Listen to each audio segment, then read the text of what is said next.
heroes always answer. Marching in unison, day after day, every day.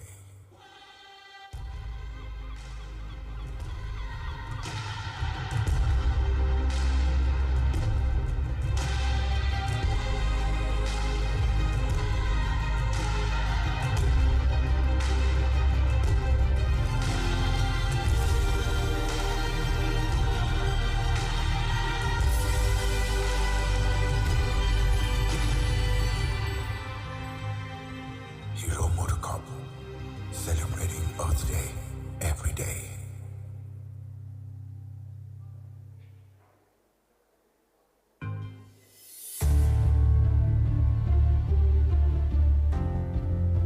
जो हवाओं का रुख मोड़ दे वो तूफान है तू।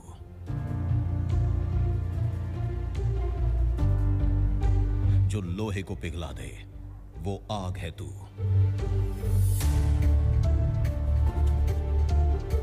जो चुनौतियों को मात दे वो हौसला है तू। जो वक्त की चाल बदल दे वो जीत का जज्बा है तू। इसीलिए तो कहते हैं सिर्फ नारी नहीं चिंगारी है तू। महिलाओं के इसी जज्बे को इंडियन ऑयल सलाम करता है और उन्हें दे रहा है दुनिया में अपनी खुद की पहचान बनाने का मौका। हॉकी की हुनरमंद और जीत की जिद्दी महिला खिलाड़ियों को करियर का सुनहरा प्लेटफॉर्म प्रदान करने और हॉकी खेल को बढ़ावा देने के लिए अंतर्राष्ट्रीय महिला दिवस के अवसर पर कॉर्पोरेट जगत में पहली बार इंडियन ऑयल कर रहा है पहली महिला हॉकी खिलाड़ियों की नियुक्ति और टीम का गठन।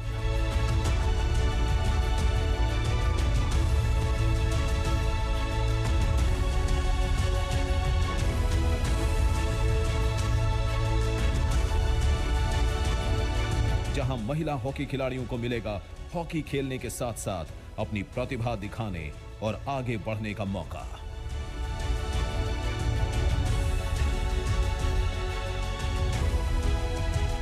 महिला सशक्तिकरण को बढ़ावा देने, महिला हॉकी खिलाड़ियों के हुनर को निखारने और हॉकी खेल के जरिए उन्हें विश्व चैंपियन बनाने के लिए इंडियन ऑयल की एक अनुकरणीय पहल। हॉकी में नया इतिहास रचने की तैयारी। अब नारी की बारी।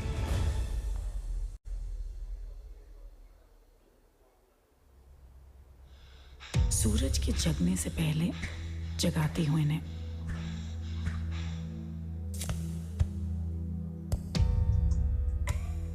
भीड़ में आगे बढ़ना सिखाती हूं इन्हें। इनकी ताकत, इनकी पहचान हूं मैं। इनके साथ इनके कंधों पर देश का भार उठाती हूं मैं। कितने किलोमीटर इनके साथ दौड़ती हूं मैं। इन्होंने कितना पसीना बहाया है उसकी गवाह हूं मैं। मिट्टी हो या मैट, दोनों पे इनके साथ हूं मैं। इनका फोकस कितना क्लियर है पता है मुझे। बड़े से बड़ा खतरा इनके साथ मैं भी उठाती हूँ। इन्होंने कितनी प्रैक्टिस की उसकी शाबाशी सबसे पहले मैं देती हूँ। इनकी सारी चोटों को छुपा के रखती हूँ मैं। जब दुनिया को पंच मारा था मैं तब भी इनके साथ थी, आज भी हूँ। इनकी परफॉर्मेंस, इनकी फिटनेस का पक्का सबूत हूँ मैं। देश के लिए इनके साथ मैं भी खेलती हूँ। कभी हार नहीं। Well, good afternoon, ladies and gentlemen. Namaskar. Shuprabhat janai shabaike. Well, it gives me immense pleasure to welcome each one of you, the august gathering here, to this absolutely enriching, prolific, and euphoric symposium. Yes, I said euphoric. Because it's only sports of diverse disciplines which gives us the adrenaline rush and creates the euphoria. I'm Sylvie, your host for the day, and I welcome each one of you yet again. At this point of time, ladies and gentlemen, please help me welcome on the stage the editor of Sportstar, Mr. Oyun Sengupta, to kindly deliver the welcome address and present the first session for the day. Can I have a round of applause as I welcome the editor, Mr. Oyun Sen Gupta, on the stage, please.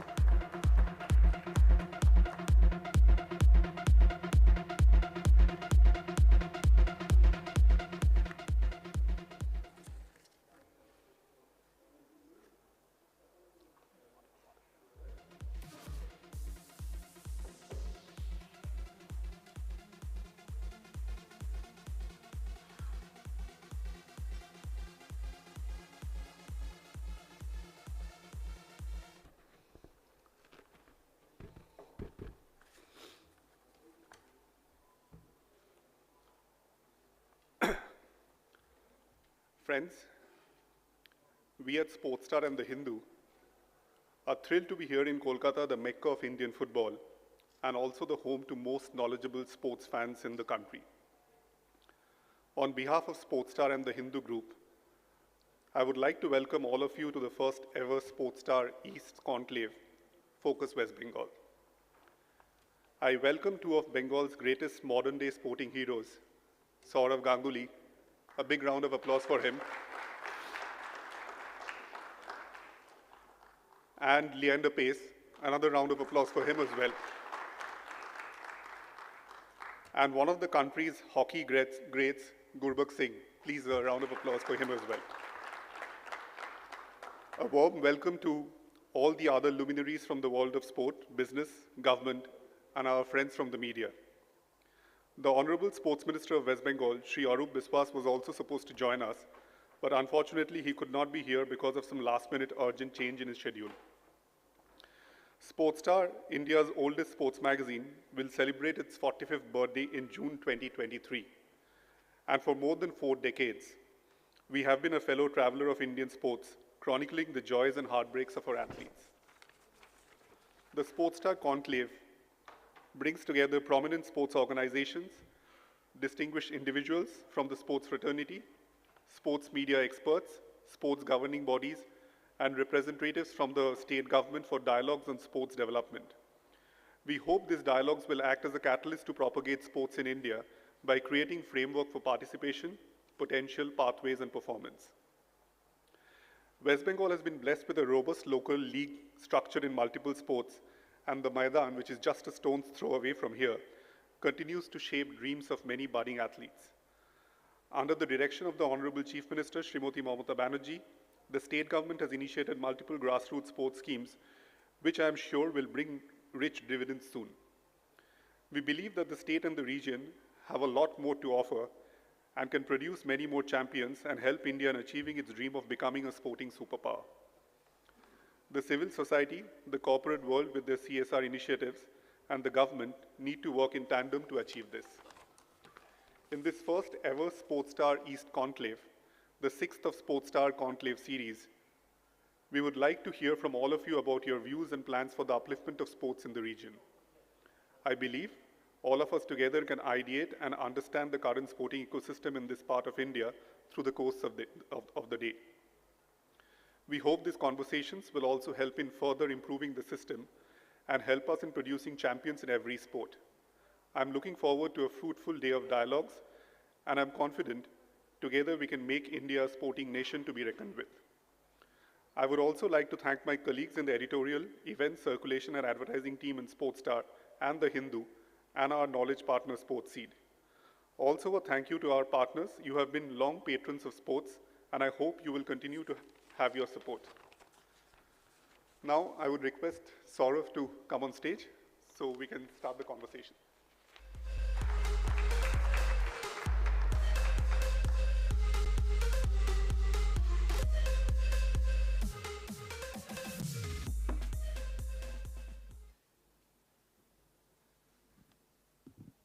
So, Sourav, first of all, welcome. Thank you for being here. Thank you, and thank you to the Hindu group, to Sportstar, for inviting me here this afternoon. You know, Sportstar is and I'll just take a minute of yours before you start your questions. Sportstar is a very important part of all of our lives. You know, I still remember my first picture in 1996 when me and Rahul were on that front cover after the tour of Australia. I still have it with me at home, and you know, when I grew up as a young player, obviously media has changed a lot since then. But when I grew up as a young player, under 15s, under 19s, those days, supposedly, yes, they were under 17s as well. Getting your name in the sports star was very important because that meant you're doing well in your sport. So thank you for having me after such a long period. I see some familiar faces who have grown up playing with, who have spent a lot of time on our tours in the West Indies or Australia. VVK, Vijay, and obviously Devu and Gautam Da didn't belong to Sportstar, but belonged to the sports fraternity then. But good to see Vijay and VVK who've spent their lives with the Hindu, with the Sportstar, and thank you for inviting me here. I think there are a lot of stories with VVK and Lokpally in terms of what you guys used to do on tours, right? I think the best story would be preparing rice and rasam for all of us. You know, he would do that for the players from the south, but did not know that players from the east also liked rice. So I would sneak with them, and they would live in apartments, whether it's in the West Indies or Australia or England.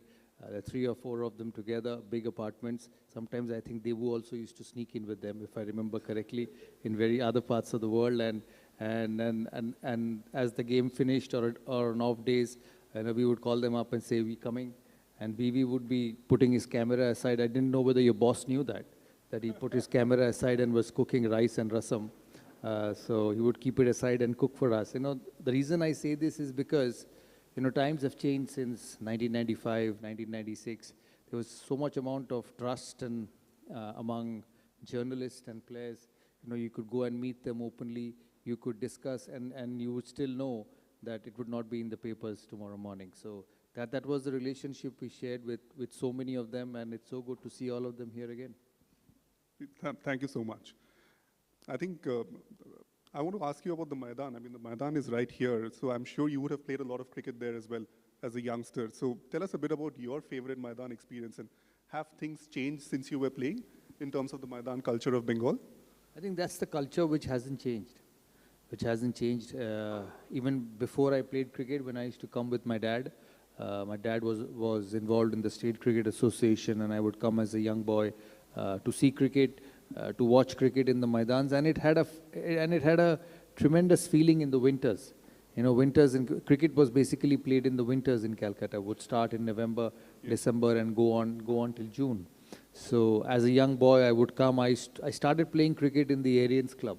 Okay. Aryans Club in the Maidan, and it was those matting pitches underneath those wooden ramparts. They're still there, as they used to call, and I used to train every Thursday, Saturday, depending when my school was shut. My father would bring me because my father was involved in cricket. My brother already had started playing under 19s and Ranji Trophy, so seeing him, I would come and train. Also, it was an opportunity to get away from my mom, because she used to tell me to study all the time. You know, study like every other mom, yeah, every other Bengali mom. Absolutely. I grew up playing a lot of soccer, a lot of football, because Leander would know. I was brought up in a Jesuit school, St. Xavier school, and they used to have those C division, B division, A division tournaments, which was on the basis of height, how tall you were. And I played all of them, from class 5 to class 10, as I kept playing cricket, but I kept playing all of these good tournaments in football. And I would come to the Maidan because my dad would bring me, and I would practice for about 2 hours, but stay for about 6 hours, because I didn't want to go home. Because if I went home, my mother would take the history book out, the Bengali book out, and the mathematics book out all the time. So to stay away from that, I would spend a lot of time. And it was fantastic. There was no money in sport then. People used to come and play for the love of the game. And seeing them, watching them was fantastic. I used to have my own kit, take it from my brother, because those days, it's not like now when you can just call up Meerut and say, I need 3 bats, 4 bats, 5 bats. In those days, you could hardly get 1 bat from the GK Sports in Kit Street. It's still there. And you played your cricket, so it was fantastic. But how do you think as the game has changed? I mean, you have, from those days, you made your debut in '96, and now you were an administrator both in Bengal and then at the national level. How do you think cricket has changed over this 20, 30 years? Enormously. Not just cricket, every sport has changed enormously in this 20, 30 years. And cricket financially has become very, very solid. The quality has remained the same. You know, I've never believed that finance and quality go hand in hand. Quality is quality irrespective of finance. And when I grew up, you know, watching the greats, Gavaskar, Kapil Dev, Mohinder Ramanath, you know, you speak about Dilip Vengsakar. In India, Gundappa Vishwanath, you know, I might forget a few names here and there, but they were just absolute champions in that generation. You know, when you went out, every team, you know, you go to England, you had Bob Willis, Ian Botham, Graham Gooch. You went to Australia, you had Alan Border. Now you went to the West Indies, forget about it, you could just keep taking names. You know, Andy Roberts, Michael Holding, Jewel Garner, and the great Sunil Gavaskar would bat against them without an helmet. And get 13 test match hundreds. It just seems unbelievable in those days. So, you know, having seen the game in those days and seeing the game now, I think, and I'm convinced that financially they are in terrific position, Indian cricket, world cricket, the ICC, but quality-wise, they were as good then as they were now, and probably some of them were even better. But yeah, I think we have had this discussion before as well. I mean, do you think world cricket as a whole, you see a lot of nations like Sri Lanka, Zimbabwe, Pakistan struggling. So do you think while Indian cricket is growing, a lot of other countries are actually facing an existential crisis in terms of how their national teams are doing? I think it has got to do a lot with administration. And I keep saying that because, you know, I've been president of CAB for 5 years, president of the board for 3 years. I've represented the country in the ICC meetings for 3 years. So I've seen the entire structure, the entire finance, entire support system, which actually makes the game possible. And I can never understand the reason why a team like Zimbabwe, I remember in 1999 when I played my first World Cup, Zimbabwe was a side which could beat anybody. You know, Henry Olonga, Heat Streak, Neil Johnson. The Flower brothers, Neil Johnson, the left-handed opening batsman. Then you had the Whittle brothers, who were as good as any player around the world. And I'm sure Zimbabwe cricket did not have so much money then. Indian cricket did not have so much money then, so forget about Zimbabwe cricket.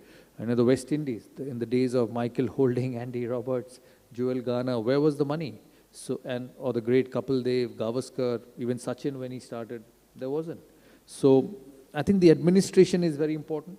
Administration is very important to hold on to the players. The most important thing is the relationship between the administrators and the players. If that's in a good position, I think a lot of problems can get solved. Yes, the cricket has a lot more money now. You see where the IPL is going, the amount of revenues which get distributed from ICC to the various boards. It's a lot of money.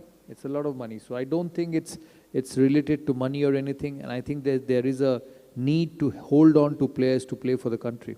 But do you think this mushrooming of franchisee leagues across the world, I mean, do you think slowly do you see cricket going the football way where clubs gets more important than country? Maybe in some cases, but not everywhere. You know, we keep talking about the leagues around the world. If you look at it, IPL is in a different ecosystem, different league, yeah. The Big Bash does very well. The 100 does very well. And I see the South African League doing very well. I've been watching it for the last 3 weeks. The common thing of all these leagues and doing well is they are in countries where cricket is very, very popular. So I believe that over a period of time, over 3 years, 4 years, 5 years, all these leagues are going to get to a stage where few will exist. And I know which ones will exist. Obviously, this is not a platform to talk about it. Certain will remain and certain will move away because players will realize that it's not that important. You know, this is something new and you know, everybody wants to be a part of it, so you see the rush. But ultimately, it's going to get back to a stage where country will be as important as the leagues because only certain leagues will survive because of the ecosystem. Now, coming back to Bengal cricket, I mean, over the years, a lot of players from Bengal and East have actually gone and represented the country. But if you really look at the recent past, I mean, only you and probably MS Dhoni could cement your place and play for a long time. I mean, what do you think? I mean, why do cricketers from this part of the country have not been able to grab the opportunities that came their way? I think that's everywhere. That's not just in Bengal. You know, there were days in Mumbai cricket when they had a lot of them playing for the country and playing for a long period of time. say during the time of Gavaskar, Vengsakar, Ravi Shastri. When you were And playing, I think these were the three who, I think of them, Gavaskar and Vengsakar went on to play 100 test matches, and the rest were below, and there were some who played 10, 15, 20. If you look at Bengal cricket over a period of 15, 20 years, and I'm not including Pankaj Das' time, because he was obviously a lot senior than us. He played about 40 test matches, and I believe in those days playing 40 test matches is as good as playing 100 test matches now, because the test matches were so less in those days. But you look at Mohammad Shami, who's played about 60 odd test matches, if I'm correct. Riddhiman Saha, who's played about 40 to 50 test matches. And then obviously I was there, who went on to play a little bit more than the others. So it's not that very few have played. There have been players who've played 40, 50, and I don't know where Shami will finish. He might finish with 75, 80 test matches, which is remarkable for a fast bowler. I think the difference is, you know, the impact you've created, and how, and there are a certain number of players who played certain number of test matches. When you speak about MS Dhoni, it's not just about the matches he's played. it's about the impact But he had what on the impact he's had on Indian cricket. And I met him a couple of days ago in Bombay. We both were shooting. You know, he's an absolute champion. You know, one of the all-time greats of Indian cricket, winning World Cups, coming from the state of Ranchi, which hardly produced any players. And I feel proud that, you know, obviously I can't keep saying it. I feel proud that two of India's very successful captains came from a part of the country where people thought cricket wasn't at its best. So, and I think that's where MS Dhoni comes in. You know, he's actually changed a generation of players around him to believe that, you know, I can be successful from here. Look at Ishant Kishan. Look at the way he plays international cricket. do you think he was the one who started this trend of cricketers, Indian cricketers coming from small towns and not from the so-called metro centers? Maybe you can say that, but I think to an extent, yes. Yeah, I would say that, because, you know, if you're talking from the point of view of small towns, yes. But if you're talking from the view of even bigger towns who has less impact, there probably would be a few more. Maybe Harbhajan Singh from Punjab. You know, if you look at Punjab, it may be a big state, but there are hardly any players who've put in that sort of an impact as Harbhajan Singh has put. So you can say from that point of view, but I think MS Dhoni will be above most of them. And, I mean, I know the Bengal team has qualified for the semi-final of the Ranji Trophy, and all of us hope that they're going to win against MP Yeah, and they move keep to the... playing MP all the time, that's the problem. And MP is a very good team. They are. But this 33-year-old, the trophy drought, the Ranji Trophy drought, you were there when we won. So what do you think is the reason behind that? Do you think it's the Indian domestic structure is too competitive, or what's the reason behind it? It was competitive then also. I think they need a bit of luck. I played in '89 and was fortunate enough to win it for the first year. But they have got into, I've got into positions where we could have won the Ranji Trophy. In I think '91 I played a final. '94 I played a final. I think 2003 I played a final. 2003 or 4, I think 5. I don't remember the exact years. Yeah. We played a final and we lost. So I think 3 years ago also they played a final where they lost to Saurashtra in Rajkot. So they've come close, and hopefully someday they will get past. I think they have too much of Sourav Ganguly influence, who's played 3 World Cup finals and lost in all 3. So I think that's the problem with Bengal. That could be a reason, but jokes apart, I'm sure someday they can get past that barrier.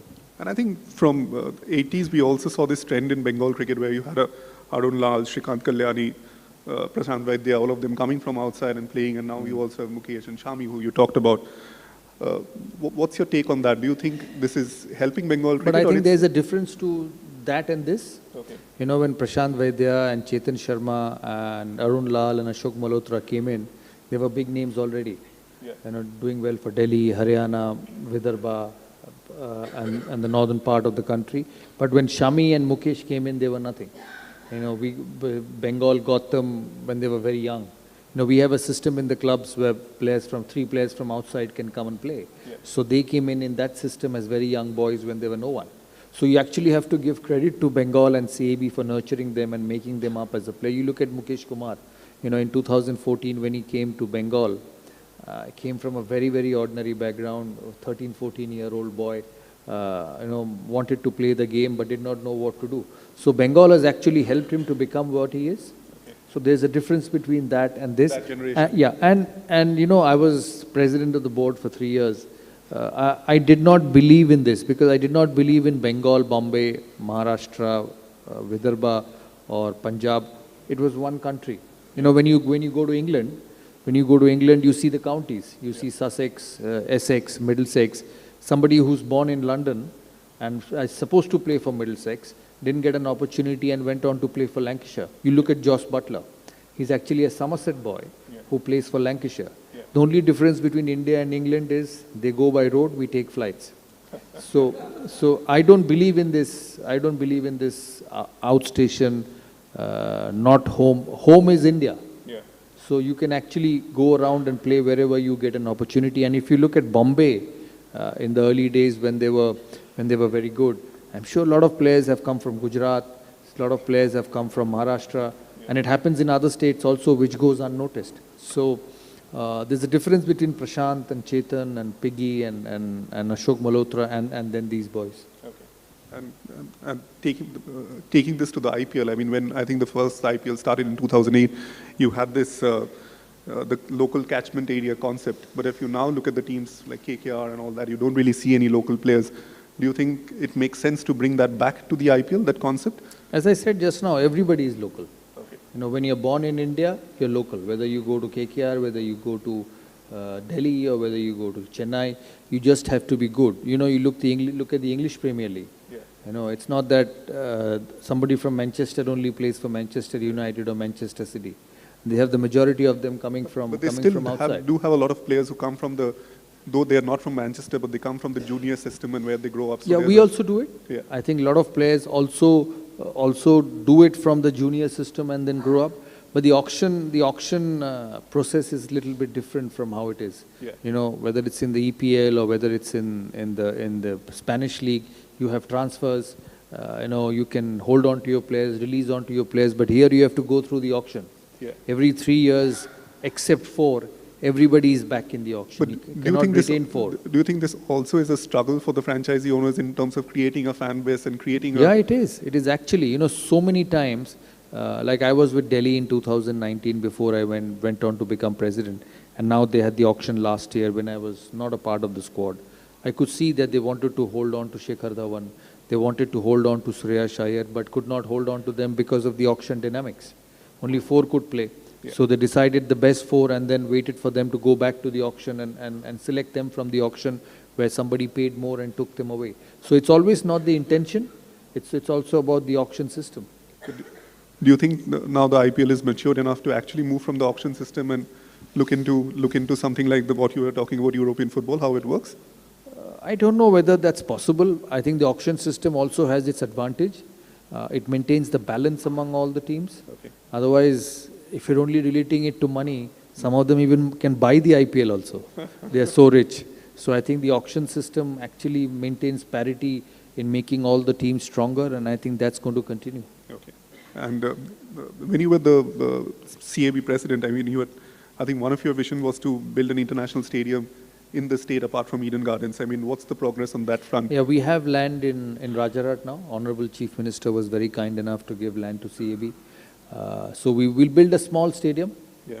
We still want to hold on to Eden Gardens because, that's an iconic stadium and we are redoing it.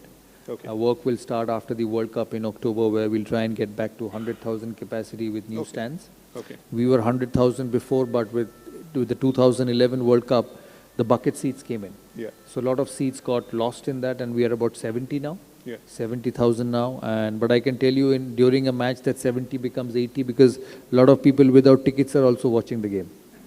So 80,000. So we try and get that to 100 and we will manage to do that. We'll take about 2 years to complete. And we will also create a small stadium on the new venue where if required we can play test cricket, about 25-30,000. We can play, obviously we will play Ranji Trophy and all domestic matches. Maintaining 2 stadiums is also a lot of cost. Yeah. If you look at the system, certain states are fortunate to have IPL, 10 of them, Yeah. and that's why they get 7 matches more than the others. Majority of the stadiums just get 1 game. one game a season, which keeps coming on rotation. To maintain 2 stadiums can be very, very expensive. You rather use that money for the development of cricket, for putting money behind players, creating systems, infrastructure, gyms, practice area, training area, proper physio system, injury management system, and that actually helps in the development of cricket. So it's the balance which needs to happen between putting in money at infrastructure and putting money behind players. And I think when you were also the CAB secretary and then the president, I mean, all of you came out with this Vision 2020. So I think what role has that played in this sudden spurt of Bengal I think cricket? that's the reason we have so much talent. Because what we do is we bring them early and just train them, keep them together, work with them, give them the fitness, the injury management, how to look after themselves and keep working on their development. And so many of them, whether it's Mukesh Kumar, whether it's Abhimanyu Ishwaran, Shahbaz Ahmed, all have come out of the system. And we have 3 fast bowlers in the team, in our frontline bowling attack, who are all capable of playing for India. And we don't get Shami because he's playing for the country all the time. We had Akashdeep, we have Mukesh, we have Ishant Podel, who are all good enough to play for India, and they're just 22, 23. So that system has created a lot of young talent, and the most important thing is they're not lost after a few years. So we keep pulling them back, keep them under trainers, monitor their fitness, their workload, monitor how much training they should do, and then try and get them better. So now going back to your playing days, I mean, you had a remarkable debut at Lords, but where I think the world was at your feet after that. But your first tour to Australia in '92 was not very, very pleasant. So, I mean, how did you deal with that disappointment and prepare yourself for the comeback? You have had many comebacks in your career, so how, as a player, I mean, you will have disappointments, but how do you come back from that? I was young then. In '91, '92, I was just 18-year-old. So it didn't bother me that I got dropped. I hardly played. You know, when you go on such tough tours, you need to keep playing. I didn't play much. I played 2 side games, and then one fine morning, one of the former players were injured and I was asked to play a one-day game. So I wasn't too worried about it because, you know, now India goes so many times in 3 or 4 years to Australia, to England, to South Africa. Things have changed. You see the Australian team, they've come to India and they're not even playing a warm-up game before the start of the test. And the only reason is all of them come to India so much. They're either in India for a one-day series, the next year they're coming for a T20 series, the following year they're coming for a test series, then many of them are in the IPL. So all of them are adjusted to the system. But in those days, we would go to Australia once in 7-8 years. I remember going in '91, and the next time I went was '99 as vice captain. So 8 years India did not go to Australia. So it was more important that anybody, whether it's the greatest of that time or the youngest, kept playing on tours because that's the only way you get better. So it really didn't bother me. I came back to Calcutta at the age of 18 and enjoyed playing Ranji Trophy, enjoyed playing first-class cricket. We were a good side. We were getting to the finals, so I had opportunities to perform. I had opportunities for the selectors to keep watching me if I performed well. And then I came back in '96 and played my first test. I think the tougher times came after that because expectations were there. Expectations from people, expectations from myself on me was there because I wanted to be in that league. I wanted to play international cricket. I was competing with people who are probably as talented as I am or even more, you know, and I wanted to hold on to it. So the tougher times came after that. And also with performances, your confidence got better. You became more confident as you kept playing. And you know, all those years playing about 500 games for India, the most important thing which it did for me was, that there are 2 types of belief. One you just say, because you know you want to keep saying it. One is which you feel from inside. And the second one was more in me because with all the performances, with all the competition, with all the ups and downs, winning, losing, getting dropped, coming and getting runs again, it created a genuine trust in me from my side that I will perform at this level. 1-2 match idhar-udhar ho jayega, but ultimately I'll do it. So that is the best thing which developed in me over a period of time and which got me going in difficult circumstances also. I had that huge belief, and I'm sure it's with Leander also, you know, probably one of the best sportsmen from this city, from the country. And he would also say the same thing, with so much of experience, so much of traveling. Every time he went to the court, he had this underlying belief within him that I'll win.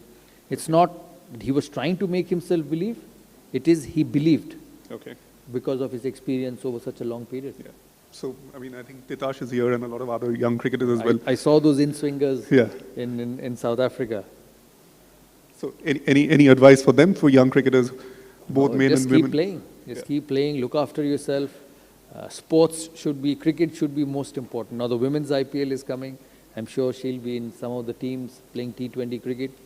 But always playing for the country will be more important. And I think she will cherish her under-19 trophy for the rest of her life. I'm sure she will achieve more because there's so much cricket. There's World Cup every year. Yeah. She's just 18. She's just 18. She'll go on to the next step as Jhulan did. Yeah. Jhulan Goswami did, and Jhulan became such a big name, the highest wicket taker in all formats in the world. Yeah. And she's got a perfect role model to emulate. I'm sure she'll interact with Jhulan a lot, and you know, it's a great time to start for her. You know, the sport is at its best. Financially, she'll be looked after. The BCCI does fantastic work for athletes, looking after them at the NCA, training them. The state association looks after her. So, you know, it's a great time to play the sport. But, I mean, moving a bit away from cricket, I mean, do you think BCCI is obviously one of the best managed sports bodies in the country, and even in terms of finances, it's probably one of the richest in the world.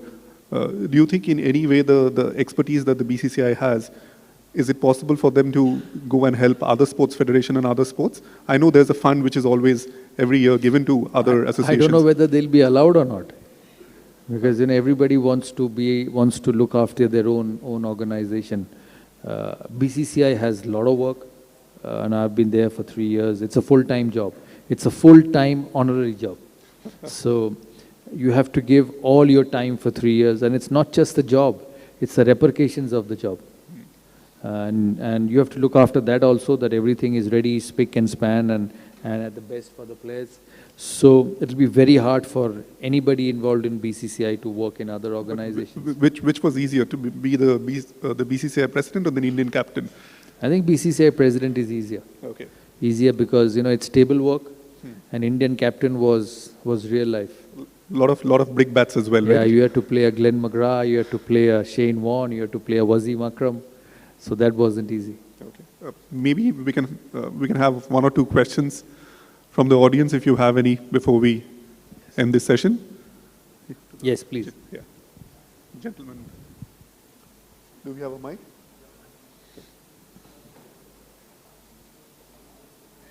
Yeah, please go ahead. Yeah. Can someone get him a mic? It's happening. It's happening. I'm still scripting, so it'll take about another 20 months to be on the posters, so it'll take a bit of time. Yeah. Anyone else? Yes, Vijay.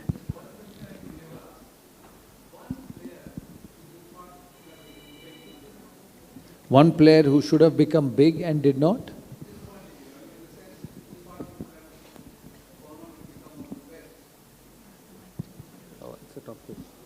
I think I played with some from junior age who've all gone on to become greats, you know, Sachin, Rahul. And the reason I say this because I've played with them from the under 14s and under 15s. Anil became a great player.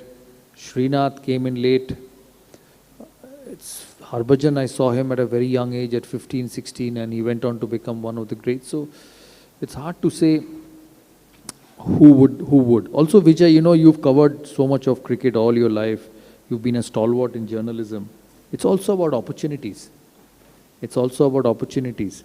You know, I've always seen there are 2 people who are similar in talent. One has got opportunity more than the other and has gone on to become a better player.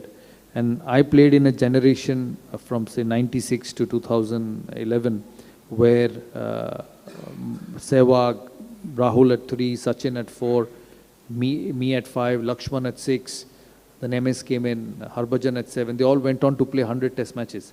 So when I say 100 test matches, that means the other guy who's waiting outside didn't get to play over a period of 14, 15 years. So there was a lot of talent who just went with lack of opportunities. You know, I always used to get cursed by Murli Karthik saying that, यार आप मुझे खिलाते ही नहीं हो. मैंने कहा यार हरभजन है, अनिल कुंबले है, कहाँ से तुझे खिलाऊं? Still he played few test matches.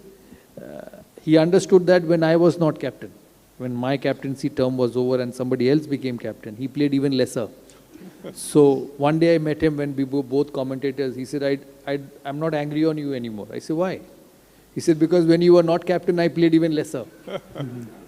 So there were certain people who were good enough, but did not get opportunities because only 11 can play.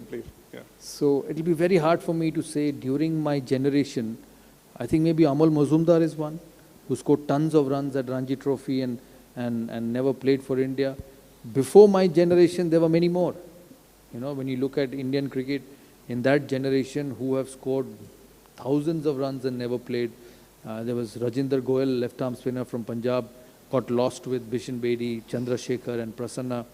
Then there was Padmakar Shivalkar from the West, who got lost among these three. There were a lot of batsmen also, you know, somebody like Arun Lal, Ashok Malhotra, Shrikant Kalyani, to name a few, who would just, Raman Lamba, Ajay Sharma, who would plunder, Amarjit KP from Haryana, who would plunder tons of runs and still never could get picked because of Gavaskar, Vengsarkar, Vishwanath and all these legends during that time. Ambikar Dayal from Bihar. But I think the others got a lot more than what Ambikar Dayal did. Yeah. Dada, I have one question. Good afternoon. This side. Yeah, there you are. Whom do you think, Dada, is the greatest ever three left-handed batsman world has ever produced, according to you? Please keep yourself in the fray. I am not in the three, so I can't keep myself in the So your rating, please. My three greatest is Left-handed. Left-handers, Brian Lara. Brian Lara is one. And I'm saying with both formats included? Yeah. Because Both. some have only played test cricket, like Alistair Cook. Right. Great player, but only played test cricket. Lara is one who played all format. He'll probably be number one. I think Alan Border was one who actually changed Australian cricket. And the third would be, I think there's a close fight between Shivnarayan Chandrapal and Matthew Hayden. Matthew Hayden, there's Adam Gilchrist. Oh no, there's Sangakkara also. Yeah. So I could be well down the order. Top selection. Yeah. So I think my three greatest would be Lara, Sangha as two, and there's Jayasuriya also. It's a difficult question. There's Hayden, there's Langer, there's Gilchrist.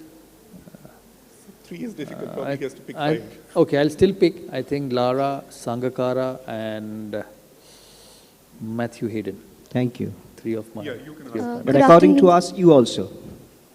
I think I would be sixth or seventh now. No.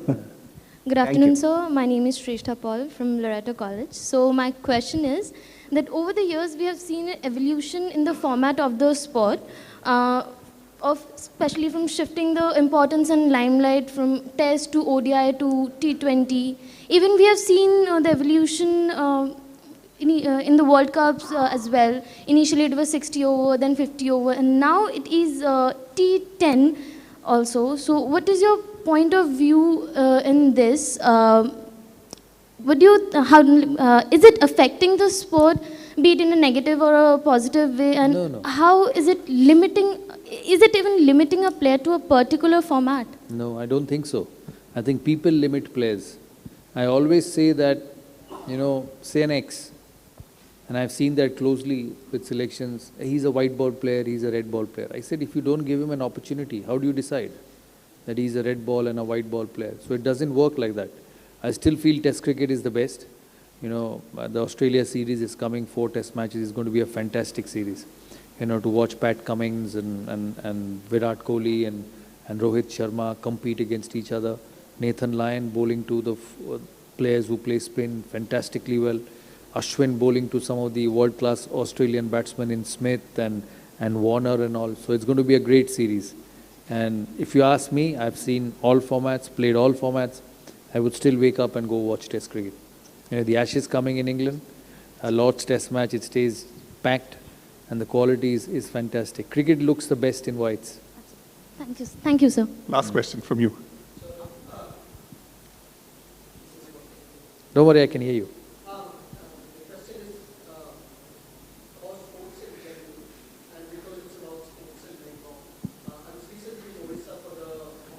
Yeah, they do well without it.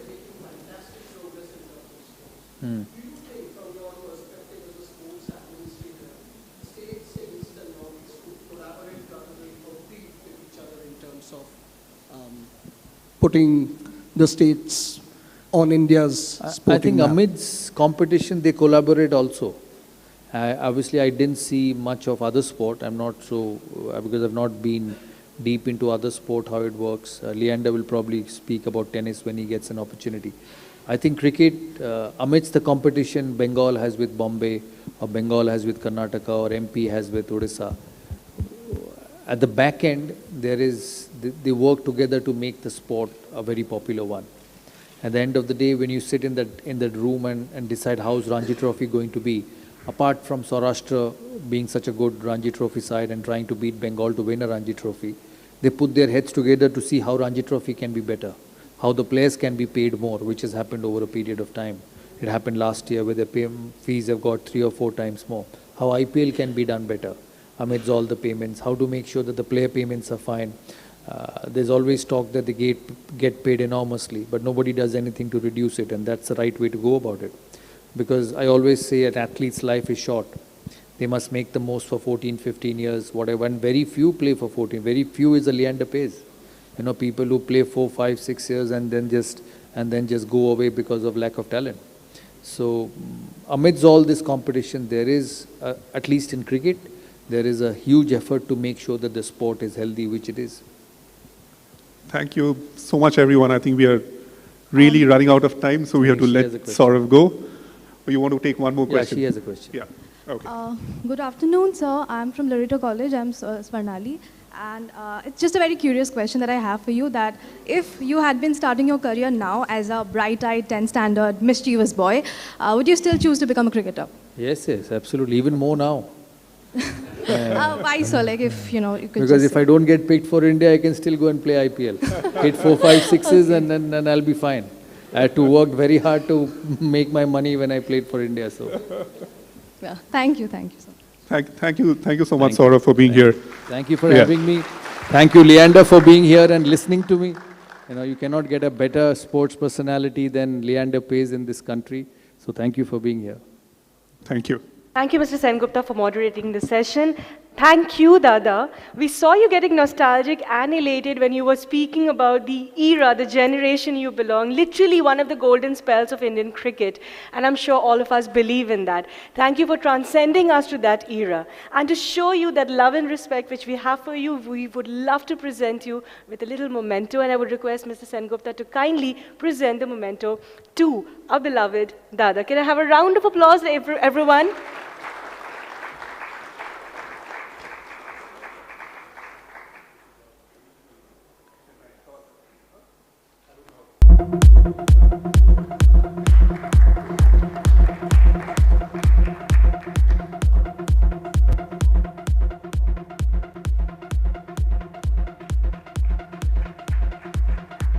Well, this is honestly Bengal and down south getting very, very close.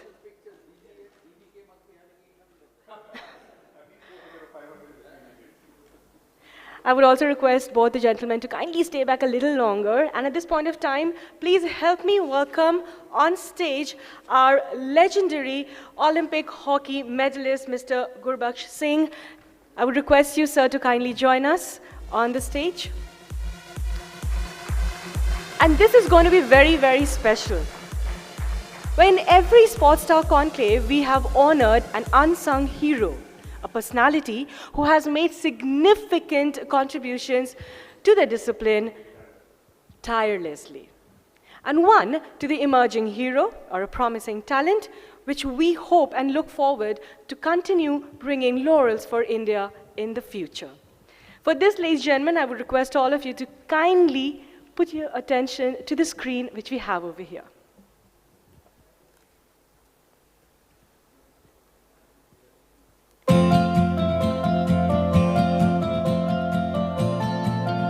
Ms. Tita Sadhu, member of the Under-19 Women's World Cup winning team. Most memorably, her spectacular spell of 4 overs for 2 wickets and just 6 runs was crucial in Indian win in the finals.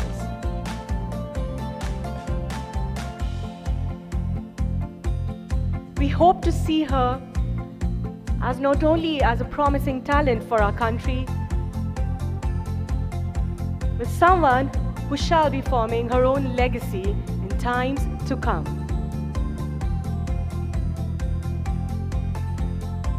Ladies and gentlemen, please help me welcome our emerging talent, our young achiever, Ms. Tita Sadhu, on the stage.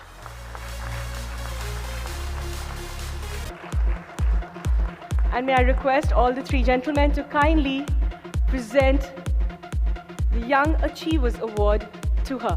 I would also request Mr. Leander Paes to kindly join us.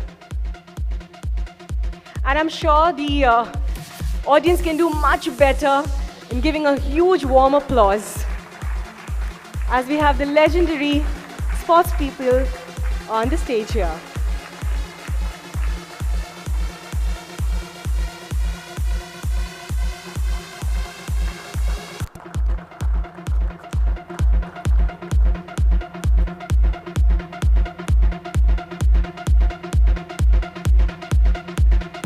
A warmer applause, everyone.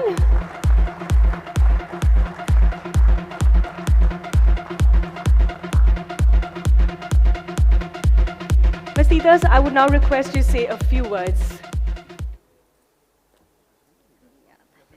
Thank you so much. I can't say enough to show my gratitude for this event, and obviously I don't think that I do deserve to stand on this stage with the people who are because these people who are standing with me at this moment have done so much for this country, and I hope to fall onto their footsteps and do better. Thank you. Thank you, thank you. We are hoping the same for you. I would again request all the gentlemen to kindly stay back a little longer. Thank you, Titas. Thank you for joining us. Now, this is going to be very, very, very special, especially for Leander Paes. Why do I say so? I would now request again all of you to kindly pay attention to the AV screen here.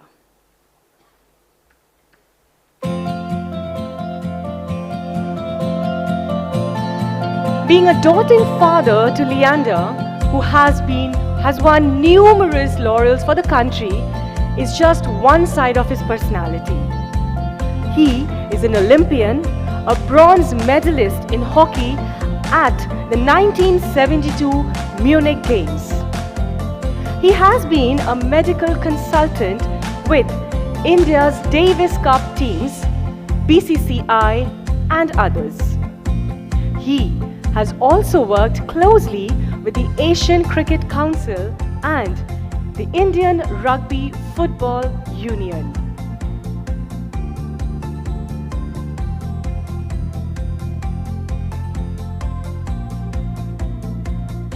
His contributions for the country, for the society, is commendable, and definitely we have all the respect for him to shower this day. Ladies and gentlemen, with immense pride and gratitude, may I please call upon Dr. Paes on the stage, and I would request, can I have a standing ovation? May I?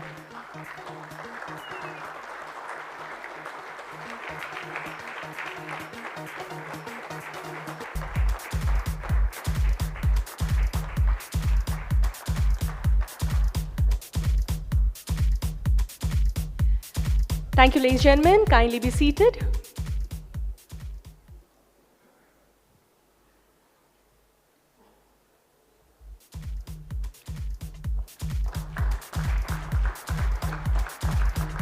We are only too humble to present this award to Dr. Paes here.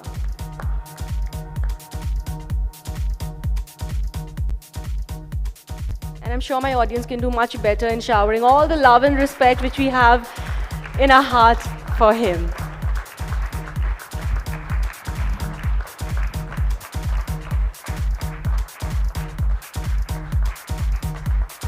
So may I please ask you to say a few words?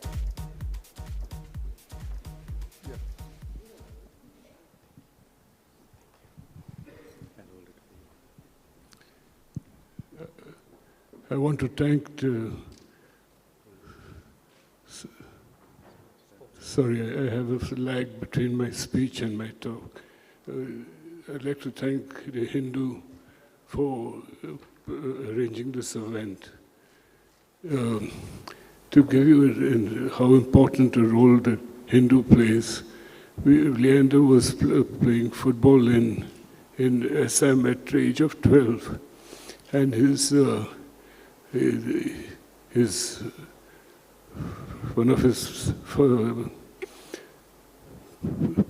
one of the ladies watching the match turned around and wrote a letter to him saying that, Leander, you're a world champion. Whenever you think of sports, don't get frightened. Take it in its stride. The important thing really is that there was another Father Leeming who also recognized Leander's talent at 12 in St. Xavier's Hostel. He says, don't be scared. Don't give up, just two things. And that epitomizes Leander's style of play. He doesn't give up, and neither does he back off. A lovely incident, which I mentioned randomly to Sourav when Leander was, that many years ago when they were young kids, they used to train together at the Sports Authority of India, Kolkata. And SCI was very helpful allowing getting both of them to work together. And it came, yeah. Now, they had a dream separately and together, and eventually they achieved that dream. Sourav in cricket, Leander in tennis. And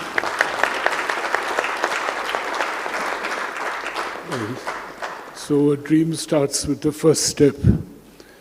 The last step happens if you do your first step. So for any budding cricketer, the young girl who plays for under 17, you just work hard and hard. Now, talent is an overrated thing. You're not born with talent. You have to nurture it. So the new mantra, if you want to call it in all sport, is that you have to follow the rule of 10. 10 years, 10,000 hours, 10,000 repetitions, which are perfect and right. And if you do your 10,000 hours from the age of 12, 13, you will hit your peak around 20, 25. And that's what makes you a champion, the hard work. Commenting on Saurav's worry about getting home and told by his mother to do his tuition, the education and sports is compatible with each other, and it's if you do your education, or if you do your sports properly with intensity and correctness, you will actually get a bigger brain. That's the latest research that's come out. You'll get a bigger brain, and thereby you perform better in sports and in education, depending on which side you're going and which balance. So the pressure has gone off us parents. We used to think Leander's talented, and so we have to compete with him. Saurav's talented. We cannot make it. They're just so far ahead of us. That's not the truth. The truth is you put in your 10,000 hours of perfect repetitions, and you will make a champion no matter what you are like. So that's the word I'd like to give to the youngsters. Start your 10,000 hours at a particular, as soon as you can, say 12, 13, 14, and at 25 you're ready to take on the world. Thank you. If you allow me, Please, if you give sir. me permission, I just want to add something. You know, he spoke about Leander, he spoke about me. He must have seen many athletes over his entire career, played himself at the highest level of the sport. But I must tell him, not because he's on the dais and I have known him for so many years, I can't even remember. He's a perfect gentleman. That's a part of his characteristics. That's separate. But today, Leander would not have been Leander if he did not have Dr. Paes. And I know what it takes, because I've seen cricketers with fathers who are obsessed with the game. My father was one.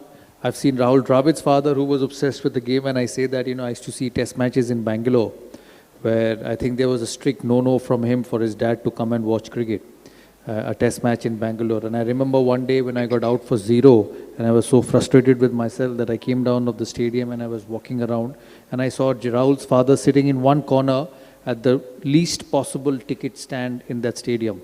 So he saw me and he got petrified in case I tell that to Rahul. So he came up to me and said, please don't tell Rahul I am at the ground. So that's what fathers are. My father was a bit different. He would sit in the front row with sunglasses, but that's a different character. But I must say that today Leander is Leander because of all what you've put in. I still remember those training days when I was 14-year-old. The gym inside was yellow in color and he used to take us in the evening around 4 o'clock to train for an hour and a half.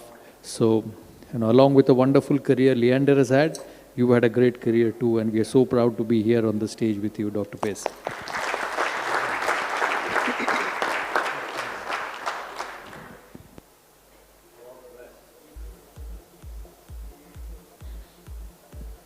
About Wes, I can say that we played together for 33 years. Wes came to me as 33.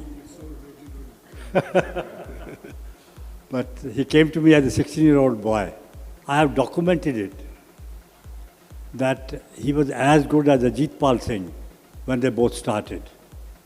Sourav talked about opportunity. Somebody asked a question, talked about opportunity. This is what happened to Wes. Ajit Pal became one of the biggest stars of the Indian hockey. I personally feel that Wes would have been the same. Probably he would have been greater. And when they started together, they were equally good. Ajit Pal came later on. He played in 66. Ajit Pal started in 68. And what a thorough gentleman and a great player. And what Sourav and what has been documented again, that he made Leander what is today is because of Wes. And I think father and sons are always together to do well for the country. Thank you.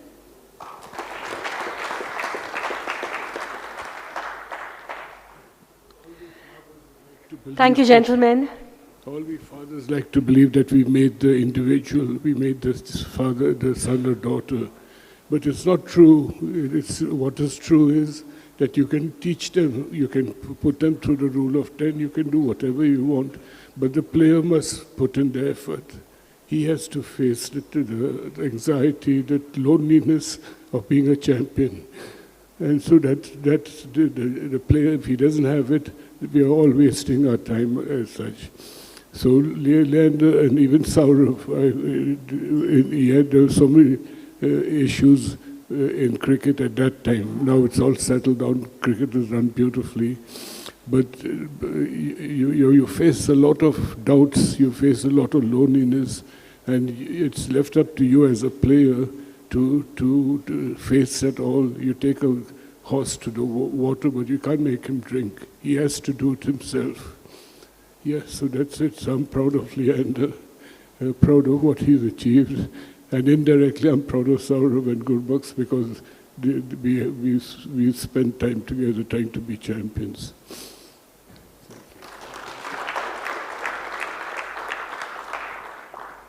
I'm going to take this opportunity to just say this is a really special moment in my life because the Sportstar and the Hindu was always something I looked up to as a young boy. I always wanted to get my picture in the Sportstar the first time. Always wanted to be on my first Sportstar cover. And the young man who took that picture is sitting right here with us in the front row. And to stand on this dais right now with not just some of the greatest athletes in the world and not just some of the greatest writers or cameramen or editors or people in the world who covered sport, but because of sport, I'm standing on this dais with 4 of the nicest human beings that I've ever met. And for me, life is about that. You can achieve success, you can achieve greatness in many different fields. But today, I'm so proud of Uncle Gurbaks because I grew up watching him. I learned a lot of my skills in the Maidan watching Uncle Gurbaks play with Daddy. I'm so proud of Sourav because Dada to me is one of the greatest captains in my opinion. But he's a Bengali. He's from Kolkata. He played with his heart on his sleeve.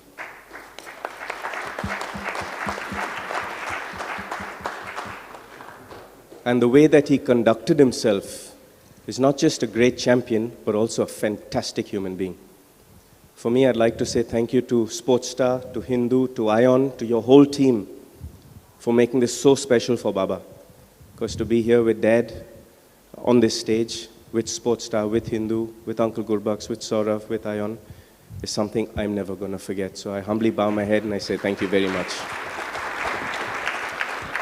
But thank you, ladies and gentlemen. This has been truly one of the most overwhelming moments for the day. Can I please request all of you to kindly stand up to show your love, our love, to the legendary athletes right now present on the dais. A huge round of applause. And Dr. Paes, your words have been your golden words. Is actually the great piece of advice for all the budding athletes present here in this room. Thank you so much for your golden words. And this moment actually brings us, the Hindu, brings us a huge amount of pride. Thank you so much for joining us. Thank you so much for gracing this occasion, Dr. Paes. Thank you. A round of applause, everyone. I would now request all the gentlemen to kindly be seated. Thank you so much, ladies and gentlemen. Please take your seats.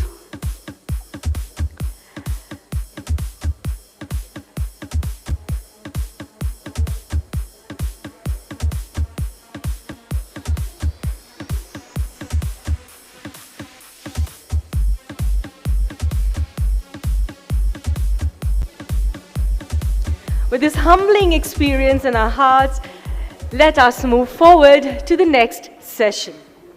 Well, here in the first session, Dada was talking about the legacy, the rich legacy which Bengal had to offer when we were talking about cricket.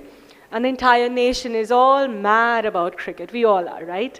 But specifically, if we talk about Bengal, Bengal is not just about cricket, but we also love and we also play other disciplines in the sports.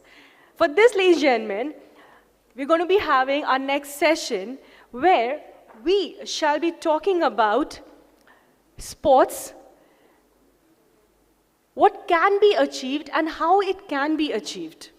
And for this, ladies and gentlemen, let me please call upon this dais, the moderator for this session, Mr. Amitabh Das Sharma, special correspondent, Sportstar, and The Hindu.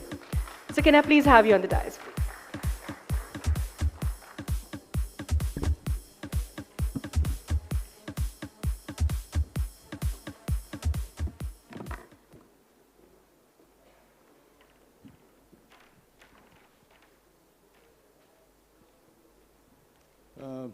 Your Excellency, Your Excellencies, distinguished guests, ladies and gentlemen, good afternoon and welcome to this conclave.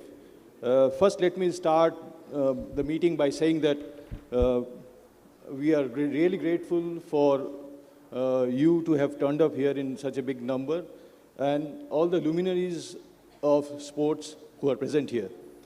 I'll be having this meeting with 3 of the most distinguished sports persons that Bengal has produced over the years. So let me please call upon stage Mr. Gurbak Singh.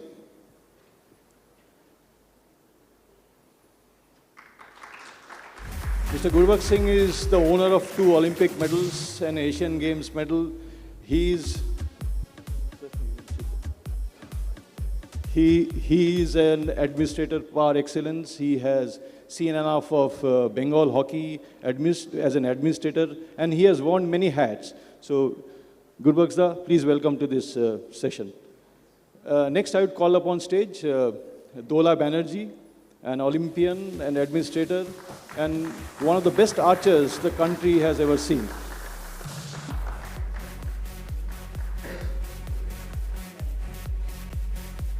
And next, our third guest in the meeting is Dibyendu Bodua, the second GM from India, and an icon of Bengal chess and Bengal sports. He is also the president of the Bengal Chess Association currently, which is Sara Bangla Daba Sangstha. Thank you so much.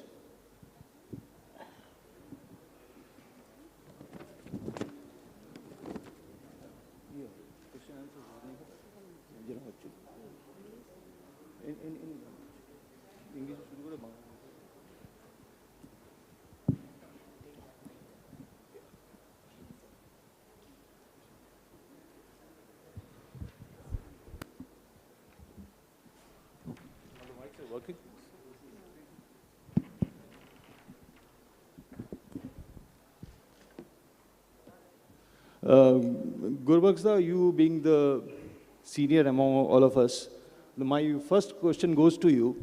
It is that Bengal has been the leader in sports since the beginning, because Bengal has all the sports association which started their journey from here. So counting, looking at that time and looking at now, what is the difference that you feel there is?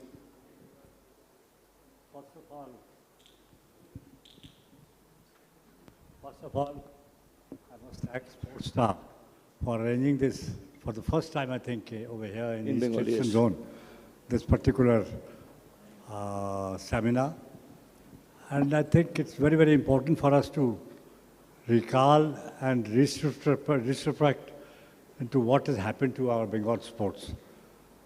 I was just going through the records of the Bengal teams since 1948. In 48, we had 23 persons who represented Bengal in the Olympics. 52, there were 19. And now there is hardly anything. Hockey in itself has produced so many Olympians for the Bengal that earlier on, I think it was 23 Olympians who brought in 23 gold medals, 1 silver and 5 bronze. For the last several Olympics, not one has been sent to the Bengal, from the Bengal hockey team to the Olympics. It's sad. I think we can do much better. We were just discussing earlier on that Haryana and Odisha has done so much. If we really invest into it, into the sports, I think we can do much better. And we have so much of talent and so much of public interest. I came here as a youngster. I was about 19-year-old at that time, not for hockey, just to live with my sister, to learn the motor parts trade. But later on, I played for East Bengal, Mohun Bagan, and represented all, whatever I got was from Bengal. In the Olympics, 2 Olympics. I think it's important for the government as well as the corporate houses to bring in more, invest more into sports. I think we were doing well in basketball, in badminton, and also in hockey. Also football was our forte, which we have already gone down a lot. I think we are not hardly contributing anything to the national team in the football. I think also today, all over the country, the academies are the norm. And I think we are doing well. I think Barwa is there, Dibyendu is there, doing well in Taba, I think. We are doing well. And also cricket also we are doing well. For the last few years, we have reached almost semi-finals and finals of the Ranji Trophy. I think we can do much better. But main thing is that we have to do much better what we can do. We have the talent and we have the public interest, which is very, very important for any state. Other states are doing well because the states are also investing into it. And also to encourage sports persons. It was so heartening to see a young Calcutta Bengal girl into the national team in the under-19, which they won just now. And we can do much better. I think that is what the crux of the matter is. I would like to put the next question to Dola. Dola, you are one of the first female athletes to, from archery to qualify for the individual events in Olympics. So that was quite an achievement. So do you think that from there on, things have gone as you would have liked for archery in Bengal and as well as for India? First of all, thank you Sportstar and thank you Hindu for inviting me. And the question was that the archery, that when I started that our women's team have qualified for 2004 Athens Olympic was the first time. And I am the individual team member was there. So তারপর থেকেই আমাদের পুরো I think the archery was change.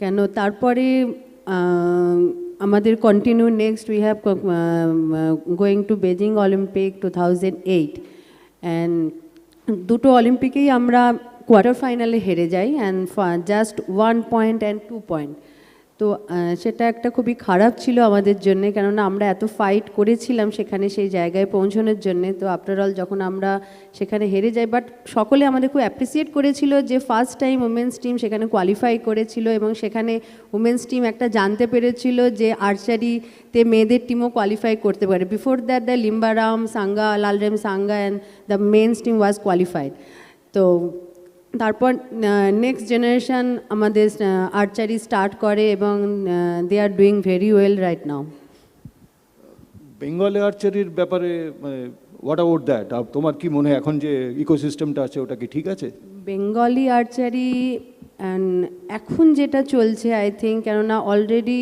The state government have started one archery academy at Jhargram তো তারপর কেননা মিডলে আমাদের পর মানে আমি আমার ভাই Rahul and then next generation অনেকটা গ্যাপিং হয়ে যায় তো সেরকম কোনো ইন্ডিভিজুয়াল মেডেল আর ন্যাশনাল লেভেলও we are not getting any medal তো সেই জায়গাটাতে দাঁড়িয়ে তারপর যখন একাডেমি অ্যান্ড নাও আমি আর Rahul we are going to start one the training centre 2 training centre one in Ultadanga another one is the Rabindra Sarobar তো লাস্ট 2 ইয়ার্স আমাদের মানে আফটার করোনা আর কি তারপর আমাদের পারফরমেন্স ধীরে ধীরে একাডেমির প্লেয়াররাও ভালো রেজাল্ট করতে স্টার্ট করে দিয়েছে এবং আমাদের ট্রেনিং সেন্টার থেকেও অনেক প্লেয়ার শুরু করেছে রিসেন্টলি যেটা খেলো ইন্ডিয়া ইউথ গেমসের জাস্ট আমাদের ফিনিশ হলো সেখানে আমাদের একাডেমির ছেলে জুয়েল সরকার সেখানে সিলভার মেডেল পেলো মানে জাস্ট 2 পয়েন্টে সে হেরে যায় এবং লাস্ট সিনিয়র ন্যাশনালে আমাদের ব্রোঞ্জ আছে এবং লাস্ট জুনিয়র ন্যাশনালে Aditi Jaiswal and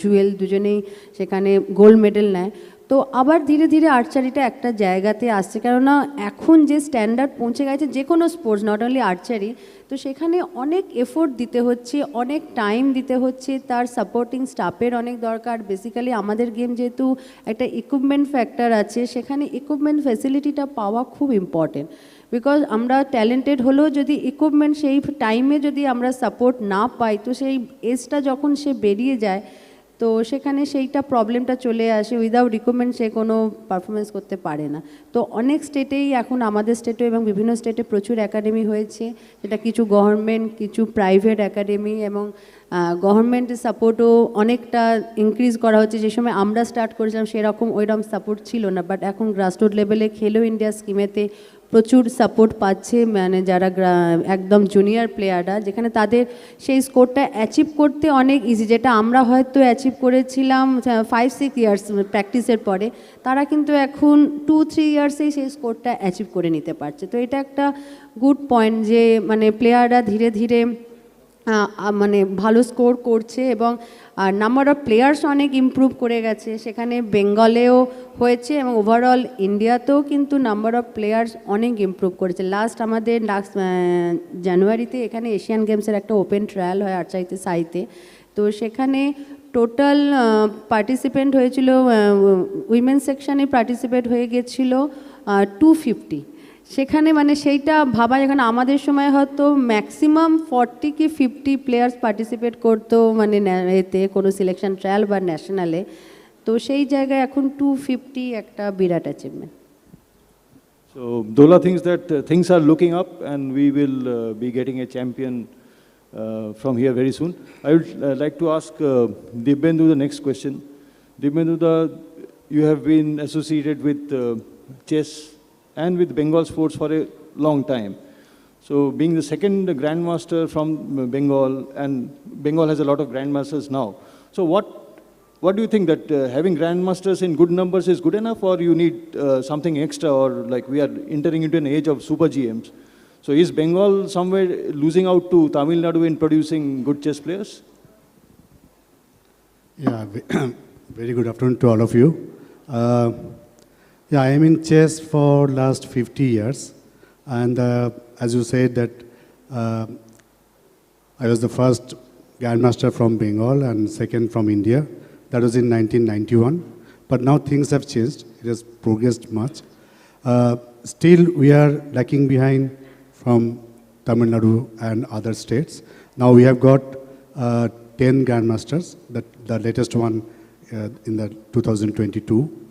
But what I would say that the things have changed, things have progressed, because in 70s, 80s, there were no facilities, there were no supports from the government and also from the private sectors.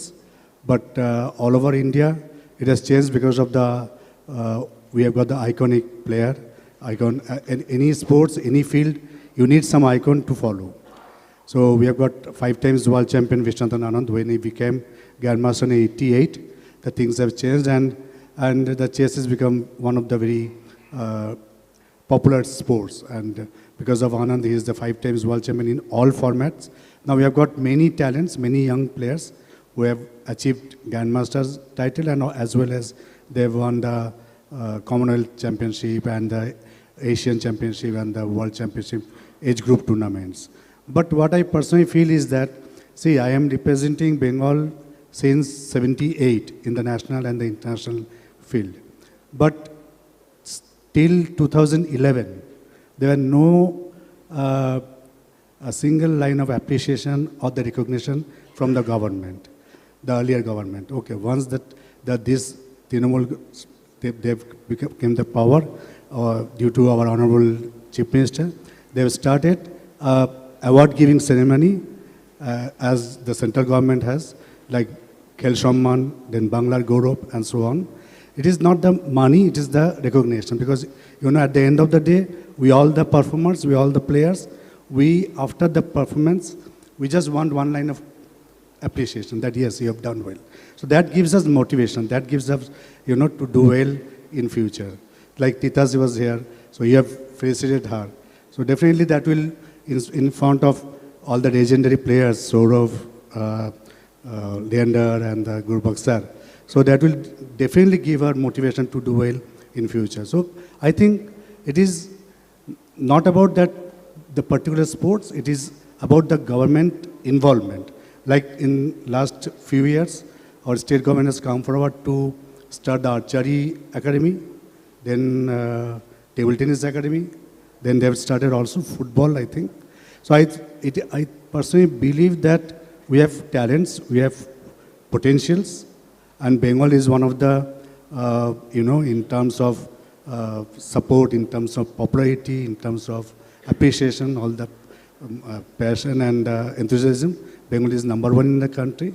So I think if government takes up all the sports, like individual sports, particularly individual sports, why I'm emphasizing on the individual sports, because you see the records, apart from cricket, or now the hockey is doing well because of the Odisha government's involvement.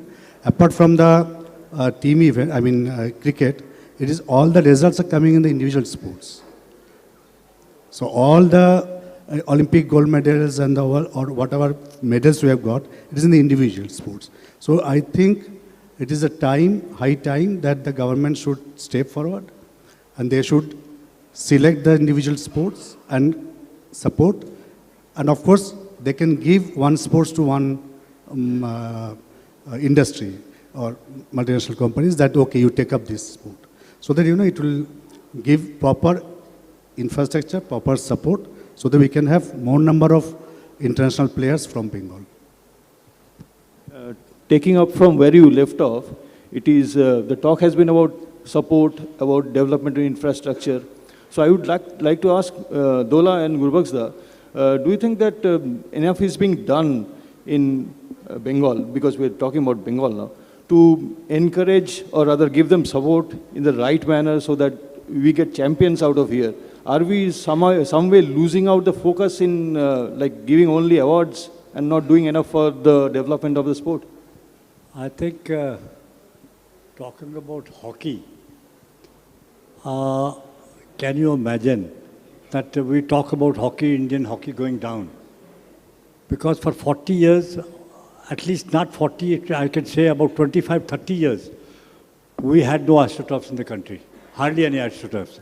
And for 40 years, we in Bengal tried our best to have one astroturf under the Bengal Hockey Association. We had one in the Sai complex. And how can you expect a child, or a boy and girl, to learn hockey on grass and then ask them once they want to play on the national level or the international level, to son, whatever you learned for 20 years, forget about it. Now you start playing on AstroTurf. It's not possible. So I think now one AstroTurf is being laid in the football stadium, at the back of the football stadium, and I think in 23 and end of this year, I think it will be ready. I think it's high time that we did this earlier, but now will be ready, and I'm sure that in 5-6 years' time, again, we'll be contributing to the national team. I think it's very, very important for hockey particularly. And also the same thing is about as Dibindu has just now, and Doladi has also mentioned, that government support and also the support from the media houses, not the media houses, but sorry, from the industrial houses, which is very, very important. Because one sports can be taken by one industrial house, and look what has happened in other states. Like the government of Odisha has taken up hockey. They have lifted it up so much. In one district of Sundargarh, there is in 21 blocks, the 21 AstroTurf have been laid. We were there in Kolkata during the World Cup. I was there, and we were taken to one of the grounds, and they have done this not the water-based, but dry AstroTurfs, so that the water is also not required. So they have done that, and that is because of the involvement of the now Hockey India president, Dilip Turki, who was an international, who was Olympic captain also. So I think the same thing, result has been shown by Haryana also. Haryana has taken up 2-3 sports like boxing, wrestling, and they have done wonders with it. Most of the wrestlers are coming from there. So I think we can also achieve it because we have the talent, we have the interest of the public, and what you get over here. I wouldn't have been Gurbaxing if I was in Punjab. I can tell you that. Whatever I got, love and affection, what I got in Bengal after coming here and living here and representing the country and doing whatever in a small way, contributing to the country's laurels, I think it is because of the Bengalis. And I think we can do much better. And it's high time that we did it, and we will be able to achieve it. Dola, as the IOA executive committee member, what are your views on this? Like, you are also part of Bengal, so how responsible do you feel, and what is the role of the government in this? IOA committee member, that all the members are the new and all the came from the background of the sports. So সেটার জন্য খানিকটা our view are all the same view. So we need some improve for infrastructure and supporting the sportsmen and যেটা আমাদের ক্ষেত্রে আমরা problem face করেছি যখন কোনো সাপোর্টিং স্টাফ আমরা টিমে পেতাম না বা ফিজিও থাকতো না বা before the Olympics or the big tournament আমরা হয়তো সাডেনলি 2-3 ডেজ বিফোরই সেখানে রিচ করতাম যে সেই অ্যাটমসফিয়ারটা উই ক্যান হ্যাবিচুয়েট। তো সেইখানটা জায়গাগুলো যাতে আমরা আরও তাদের হেল্প করতে পারি, তো সেই জায়গাগুলো কেননা উই ফিল যে এইগুলো যেগুলো আমরা ফেস করেছি সেগুলো যাতে নেক্সট জেনারেশন সেগুলোতে সেই প্রবলেমগুলো ফেস না করে, তারা বেটার পারফরমেন্স দিতে পারে, এবং সেই জায়গাগুলোই আমরা চেষ্টা করব যাতে প্রত্যেকটা প্লেয়ারকে আমরা সেইভাবে হেল্প করতে পারি। Thank you so much. We, I think, are running out of time, but we still have a little bit of time for the audience to ask questions to the distinguished speakers here. Anyone?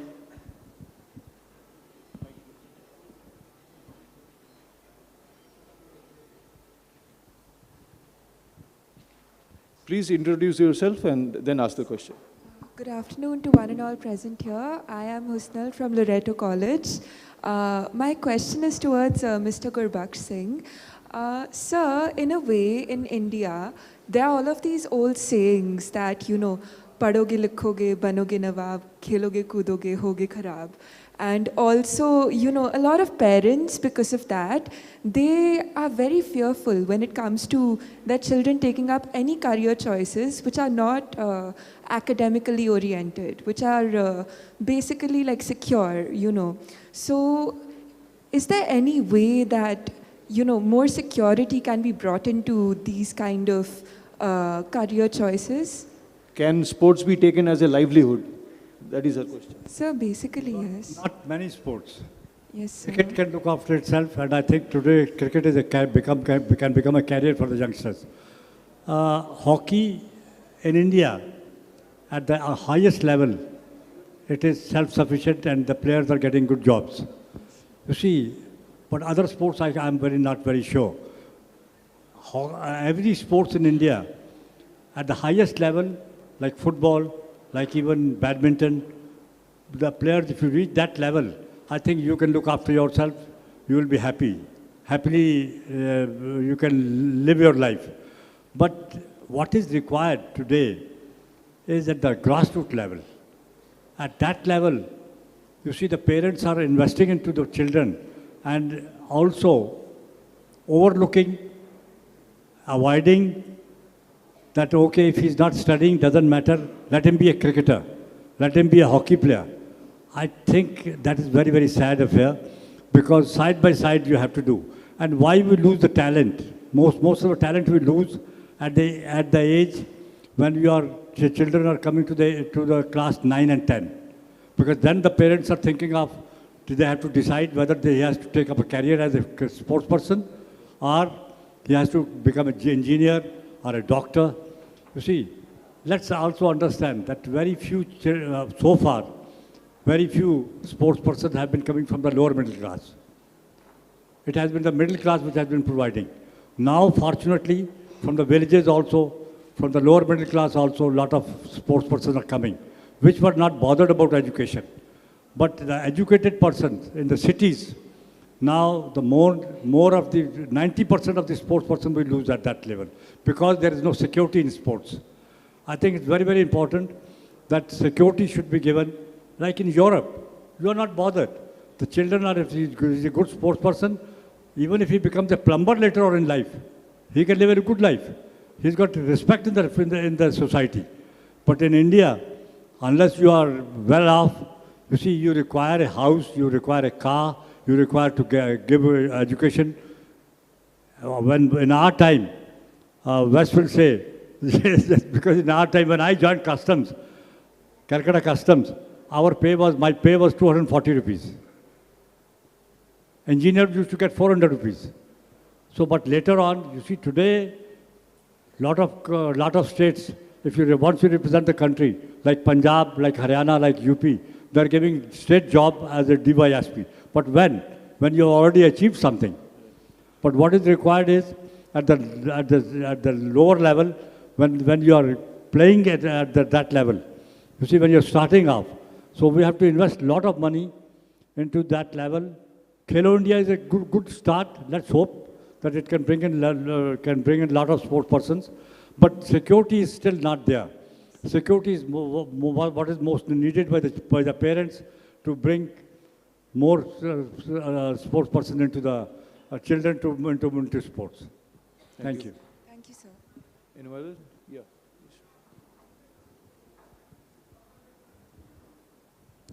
Good afternoon, everyone. My name is Shrestha Datta, and I'm from Loreto College.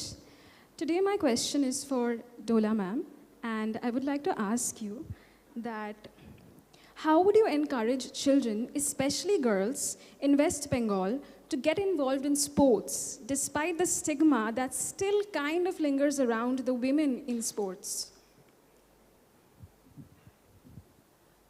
In Bengal, women's sportsmen কিন্তু অনেক আছে তো সেটা কিন্তু when I was started that time there few players are there but এখন যদি যে কোনো ইভেন্টে আমরা যদি দেখি the many women's player are coming to play any game তো মেনলি অলিম্পিক স্পোর্টসের উপর আই থিঙ্ক তারা বেশি নজর দেয় কিন্তু ওমেন্স প্লেয়াররা অ্যাথলেটিক্স বলো এখন অনেক ইয়াং প্লেয়ার আসছে বিভিন্ন ডিস্ট্রিক্ট থেকে অ্যান্ড সেখানে আর্চারিতেও প্রচুর মানে মেনলি গার্জেনরা পেরেন্টসরা তারা কিন্তু খুব ইন্টারেস্টেড যে কোনো জায়গা বাট তারা রেগুলার ওয়াইজ সেই প্র্যাকটিসটা করতে পারে না বিকজ দ্য এডুকেশন সিস্টেম যে সকলের তারপর টিউশন অ্যান্ড সেই জায়গাটায় বাট সেটা কিন্তু ইমপ্রুভ হচ্ছে তো একদম যে আগের থেকে অনেক বেটার দ্যাটস ওয়াই আমরা অলিম্পিক বা কমনওয়েলথ গেমসে যখনই আমরা এশিয়ান গেমসে মেডেল ট্যালি দেখি তো সেখানে কিন্তু উইমেন্সরাই কিন্তু সবথেকে বেশি মেডেল সেখানে কিন্তু অ্যাচিভ করছে thank you ma'am Statistics is otherwise.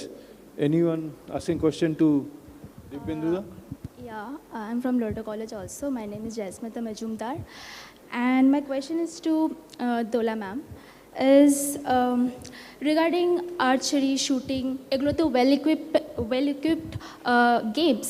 তো সেখানে দাঁড়িয়ে যারা সাবআরবান এরিয়াতে থাকে তারা কতটা অপরচুনিটি পায় এই ওয়েল ইকুইপড গেমসগুলোকে খেলার জন্য স্পেশালি গভর্নমেন্ট স্কুলগুলোতে বিকজ মানে খুব হার্ডলি ইকুইপ থাকে রাদার দ্যান প্রাইভেট স্কুলে তাও হয়তো আমরা পাই বাট গভর্নমেন্ট স্কুলে তো একদমই নয় তো সেই ক্ষেত্রে কতটা গভর্নমেন্ট বা গেমস পার্সোনালিটি হেল্প করছে এটাকে গ্রো করার জন্য স্কুল লেভেলে সেই ধরনের কিন্তু এখনও সেরকম ওয়েল ইকুইপড কোনো মানে যেগুলো ইকুইপমেন্ট গেম সেগুলো কিন্তু সেরকম পাওয়া যায় না বাট যখন আমরাও স্টার্ট করেছিলাম তখনও সেম ক্রাইসিসই আমাদের ক্ষেত্রেও ছিল বাট এখন স্টেটে বিভিন্ন জায়গায় অনেক রেসিডেন্সিয়াল একাডেমি স্টার্ট হয়েছে যারা ইন্টারেস্টেড যে আমি এই স্পোর্টসটাকে নিয়ে এগোতে চাই তো তারা সেই একাডেমিতে ট্রাই করতে পারে যেমন বেঙ্গলে ঝাড়গ্রামেতে একটা একাডেমি হয়েছে স্টেট গভর্নমেন্টের রেসিডেন্সিয়াল একাডেমি তো সেখানে মানে এখনও 16 বয়েজ অ্যান্ড 16 গার্লস নিয়ে স্টার্ট হয়েছে নেক্সট সেটা 32 হয়ে যাবে তো সেই জায়গাটা কিন্তু যেহেতু এত কস্টলি ইকুইপমেন্ট সেখানে কোনো স্কুলে যদি আমরা সেখানে প্রপোজালও দিই তারা প্রথমে স্টার্টিংয়ে বলে এত কস্টলি বাট আমাদের যেটা একটা মডার্ন বো ছাড়াও যেটা একটা ইন্ডিয়ান রাউন্ড ইকুইপমেন্ট আছে যেটা ব্যাম্বু বো অ্যান্ড অ্যারো সেটা অনেক মিনিমাম কস্টে সেটা পারচেস করা যায় এবং যারা সেই ধরনের মানে এফোর্ট দিতে পারে না তারা সেইটাকে দিয়ে ইনিশিয়ালি স্টার্ট করে এবং সেই জায়গাটা বাট এটা গভর্নমেন্টের দেখা উচিত বিভিন্ন বা কোনো গভর্নমেন্ট নন গভর্নমেন্ট যারা অর্গানাইজেশন তারা যে বিভিন্ন স্কুল লেভেল থেকে যদি আমরা যে কোনো স্পোর্টস স্টার্ট করি তো এখানে বিভিন্ন এজ ক্যাটাগরির প্লেয়ারও পাওয়া যায় এবং সেখান থেকে ইমপ্রুভ করা অনেক ইজি হয়ে যায় যদি তাদের আমরা সাপোর্ট করতে পারি যে গেমে যারা করছে ইকুইপমেন্ট আর ইনফ্রাস্ট্রাকচারটা thank you ma'am Thank you. I think that is enough for today's discussion. There is one more. The last question for this meeting. Good afternoon, everyone. My name is Tamal Rai. I am from NSHM Knowledge Campus.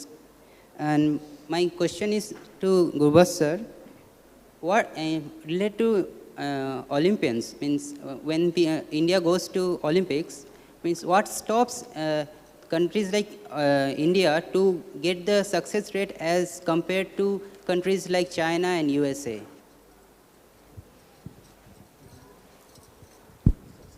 Can you come again, please? The question? Means when India goes to perform in international events such as Olympics, what stops India to get the medals? Means compared to... Why is not India getting enough medals in the international... China. Means compared to other countries like USA and China. See, let's also consider that we are supposed to be 140 crores. But also consider that what percentage of that 140 crores get the opportunity to practice and to be involved in the Olympic movement. Hardly anything. You don't require Tata or Birla. From that generation, from that strata of life, you won't get Olympians. It's only the middle class for providing, as I earlier said. And over there it is regimentation.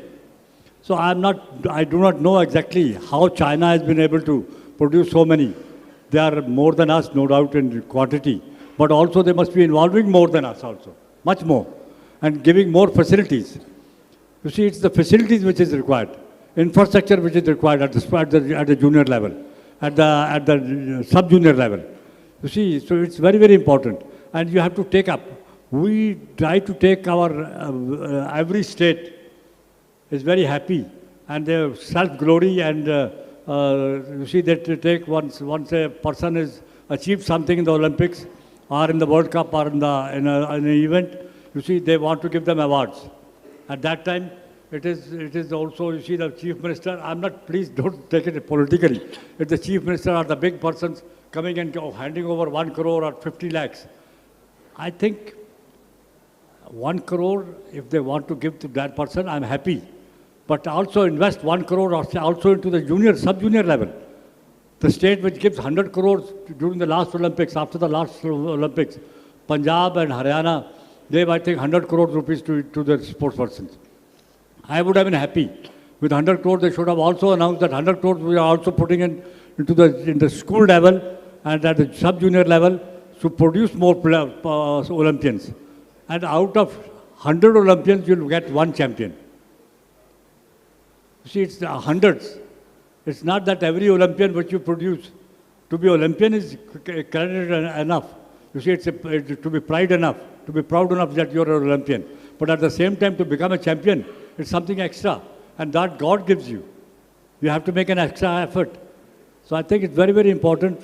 Investment at the sub-junior level, at the school level, at the college level. College sports is absolutely finished in our country. School level, still there is something. But in our time, inter-university was a big thing. I played in inter-university in 1954-55. And at that time, in that inter-university, we were 6 players who represented in 1964 Tokyo Olympics.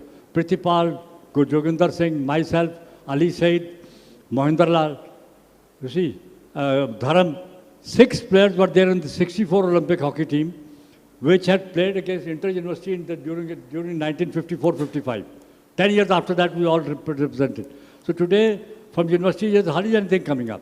So I think it's very, very important to invest in the juniors. I think we have the capacity to produce Olympians and also produce champions. Let's not be happy. One Neeraj Chopra and we are jumping above the hour, having bhangadas. I think he has done a great job for us. He's given the way, the second individual champion. But at the same time, I think we can produce many, and we will be able to do that once the investment comes in. Also from the media house, from the big houses like who are already into these things. Thank you. Thank you, sir. So I think that is enough for today.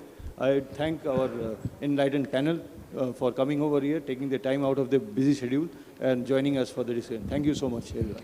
Well, thank you, Mr. Sharma, for moderating the session. I would request all of you to kindly stay back a little longer on the dais. As to show our love and respect to each panelist over here, I would now like to invite our moderator for the session to kindly come forward and present a memento to each one of them. At this point of time, এখানে আমায় বলতে হচ্ছে যখন আমি শুনলাম আমাদের legendary athletes কে বলতে that infrastructure is what we are looking forward to building up, to upgrading, and definitely creating a platform where we can produce better talents and help them evolve in the near future. And I'm equally glad to let you know that one of our sessions this day will be talking about, elaborately discussing on sports in schools and college levels. But as of now, after this photo opportunity, we would break for lunch, which shall continue for 45 minutes.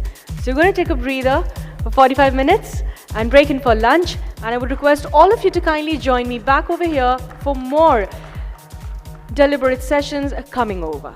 Thank you, gentlemen. Thank you, ma'am.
large enough to be mother to millions of people. Her rivers quench our thirst. Her soil satiates our hunger. Her trees give us oxygen. And when she calls out for us, her heroes always answer. Marching in unison, day after day, every day.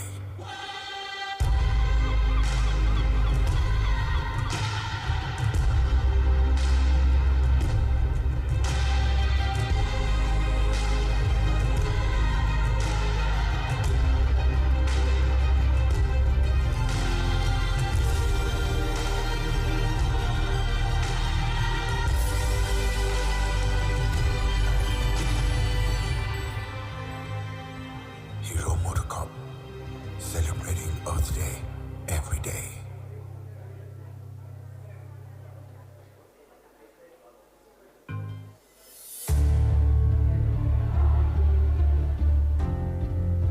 जो हवाओं का रुख मोड़ दे वो तूफान है तू।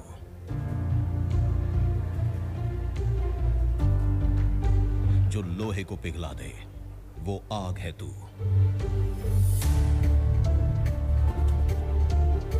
जो चुनौतियों को मात दे वो हौसला है तू।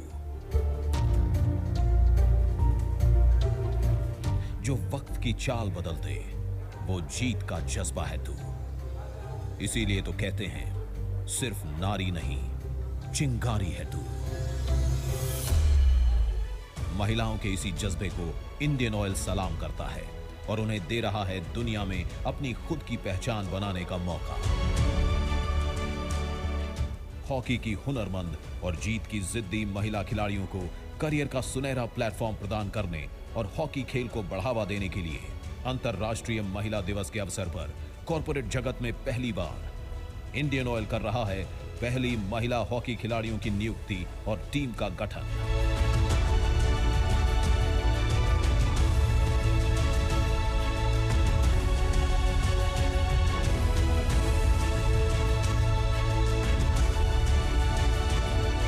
जहां महिला हॉकी खिलाड़ियों को मिलेगा हॉकी खेलने के साथ साथ अपनी प्रतिभा दिखाने और आगे बढ़ने का मौका।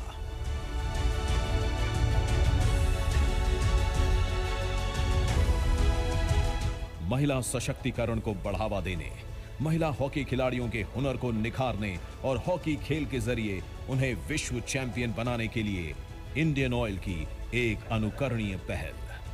हॉकी में नया इतिहास रचने की तैयारी। अब नारी की बारी।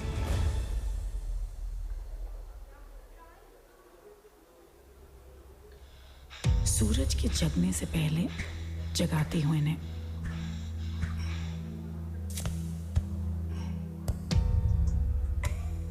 भीड़ में आगे बढ़ना सिखाती हूं इन्हें।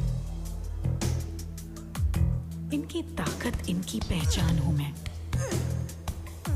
इनके साथ, इनके कंधों पर देश का भार उठाती हूं मैं। कितने किलोमीटर इनके साथ दौड़ती हूं मैं।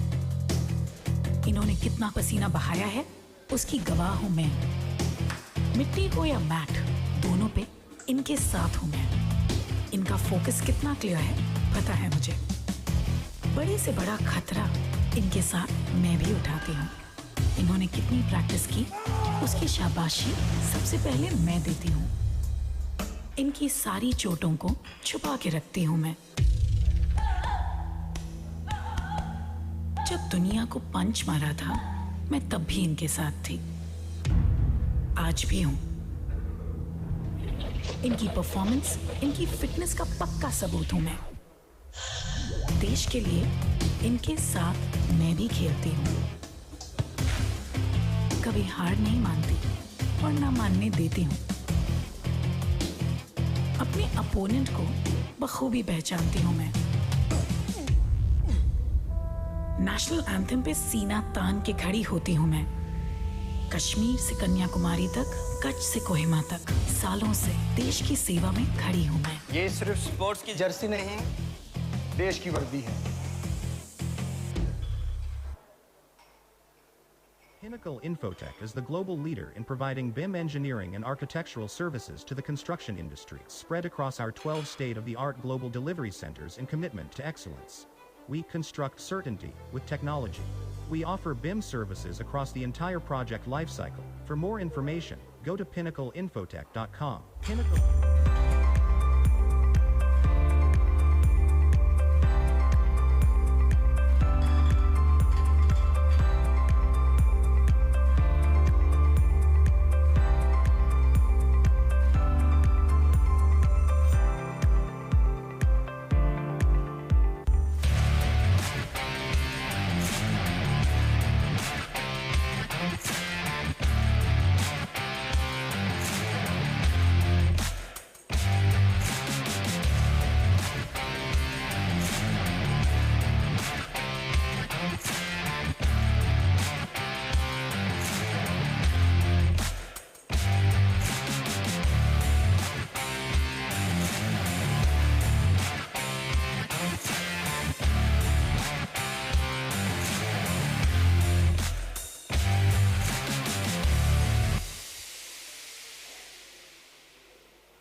सर जी चांस मिलेगा? चल शुरू हो जा माही।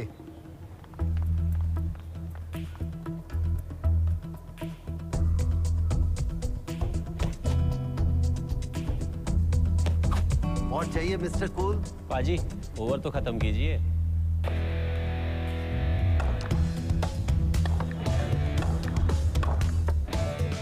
अनहोनी को होनी धोनी ही कर सकता नहीं पाजी, लीडर होके खेलना तो हमने आपसे ही सीखा है। सिर्फ एसआरएमबी में है एक्सपीरियंस और इनोवेशन का बेहतरीन कॉम्बिनेशन। एसआरएमबी टीएमटी चैंपियंस की पसंद।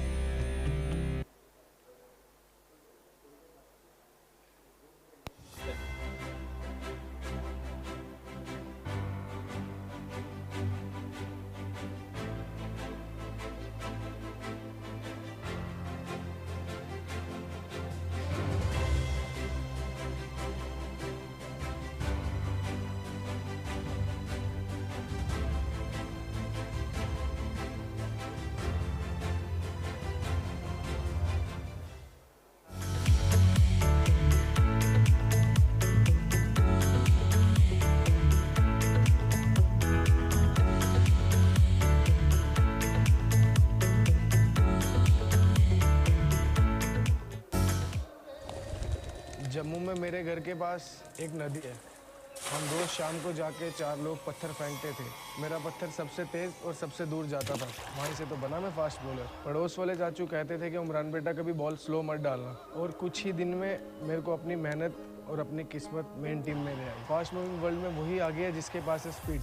जैसे मेक बाला ब्रॉडबैंड, सही स्पीड सही पहचान। सो अगर कॉन्स्टेंट फास्ट स्पीड चाहिए तो ले आइए make Bala broadband. There's a blue dot floating across the infinite universe. A dot large enough to be mother to millions of people. Her rivers quench our thirst. Her soil satiates our hunger. Her trees give us oxygen. And when she calls out for us, her heroes always answer. Marching in unison, day after day, every day.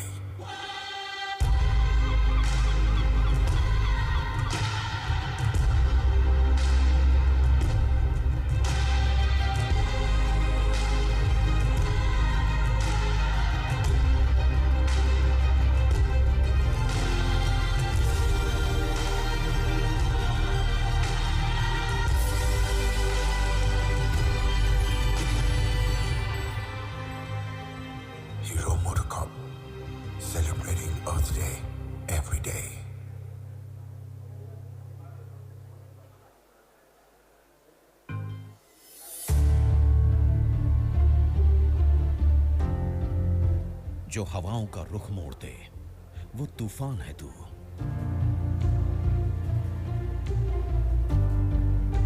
जो लोहे को पिघला दे वो आग है तू।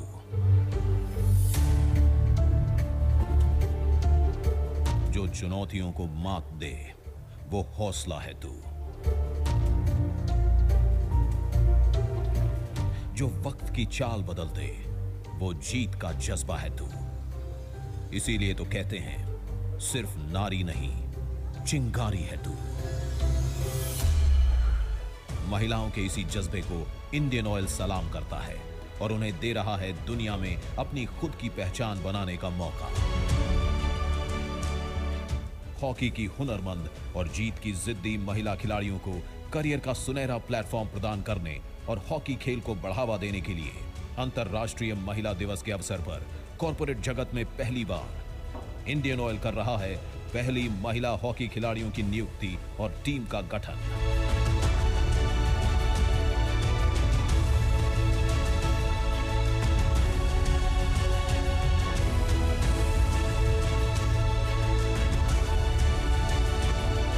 जहां महिला हॉकी खिलाड़ियों को मिलेगा हॉकी खेलने के साथ साथ अपनी प्रतिभा दिखाने और आगे बढ़ने का मौका।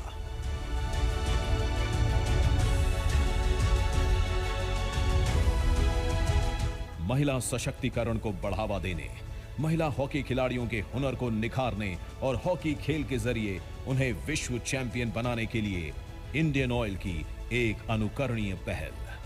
हॉकी में नया इतिहास रचने की तैयारी। अब नारी की बारी।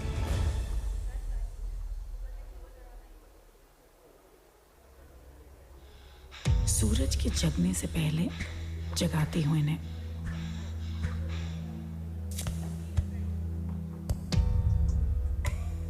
भीड़ में आगे बढ़ना सिखाती हूं इन्हें। इनकी ताकत, इनकी पहचान हूं मैं। इनके साथ, इनके कंधों पर देश का भार उठाती हूं मैं।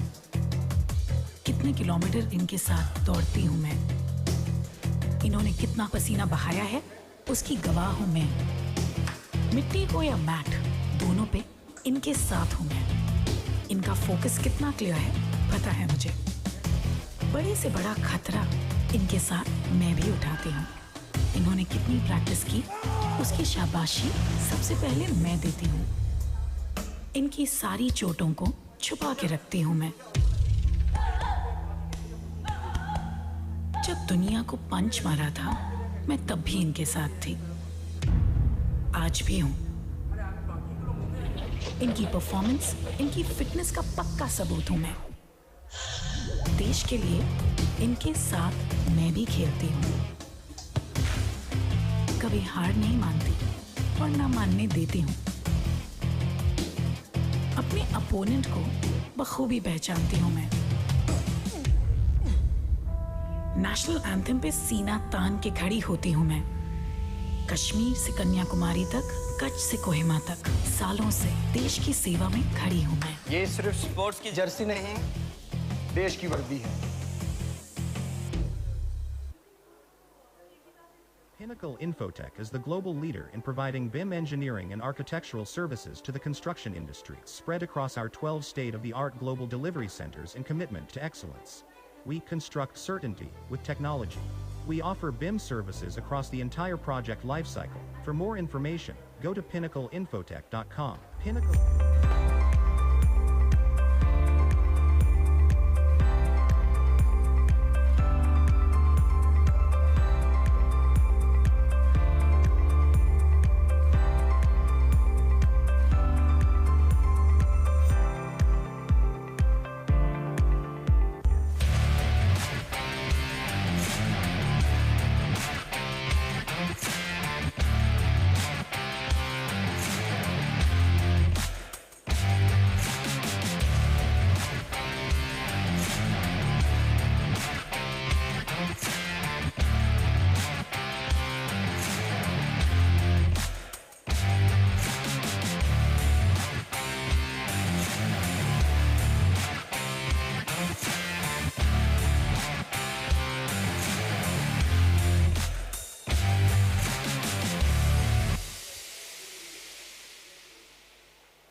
सर जी, चांस मिलेगा?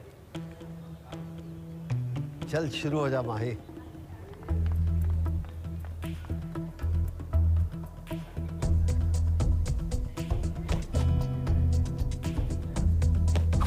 और चाहिए मिस्टर कूल? पाजी, ओवर तो खत्म कीजिए।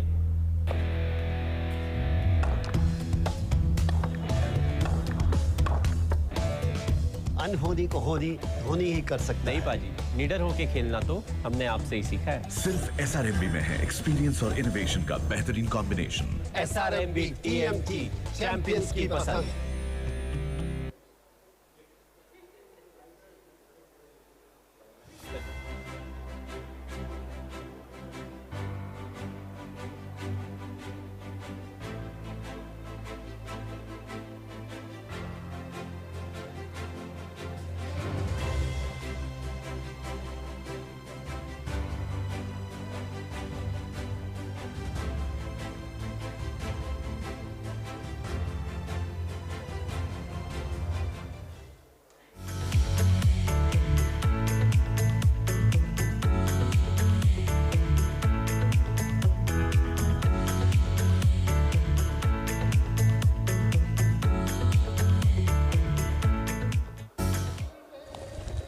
जम्मू में मेरे घर के पास एक नदी है। हम रोज शाम को जाके 4 लोग पत्थर फेंकते थे। मेरा पत्थर सबसे तेज और सबसे दूर जाता था। वहीं से तो बना मैं फास्ट बॉलर। पड़ोस वाले चाचू कहते थे कि उमरान बेटा कभी बॉल स्लो मत डालना, और कुछ ही दिन में मेरे को अपनी मेहनत और अपनी किस्मत मेन टीम में ले आई। फास्ट मूविंग वर्ल्ड में वही आ गया जिसके पास है स्पीड, जैसे मेक बाला ब्रॉडबैंड। सही स्पीड सही पहचान। सो अगर कांस्टेंट फास्ट स्पीड चाहिए तो ले आइए make Bala broadband. There's a blue dot floating across the infinite universe. A dot large enough to be mother to millions of people. Her rivers quench our thirst. Her soil satiates our hunger. Her trees give us oxygen. And when she calls out for us, her heroes always answer. Marching in unison, day after day, every day.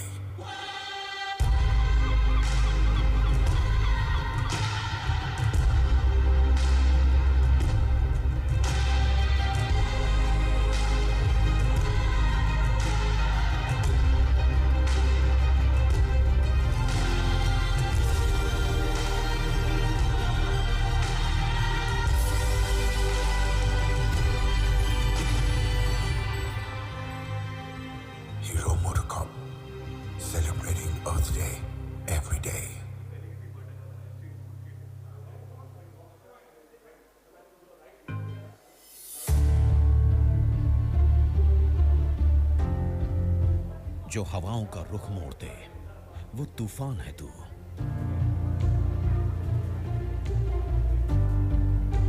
जो लोहे को पिघला दे वो आग है तू।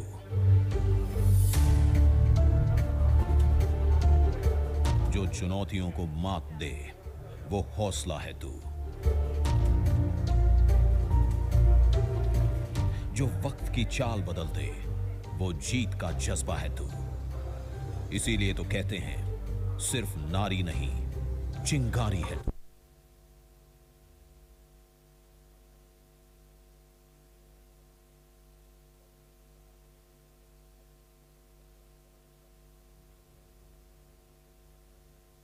की हुनरमंद और जीत की जिद्दी महिला खिलाड़ियों को करियर का सुनहरा प्लेटफॉर्म प्रदान करने और हॉकी खेल को बढ़ावा देने के लिए अंतर्राष्ट्रीय महिला दिवस के अवसर पर कॉर्पोरेट जगत में पहली बार इंडियन ऑयल कर रहा है पहली महिला हॉकी खिलाड़ियों की नियुक्ति और टीम का गठन।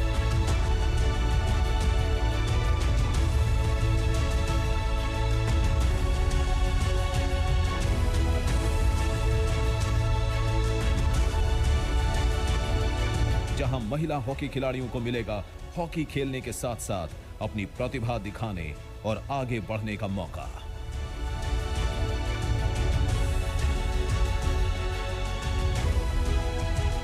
महिला सशक्तिकरण को बढ़ावा देने, महिला हॉकी खिलाड़ियों के हुनर को निखारने और हॉकी खेल के जरिए उन्हें विश्व चैंपियन बनाने के लिए इंडियन ऑयल की एक अनुकरणीय पहल।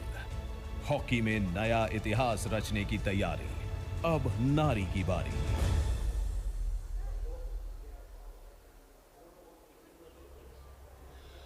सूरज के जगने से पहले जगाती हूं इन्हें।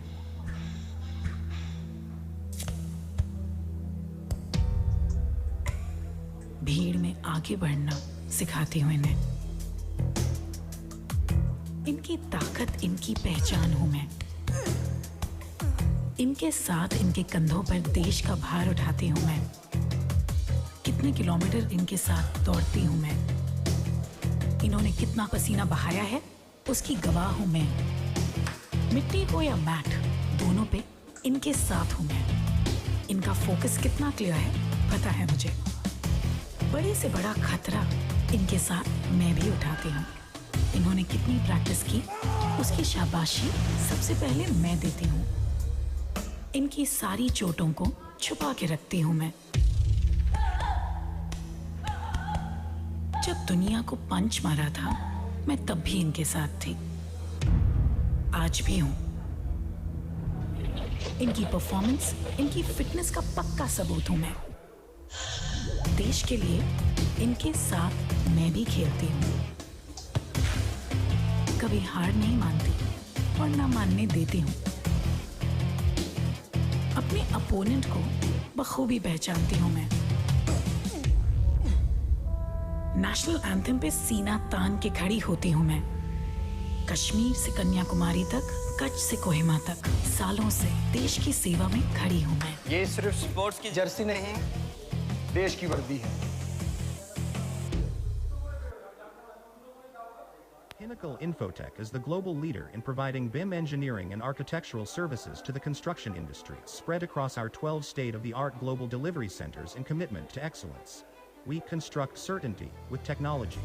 We offer BIM services across the entire project lifecycle. For more information, go to pinnacleinfotech.com. Pinnacle.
Sir ji, chance मिलेगा? चल शुरू हो जा माही।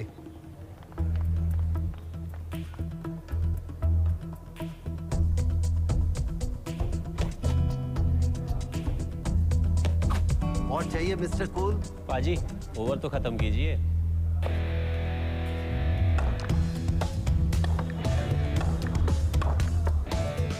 अनहोनी को होनी धोनी ही कर सकता। नहीं पाजी, लीडर होके खेलना तो हमने आपसे ही सीखा है। सिर्फ SRMB में है एक्सपीरियंस और इनोवेशन का बेहतरीन कॉम्बिनेशन।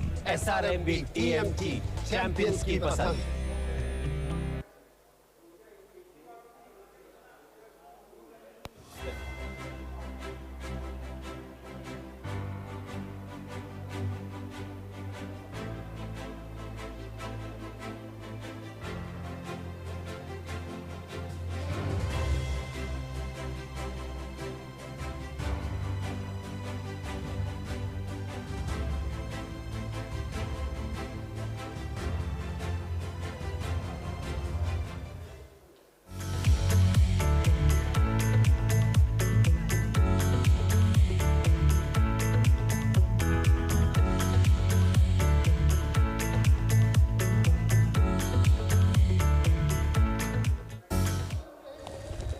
जम्मू में मेरे घर के पास एक नदी है। हम रोज शाम को जाके 4 लोग पत्थर फेंकते थे। मेरा पत्थर सबसे तेज और सबसे दूर जाता था। वहीं से तो बना मैं फास्ट बॉलर। पड़ोस वाले चाचू कहते थे कि उमरान बेटा कभी बॉल स्लो मत डालना। और कुछ ही दिन में मेरे को अपनी मेहनत और अपनी किस्मत मेन टीम में ले आई। फास्ट मूविंग वर्ल्ड में वही आ गया जिसके पास है स्पीड। जैसे मेक वाला ब्रॉडबैंड। सही स्पीड सही पहचान। सो अगर कॉन्स्टेंट फास्ट स्पीड चाहिए तो ले आइए मेक वाला broadband. There's a blue dot floating across the infinite universe. A dot large enough to be mother to millions of people. Her rivers quench our thirst. Her soil satiates our hunger. Her trees give us oxygen. And when she calls out for us, her heroes always answer. Marching in unison, day after day, every day.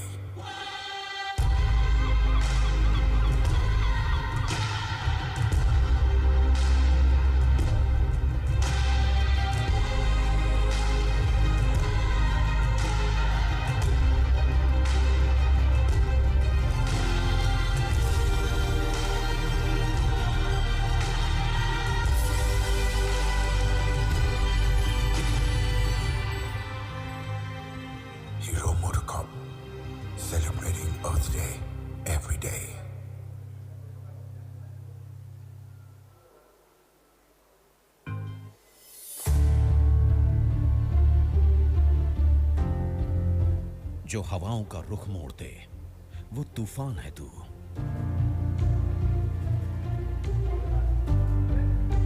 जो लोहे को पिघला दे वो आग है तू।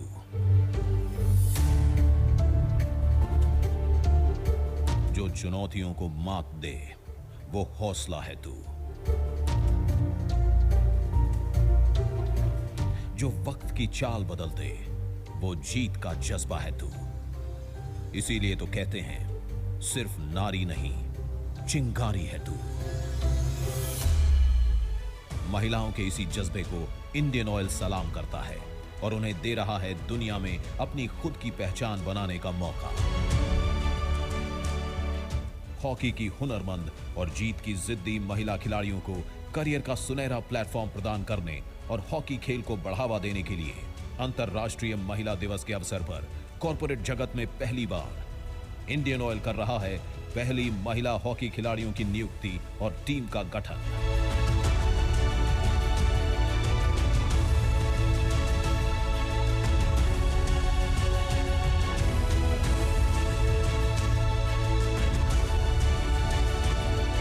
जहां महिला हॉकी खिलाड़ियों को मिलेगा हॉकी खेलने के साथ साथ अपनी प्रतिभा दिखाने और आगे बढ़ने का मौका।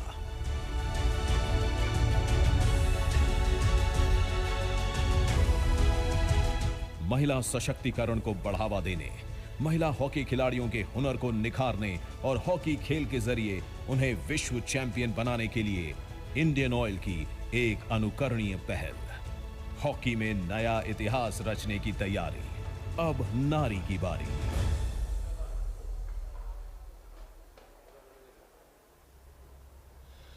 सूरज के जगने से पहले जगाती हूं इन्हें।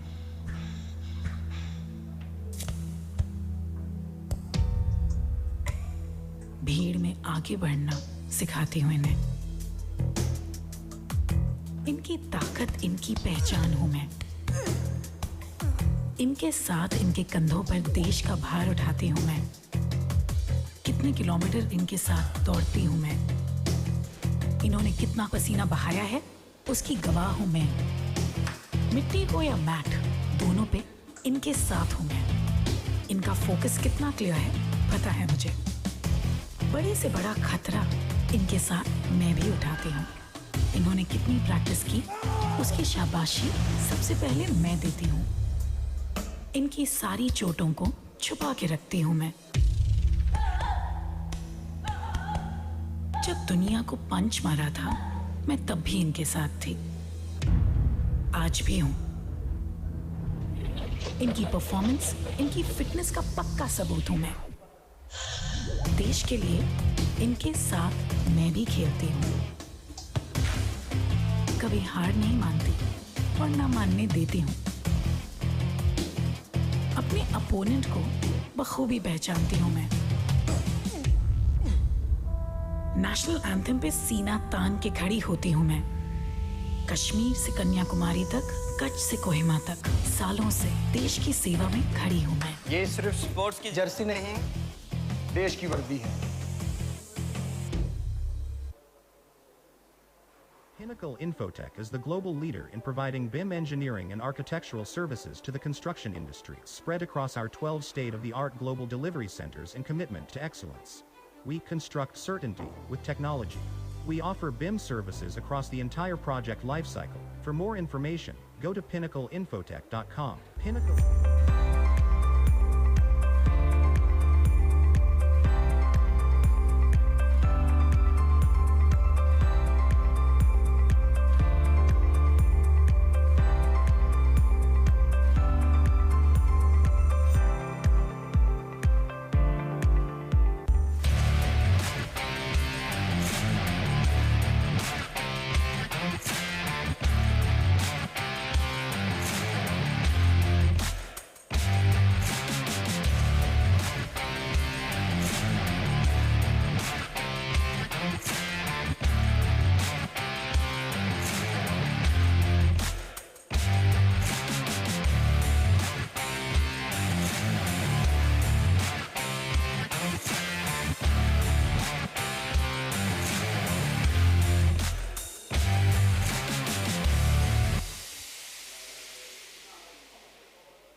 सर जी चांस मिलेगा?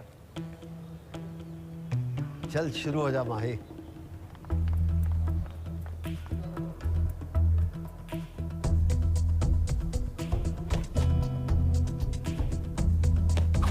और चाहिए मिस्टर कूल? पाजी ओवर तो खत्म कीजिए।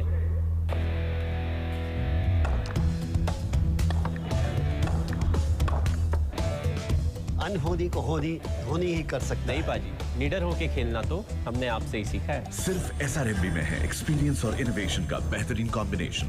SRMB TMT चैंपियंस की पसंद।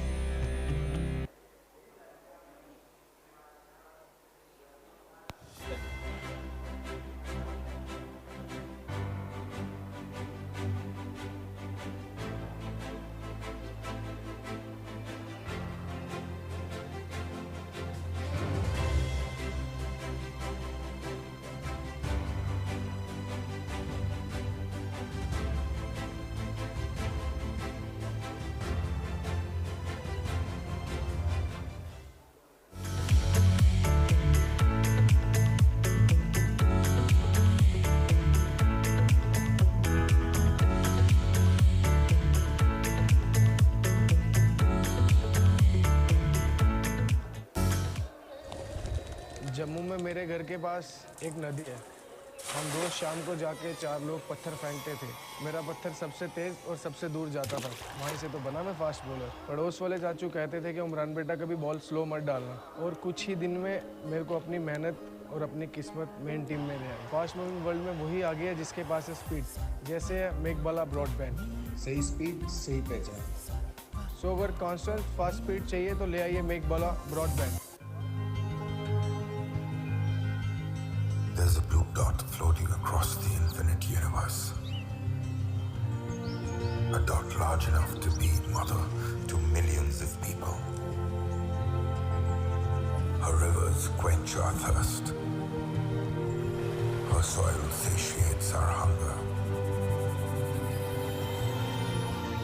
Her trees give us oxygen. And when she calls out for us, her heroes always answer. Marching in unison, day after day, every day.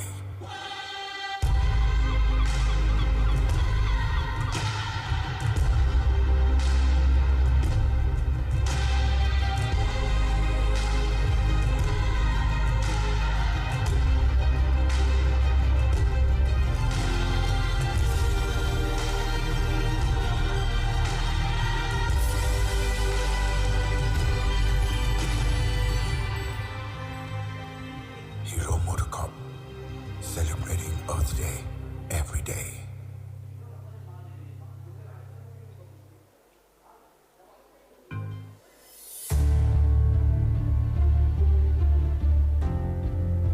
जो हवाओं का रुख मोड़ दे वो तूफान है तू।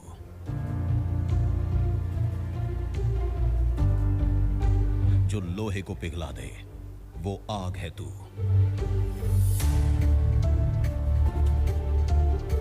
जो चुनौतियों को मात दे वो हौसला है तू। जो वक्त की चाल बदल दे वो जीत का जज्बा है तू। इसीलिए तो कहते हैं सिर्फ नारी नहीं चिंगारी है तू। महिलाओं के इसी जज्बे को इंडियन ऑयल सलाम करता है और उन्हें दे रहा है दुनिया में अपनी खुद की पहचान बनाने का मौका। हॉकी की हुनरमंद और जीत की जिद्दी महिला खिलाड़ियों को करियर का सुनहरा प्लेटफॉर्म प्रदान करने और हॉकी खेल को बढ़ावा देने के लिए अंतर्राष्ट्रीय महिला दिवस के अवसर पर कॉर्पोरेट जगत में पहली बार इंडियन ऑयल कर रहा है पहली महिला हॉकी खिलाड़ियों की नियुक्ति और टीम का गठन।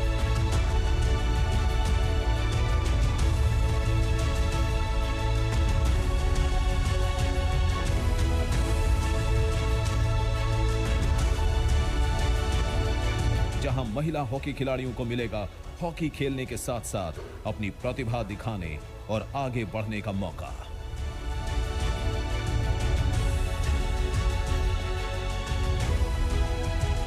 महिला सशक्तिकरण को बढ़ावा देने, महिला हॉकी खिलाड़ियों के हुनर को निखारने और हॉकी खेल के जरिए उन्हें विश्व चैंपियन बनाने के लिए इंडियन ऑयल की एक अनुकरणीय पहल।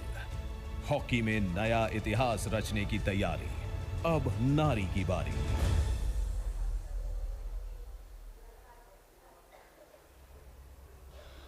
सूरज के जगने से पहले जगाती हूं इन्हें।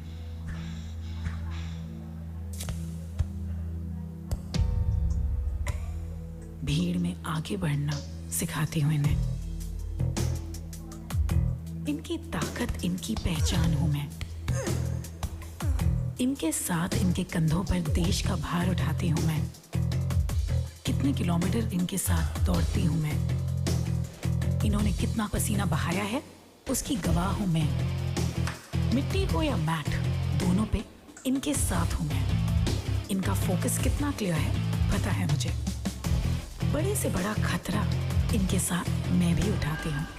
इन्होंने कितनी प्रैक्टिस की उसकी शाबाशी सबसे पहले मैं देती हूँ। इनकी सारी चोटों को छुपा के रखती हूँ मैं। जब दुनिया को पंच मारा था मैं तब भी इनके साथ थी, आज भी हूं। इनकी परफॉर्मेंस, इनकी फिटनेस का पक्का सबूत हूं मैं। देश के लिए इनके साथ मैं भी खेलती हूं। कभी हार नहीं मानती और ना मानने देती हूं। अपने अपोनेंट को बखूबी पहचानती हूं मैं। नेशनल एंथम पे सीना तान के खड़ी होती हूं मैं। कश्मीर से कन्याकुमारी तक, कच्छ से कोहिमा तक, सालों से देश की सेवा में खड़ी हूं मैं। ये सिर्फ स्पोर्ट्स की जर्सी नहीं, देश की वर्दी है। Pinnacle Infotech is the global leader in providing BIM engineering and architectural services to the construction industry, spread across our 12 state-of-the-art global delivery centers in commitment to excellence. We construct certainty with technology. We offer BIM services across the entire project lifecycle. For more information, go to pinnacleinfotech.com. Pinnacle.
Sir ji, chance मिलेगा? चल शुरू हो जा माही।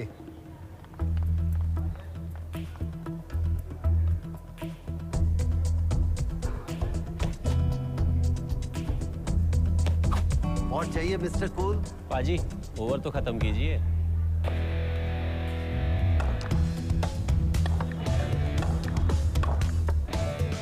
अनहोनी को होनी धोनी ही कर सकता है। नहीं पाजी, लीडर होके खेलना तो हमने आपसे ही सीखा है। सिर्फ SRMB में है एक्सपीरियंस और इनोवेशन का बेहतरीन कॉम्बिनेशन।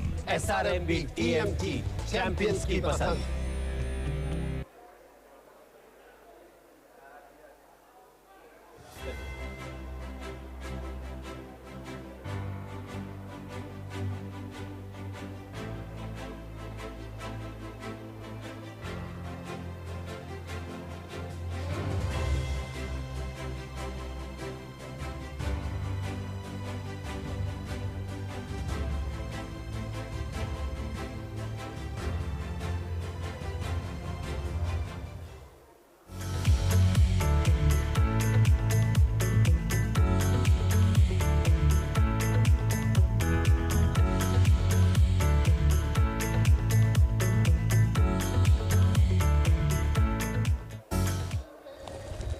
जम्मू में मेरे घर के पास एक नदी है। हम रोज शाम को जाके 4 लोग पत्थर फेंकते थे। मेरा पत्थर सबसे तेज और सबसे दूर जाता था। वहीं से तो बना मैं फास्ट बॉलर। पड़ोस वाले चाचू कहते थे कि उमरान बेटा कभी बॉल स्लो मत डालना, और कुछ ही दिन में मेरे को अपनी मेहनत और अपनी किस्मत मेन टीम में ले आई। फास्ट मूविंग वर्ल्ड में वही आ गया जिसके पास है स्पीड, जैसे मेक बाला ब्रॉडबैंड। सही स्पीड सही पहचान। सो अगर कांस्टेंट फास्ट स्पीड चाहिए तो ले आइए make Bala broadband. There's a blue dot floating across the infinite universe. A dot large enough to be mother to millions of people. Her rivers quench our thirst. Her soil satiates our hunger. Her trees give us oxygen. And when she calls out for us, her heroes always answer. Marching in unison, day after day, every day.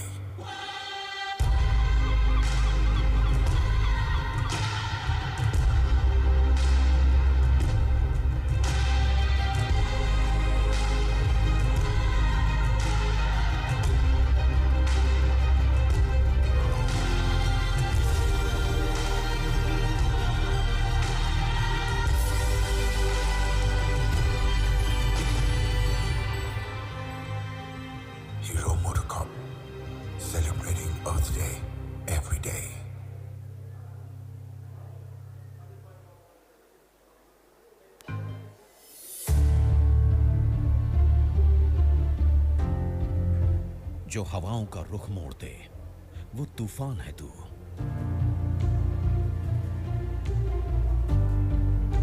जो लोहे को पिघला दे वो आग है तू।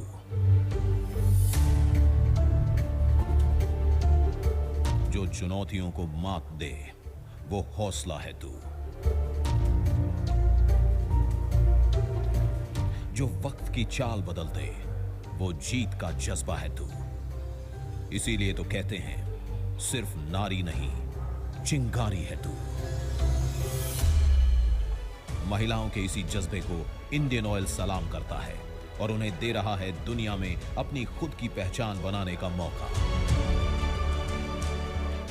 Hockey की हुनरमंद और जीत की जिद्दी महिला खिलाड़ियों को करियर का सुनहरा प्लेटफॉर्म प्रदान करने और हॉकी खेल को बढ़ावा देने के लिए अंतर्राष्ट्रीय महिला दिवस के अवसर पर कॉर्पोरेट जगत में पहली बार इंडियन ऑयल कर रहा है पहली महिला हॉकी खिलाड़ियों की नियुक्ति और टीम का गठन।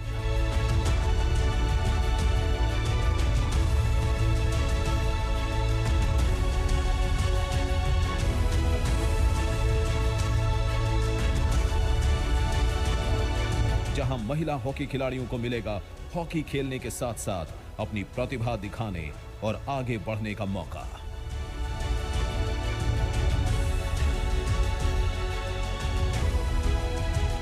महिला सशक्तिकरण को बढ़ावा देने, महिला हॉकी खिलाड़ियों के हुनर को निखारने और हॉकी खेल के जरिए उन्हें विश्व चैंपियन बनाने के लिए इंडियन ऑयल की एक अनुकरणीय पहल। हॉकी में नया इतिहास रचने की तैयारी। अब नारी की बारी।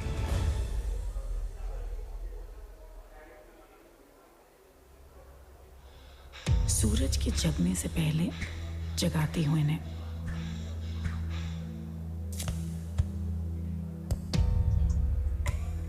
भीड़ में आगे बढ़ना सिखाती हूं इन्हें। इनकी ताकत, इनकी पहचान हूं मैं। इनके साथ, इनके कंधों पर देश का भार उठाती हूं मैं। कितने किलोमीटर इनके साथ दौड़ती हूं मैं। इन्होंने कितना पसीना बहाया है उसकी गवाह हूं मैं। मिट्टी हो या मैट, दोनों पे इनके साथ हूं मैं। इनका फोकस कितना क्लियर है पता है मुझे। बड़े से बड़ा खतरा इनके साथ मैं भी उठाती हूँ। इन्होंने कितनी प्रैक्टिस की उसकी शाबाशी सबसे पहले मैं देती हूँ। इनकी सारी चोटों को छुपा के रखती हूँ मैं। जब दुनिया को पंच मारा था मैं तब भी इनके साथ थी, आज भी हूँ। इनकी परफॉर्मेंस, इनकी फिटनेस का पक्का सबूत हूँ मैं। देश के लिए इनके साथ मैं भी खेलती हूँ। कभी हार नहीं मानती और ना मानने देती हूँ। अपने अपोनेंट को बखूबी पहचानती हूँ मैं। नेशनल एंथम पे सीना तान के खड़ी होती हूँ मैं। कश्मीर से कन्याकुमारी तक, कच्छ से कोहिमा तक, सालों से देश की सेवा में खड़ी हूँ मैं। ये सिर्फ स्पोर्ट्स की जर्सी नहीं, देश की वर्दी है। Pinnacle Infotech is the global leader in providing BIM engineering and architectural services to the construction industry, spread across our 12 state-of-the-art global delivery centers in commitment to excellence. We construct certainty with technology. We offer BIM services across the entire project lifecycle. For more information, go to pinnacleinfotech.com. Pinnacle.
Sir ji, chance मिलेगा? चल शुरू हो जा माही।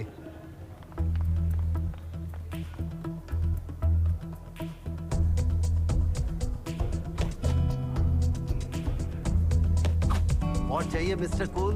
पाजी, over तो खत्म कीजिए।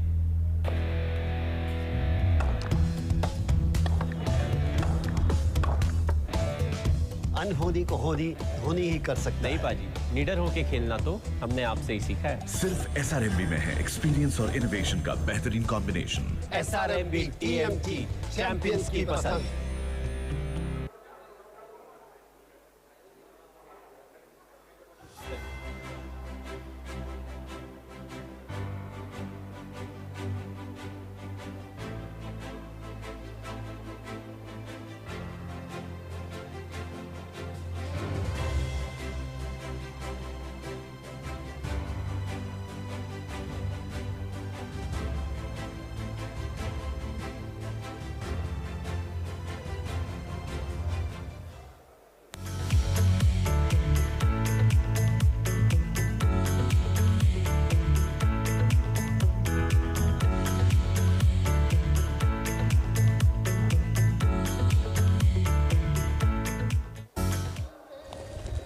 जम्मू में मेरे घर के पास एक नदी है। हम रोज शाम को जाके 4 लोग पत्थर फेंकते थे।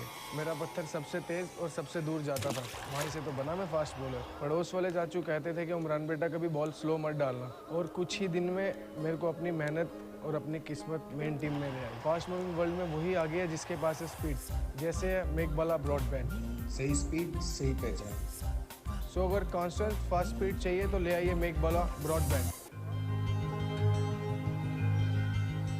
There's a blue dot floating across the infinite universe. A dot large enough to be mother to millions of people. Her rivers quench our thirst. Her soil satiates our hunger. Her trees give us oxygen. And when she calls out for us, her heroes always answer. Marching in unison, day after day, every day.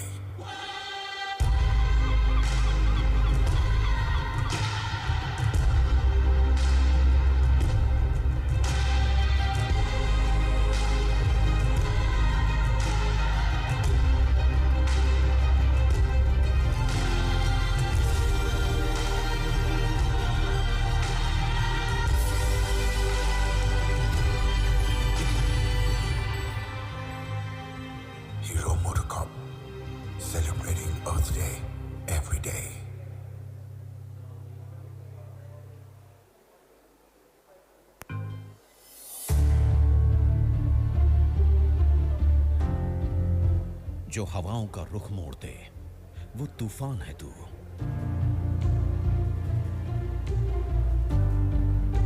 जो लोहे को पिघला दे वो आग है तू।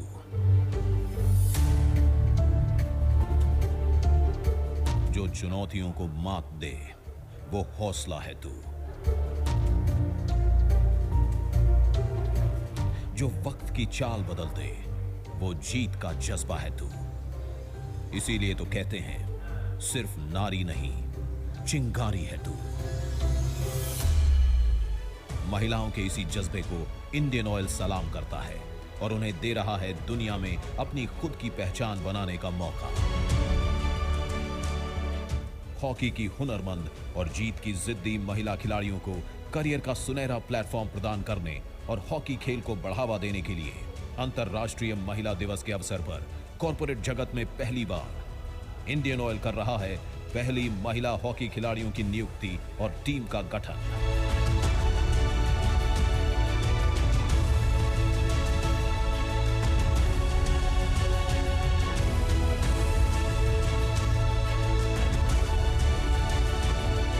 जहां महिला हॉकी खिलाड़ियों को मिलेगा हॉकी खेलने के साथ साथ अपनी प्रतिभा दिखाने और आगे बढ़ने का मौका।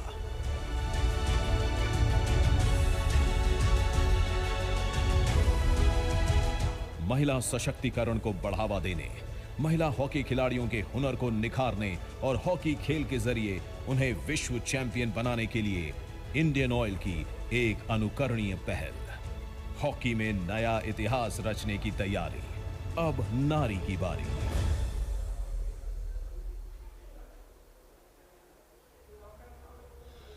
सूरज के जगने से पहले जगाती हूं इन्हें।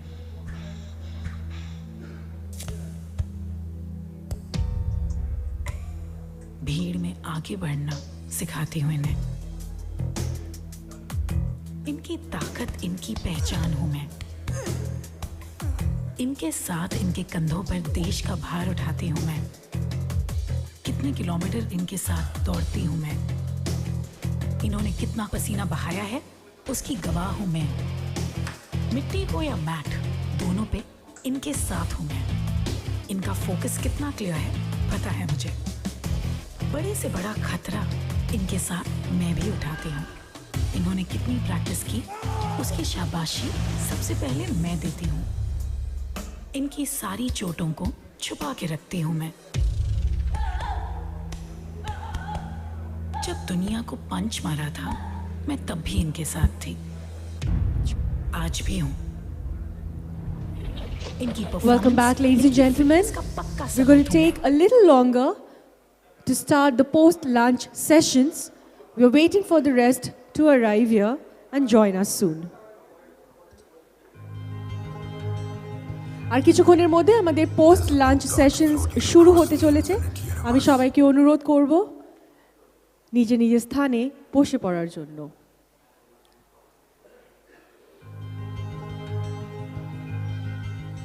There's a blue dot floating across the infinite universe. A dot large enough to be mother to millions of people. Her rivers quench our thirst. Her soil satiates our hunger. Her trees give us oxygen. And when she calls out for us, her heroes always answer. Marching in unison, day after day, every day.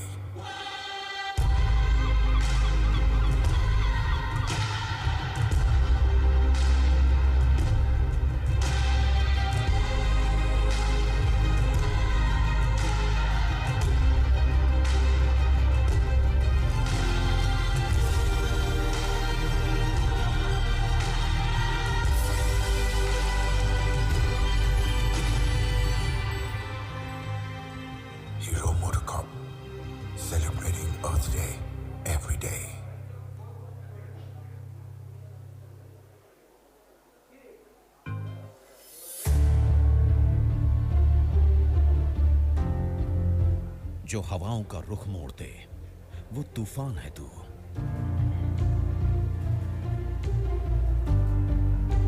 जो लोहे को पिघला दे वो आग है तू।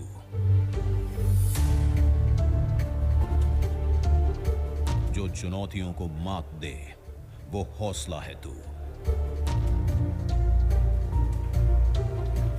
जो वक्त की चाल बदल दे वो जीत का जज्बा है तू। इसीलिए तो कहते हैं सिर्फ नारी नहीं। Welcome back, ladies and gentlemen. We are almost at the end of the lunch break which we had taken. We are waiting for the rest to join us for the post-lunch sessions.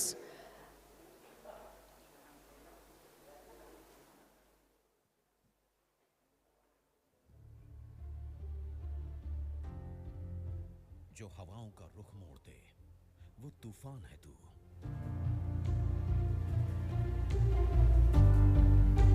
जो लोहे को पिघला दे वो आग है तू।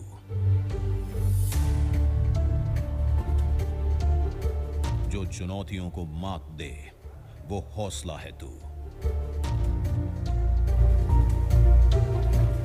जो वक्त की चाल बदल दे वो जीत का जज्बा है तू। इसीलिए तो कहते हैं सिर्फ नारी नहीं चिंगारी है तू। महिलाओं के इसी जज्बे को इंडियन ऑयल सलाम करता है और उन्हें दे रहा है दुनिया में अपनी खुद की पहचान बनाने का मौका। हॉकी की हुनरमंद और जीत की जिद्दी महिला खिलाड़ियों को करियर का सुनहरा प्लेटफॉर्म प्रदान करने और हॉकी खेल को बढ़ावा देने के लिए अंतर्राष्ट्रीय महिला दिवस के अवसर पर कॉर्पोरेट जगत में पहली बार इंडियन ऑयल कर रहा है पहली महिला हॉकी खिलाड़ियों की नियुक्ति और टीम का गठन।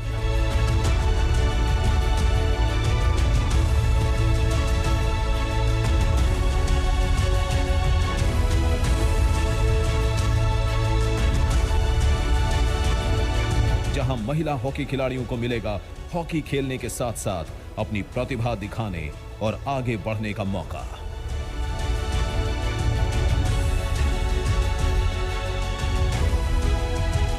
महिला सशक्तिकरण को बढ़ावा देने, महिला हॉकी खिलाड़ियों के हुनर को निखारने और हॉकी खेल के जरिए उन्हें विश्व चैंपियन बनाने के लिए इंडियन ऑयल की एक अनुकरणीय पहल। हॉकी में नया इतिहास रचने की तैयारी। अब नारी की बारी।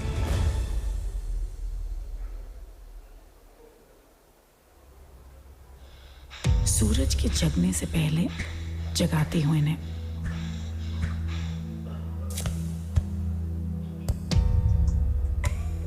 भीड़ में आगे बढ़ना सिखाती हूं इन्हें।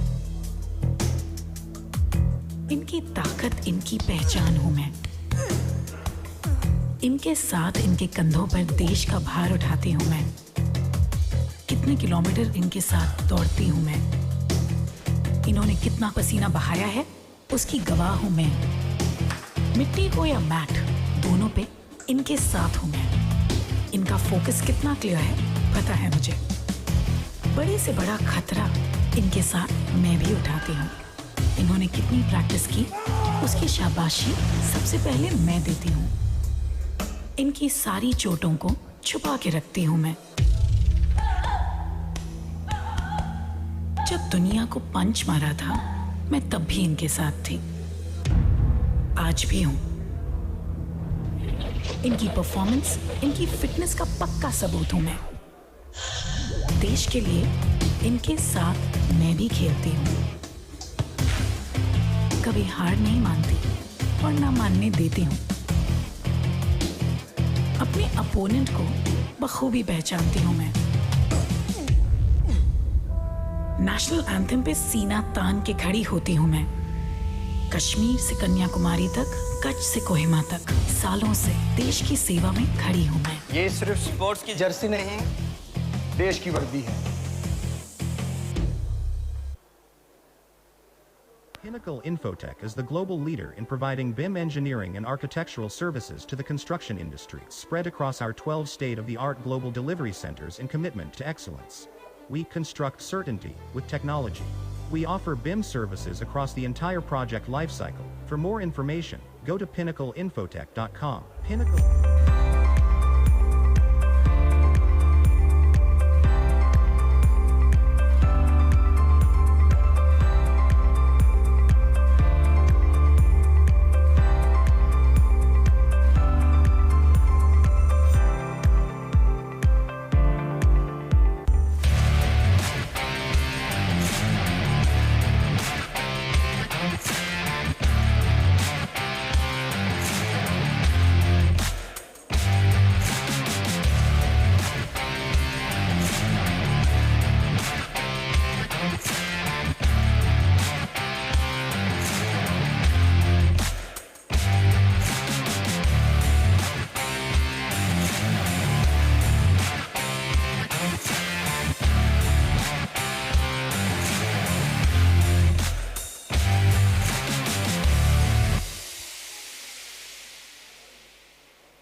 सर जी चांस मिलेगा? चल शुरू हो जा माही।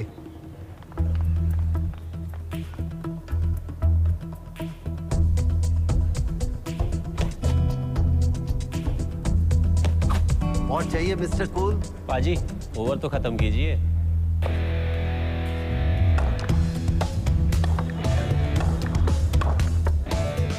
अनहोनी को होनी धोनी ही कर सकता नहीं पाजी, लीडर होके खेलना तो हमने आपसे ही सीखा है। सिर्फ SRMB में है एक्सपीरियंस और इनोवेशन का बेहतरीन कॉम्बिनेशन। SRMB TMT चैंपियंस की पसंद।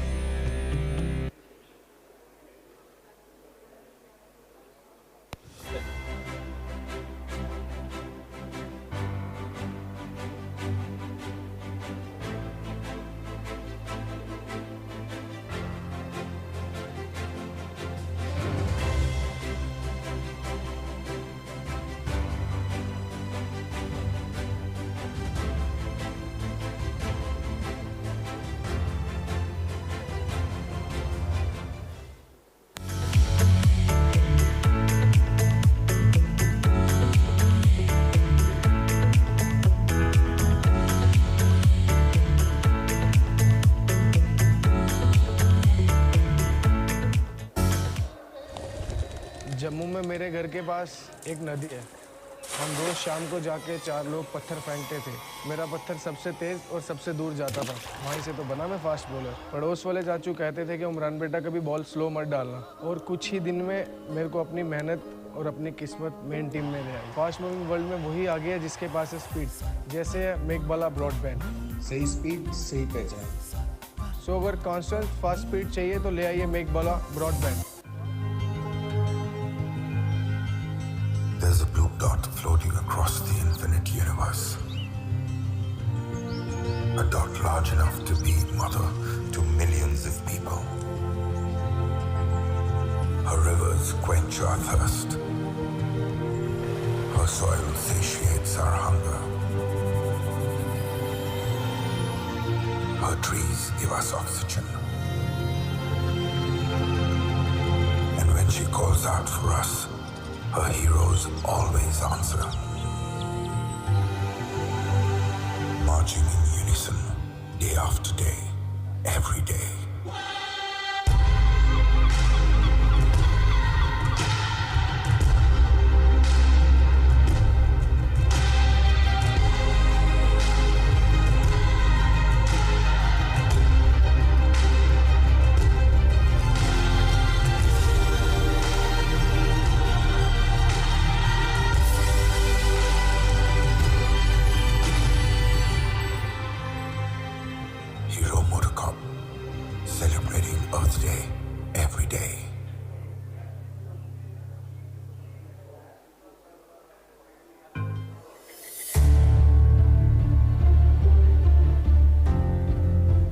जो हवाओं का रुख मोड़ दे वो तूफान है तू।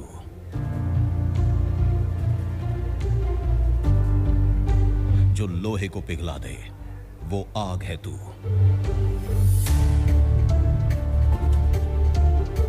जो चुनौतियों को मात दे वो हौसला है तू।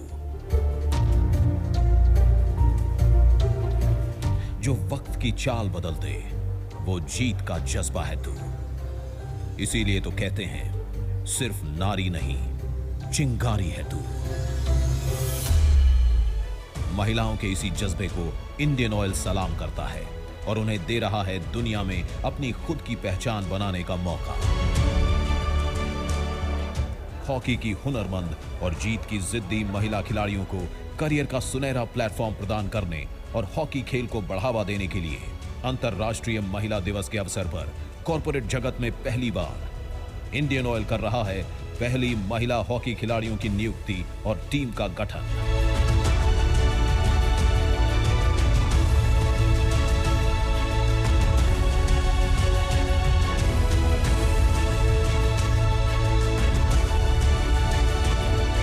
जहां महिला हॉकी खिलाड़ियों को मिलेगा हॉकी खेलने के साथ साथ अपनी प्रतिभा दिखाने और आगे बढ़ने का मौका।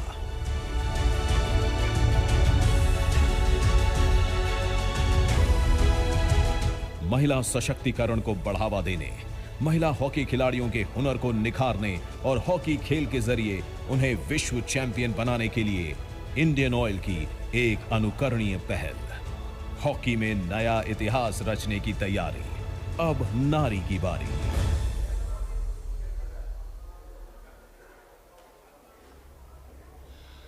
सूरज के जगने से पहले जगाती हूं इन्हें।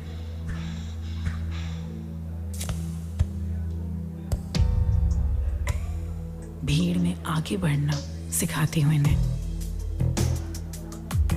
इनकी ताकत, इनकी पहचान हूं मैं।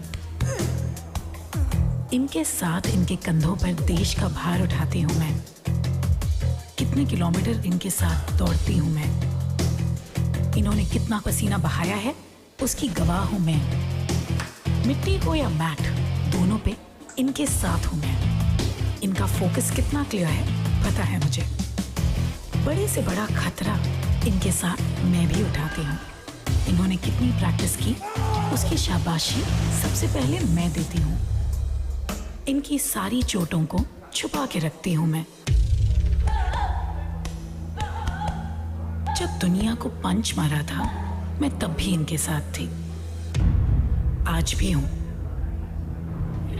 इनकी परफॉर्मेंस, इनकी फिटनेस का पक्का सबूत हूं मैं। देश के लिए इनके साथ मैं भी खेलती हूं। कभी हार नहीं मानती और ना मानने देती हूं। अपने अपोनेंट को बखूबी पहचानती हूं मैं। नेशनल एंथम पे सीना तान के खड़ी होती हूँ मैं। कश्मीर से कन्याकुमारी तक, कच्छ से कोहिमा तक, सालों से देश की सेवा में खड़ी हूँ मैं। ये सिर्फ स्पोर्ट्स की जर्सी नहीं, देश की वर्दी है। Pinnacle Infotech is the global leader in providing BIM engineering and architectural services to the construction industry, spread across our 12 state-of-the-art. Welcome back, everyone. Are we still hoping for a few more to join us? Or we are good to go? I guess we are good to go. Great. So welcome back for the post-lunch sessions. I know this is probably the most difficult sessions because I already see my cameraman and a few more yawning. I know. But it's okay. I really want to see the energy, and I really want to see how you are placed for this post-lunch sessions which we are going to have right now. The one which we ended up with just before lunch had one of our panelists speaking on why we don't really have good amount of enough medals actually coming from the international events, sports events, which takes place. And he had his own way, he had his own points to share with all of us. And that's exactly what we are hoping to do in this first post-lunch session. We are going to brainstorm on how we can build and create more Olympic champions for the future. For this, ladies and gentlemen, please help me welcome on stage our moderator for this session, Mr. K.C. Vijayakumar, the sports editor of The Hindu. Can I please have you, sir? I can have a round of applause, everyone, to welcome him. Thank you. So kindly take the session forward.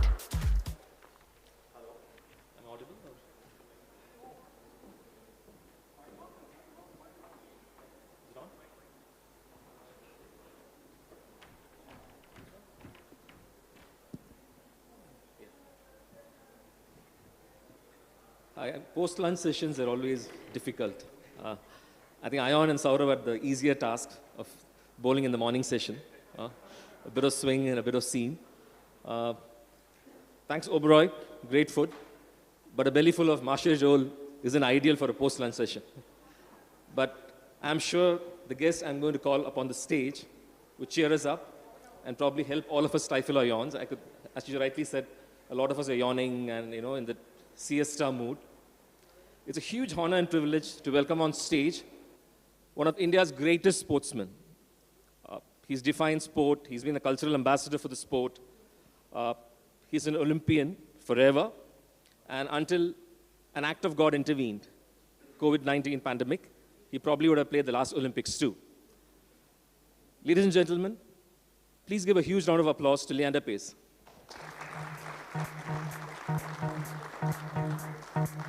Welcome, sir.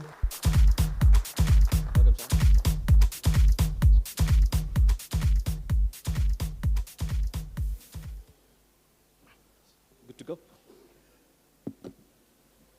So, Leander, you and the Olympics has got a massive umbilical cord. I mean, you're from a pedigreed family, Olympians. Even your origin story is linked to the Olympics, right? So, do you think it's a kind of karmic link between you and the Olympics? 7 Olympics, to be precise. Well, an umbilical cord is about right, because during the 1972 Olympics, when Palestinian terrorists were taking Israeli athletes hostage, and the 10,000 athletes were all positioned in the village by alphabetical order, the Indian building was right next to the Israel building.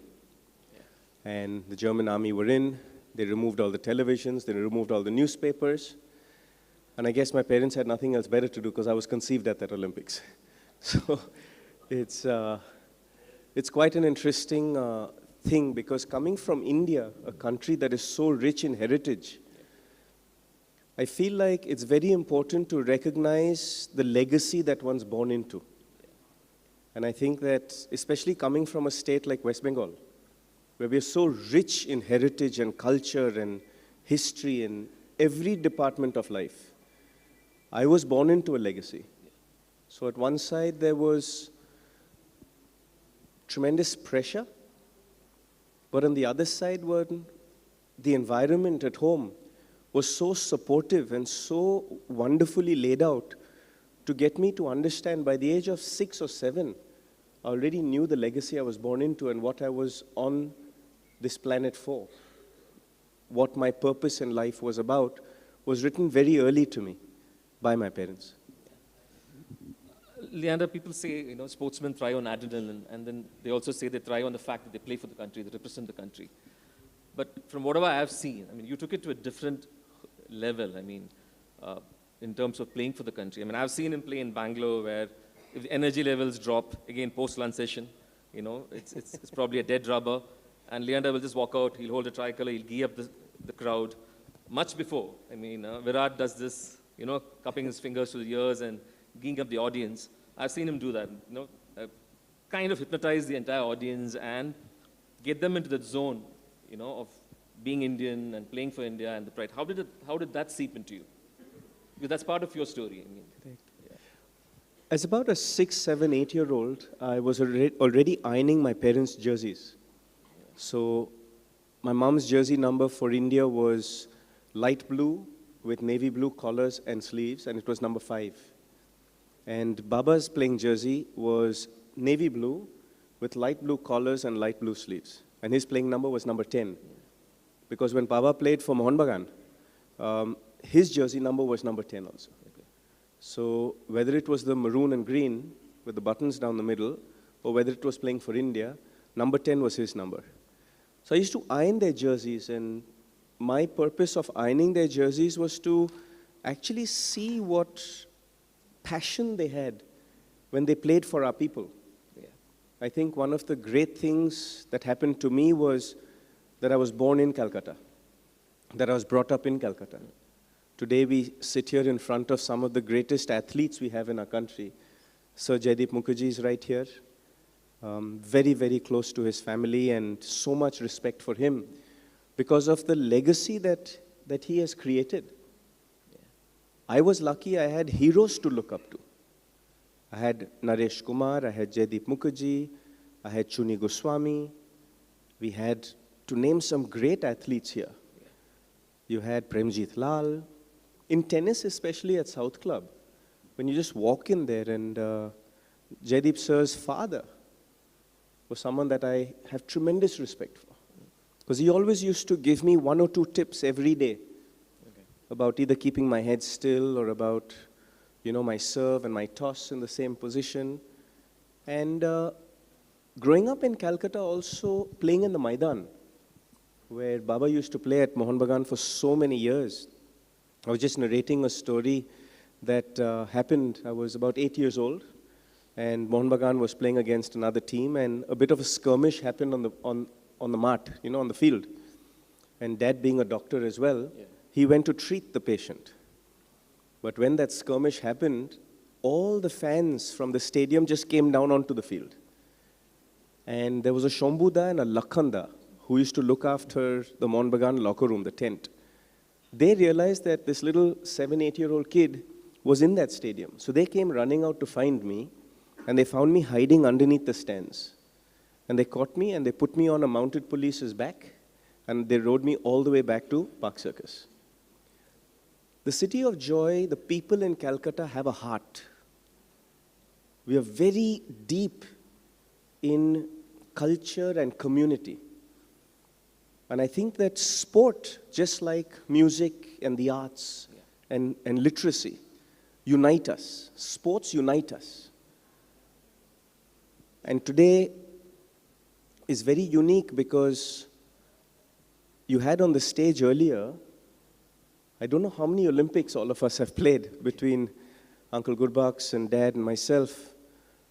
But you had Sourav also on the stage, and the years of history that was on that stage itself was phenomenal. And to come back to the thought of how lucky one was to be born and brought up in Kolkata, whether it's the Maidan and the Mohun Bagan Club and the East Bengal Club and playing in that beautiful Maidan that we have in the middle of the city.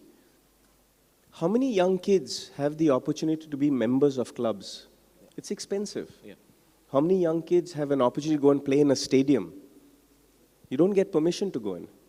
But to have a Shivaji Park in Bombay, or to have a Maidan here in Kolkata, I think that is a huge blessing right in the heart of the city. Also, for me in particular, I grew up at the clubs in Calcutta. The Calcutta Cricket and Football Club was home for me. DI was home, Saturday Club, Tollygunge Club, played all our sport. And even the members and at the club, I mean, today we've got one of the best presidents that CCNFC have had, and Uncle Dipankar Nandi, and fondly known as Paolo Rossi because of his foot skills playing football. And the opportunity that they gave me as a young boy to play football in the club. I was 7, 8, 9 years old. Ayon asked me a little earlier, he said, did you ever play rugby at CCNFC? And I did, thanks to gentlemen like Uncle Dipankar and Dad's fellow club members. They all encourage sport with the youth. And Calcutta is a city that encourages sport in the youth, thanks to wonderful men like this. And I think that is our strength. And for me, now that I'm finished up a 31-year career, I think it's really important for stalwarts like us, or people like us who have played for so many years, to come back and work at the grassroots levels to make a difference. So when did the penny drop in terms of tennis for you? Because you grew up in Calcutta, you could have picked up football, right? Even Sourav could have picked up football, but he picked cricket, you picked tennis. So, and then you become this linking thread between the Amritraj and the Krishnans and the Sania Mirzas and the current generation of tennis players. So how did that journey happen? That was a really tough choice. I used to sleep with my football. I used to polish my own boots. No one could touch them. I remember all my fun times as a young kid was playing football at the CCNFC club, or going up into the tea gardens to play football with the club, or to play for Junior India in football, to go out there. And I guess, when you have Bengali roots from your mom's side, and you have Goan Portuguese roots from your dad's side, I guess it's football, football, and more football. So I also feel that I'm more talented at football than I am at tennis. Sure. I feel so. Okay. You can ask Jaideep uncle that, because he still looks at my backhand and shakes his head. But really, it was a tough choice, because I felt that in the 80s, when I grew up, right, in 1984, 1985, India was not doing so great in football. You had two of the greatest sporting clubs in the country, East Bengal and Mohun Bagan. And the rivalry between Mohun Bagan and East Bengal in any sport was fantastic. But when they played in football, like even today, you can watch ISL and it's lovely, but when Mohun Bagan and East Bengal play in ISL, my God, the whole country is watching. The stadium's packed. And that speaks of the legacy that we have here in Calcutta, and that's what I grew up with. But I remember Dad sitting me down once, and he said to me that if you're going to do football, you're not going to get to the Olympics. If you're going to do football, you're not going to get to play in the World Cup. Because India wasn't that good in the 80s in football to make it to the World Cup or the Olympics. And then he said, what sport will you play, if not football? And it just so happened that we were sitting in the dining room, and I looked to my right, and in the living room, there was my uncle Gani Nis's picture, where he was wearing a Fred Perry shirt, sweater rather, and 2 tennis rackets. So I said tennis. Okay. And Dad laughed at me for about 6 minutes. He said, you don't even know how to play tennis. So I said to Dad, find me the best tennis academy, and we'll get you into tennis. So it was actually Uncle Sir Jaideep's brother, Uncle Chirudeep Mukherjee, who bought me my first tennis racket. I remember he was going to Bangkok and Hong Kong, if I'm not mistaken. And he bought me a tennis racket, Donne tennis racket, and came back. Because, like Sourav said earlier, the thing that Sourav and myself recognize with is that back in the 80s, you didn't have fancy equipment and modern day shoes like Nike and Adidas and Puma. You didn't have the Prince and the Wilsons and the Babolat rackets that these great players are playing with now. I got my first tennis racket from GK Sports on Kid Street. It's still there. And I got a Simon's racket which had rough and smooth on either side. Okay. It was a wooden tennis racket with high sheep gut. And God forbid if the gut broke, you had to wait 3 days to get your racket restrung. And I had 1 tennis racket. Whereas in football, I had 3 pairs of boots. Okay. One for hard ground that we have in the Maidan, one for monsoon, which is longer studs. And I felt that Dad made a lot of sense, that if you want to emulate, what he had done and want to continue the legend of what my parents had done, then I had to pick a sport that India was going to give the opportunity at. Okay. So I made a tough choice. I went to a sport that I was not the tallest, I was not the most technical, and people don't believe me when I say I'm not that talented at tennis, but the average height of a tennis player in the 80s was 6'1". The average height of a tennis player in the 90s was 6'2". The average height of a tennis player today is 6'3". I'm 5'10" on a good day. But then that didn't stop you from being a giant killer in Davis Cup. So how did that switch happen? So when you're playing Davis Cup, forget the Grand Slams or whatever, but when you're playing Davis Cup, you could just get through the opposition, much more fancied players, who are ranked well above you. How did you get that switch going? Wherein you hear the word India and then you just get going. That's always been a really tough question to answer because as a kid, sure, we had Doordarshan TV and we used to watch black and white French Open matches between Ivan Lendl and, actually we used to watch John McEnroe and Jimmy Connors or John McEnroe and Bjorn Borg then. And then you'd watch Wimbledon and you'd watch Navratilova and Chris Evert. But it was all black and white TV. And I actually remember the first time I got to Roland Garros and the first time I got to Wimbledon, I was like, wow, these colors are amazing. The green and purple at Wimbledon was like, wow, these are really cool, and all the flowers. And you get to see the red clay of Roland Garros, and the clay at Roland Garros is nothing like the clay at South Club. It's very different. Okay. Here in the clay at South Club, we have bajri, the graveled clay. Whereas at Roland Garros, it was powdered clay. Yeah. Completely different movement, style of play, different speed. But I felt that, again, the conversations at breakfast and the conversations at dinner were all about playing for the community. It was all about playing for the flag. It was all about playing for your country, for your people. Maybe winning Wimbledon was not that big for me as a kid. But you won the junior Wimbledon, right? 1990. Yeah. But in 85, when I was getting into tennis and switching from football to tennis, winning the French Open was, I didn't even think I could win the French Open because I was not that good on clay. I didn't know how to move on clay. I didn't have the patience to hit ground strokes. Okay. But I felt that when it came to winning in the Olympics, I always felt I would. And the Davis Cup. When I played in the Davis Cup. Yeah. When I play for the Tiranga, Yeah. when I play for 1.3, now 1.4 billion people, nothing stops me. That inspired me. Playing for you inspired me more than playing for myself. And that was very interesting for me because I never really understood that. Yeah. So when you talk about Leander, there are two things that crop up. One is the way he played for India. I mean, Leander was India, India was Leander. And the other stereotype is you and Mahesh Bhupati, right?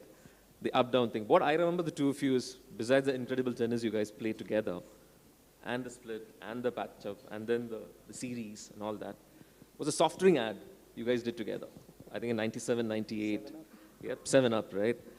I think we have this new word in English called swag, which is obviously a short form for swagger. I don't know how many of you can go to YouTube, Google it up, and it's insane swag. A couple of my batchmates in Asian College of Journalism in Bangalore, the girls, they had a massive crush on both of you.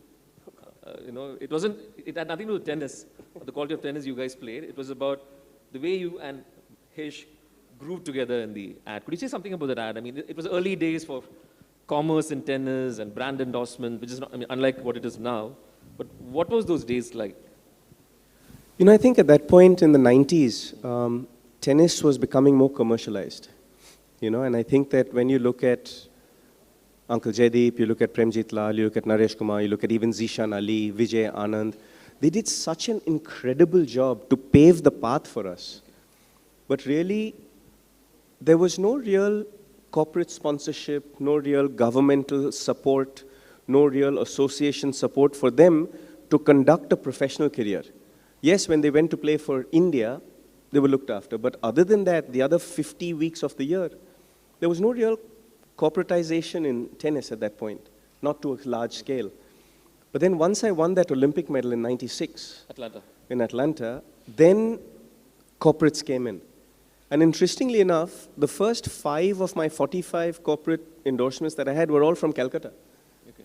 And I'm so thankful to Goodrick Tea, ICI, to name a few, Tatas, to name a few, that really came out to really support me. And part of our conversation today was about how, as you brought up during lunch, how when a young athlete wins at the age of 19, 20, or when a young athlete as a professional wins at the age of 23, 24, only then there's a rebound action. Yeah. That then the corporates come in, and then the sponsorship comes in, and then, but what happens to the young athletes who are so talented in the tier 2, tier 3, tier 4 cities that don't have that support? I really believe in India, we haven't even touched 50% of our talent in sport yet. Because I personally believe they're all in the rural areas. Okay. An example of that is exactly what MS Dhoni has done, what Mary Kom has done. An example of that is, even if you look at Sourav and myself, growing up in Kolkata, no one ever thought we'd have such a great captain in cricket from Kolkata. Yeah. It was generally Mumbai or generally Chennai or generally, Delhi that actually threw the captains out. But I feel that we have a long way to go to recognize talent in our country, not just in tennis, but I'm talking about physical fitness talent, mental aptitude talent, emotional quotient talent, because that's how winning is done. Technique is a prerequisite that you learn. You put in 10,000 hours, you put in 3 million repetitions. Over 10 years, you will have good technique. If you hit 10,000 hours, 3 million repetitions over 10 years of anything, whether it's to eat with chopsticks, or whether it's to brush your teeth, or whether it's to hit a slice serve wide on a deuce court, or to hit a cover drive, you will master that art. But where the difference comes in between the amateurs and the pros is really in physical fitness, mental fitness, and emotional fitness.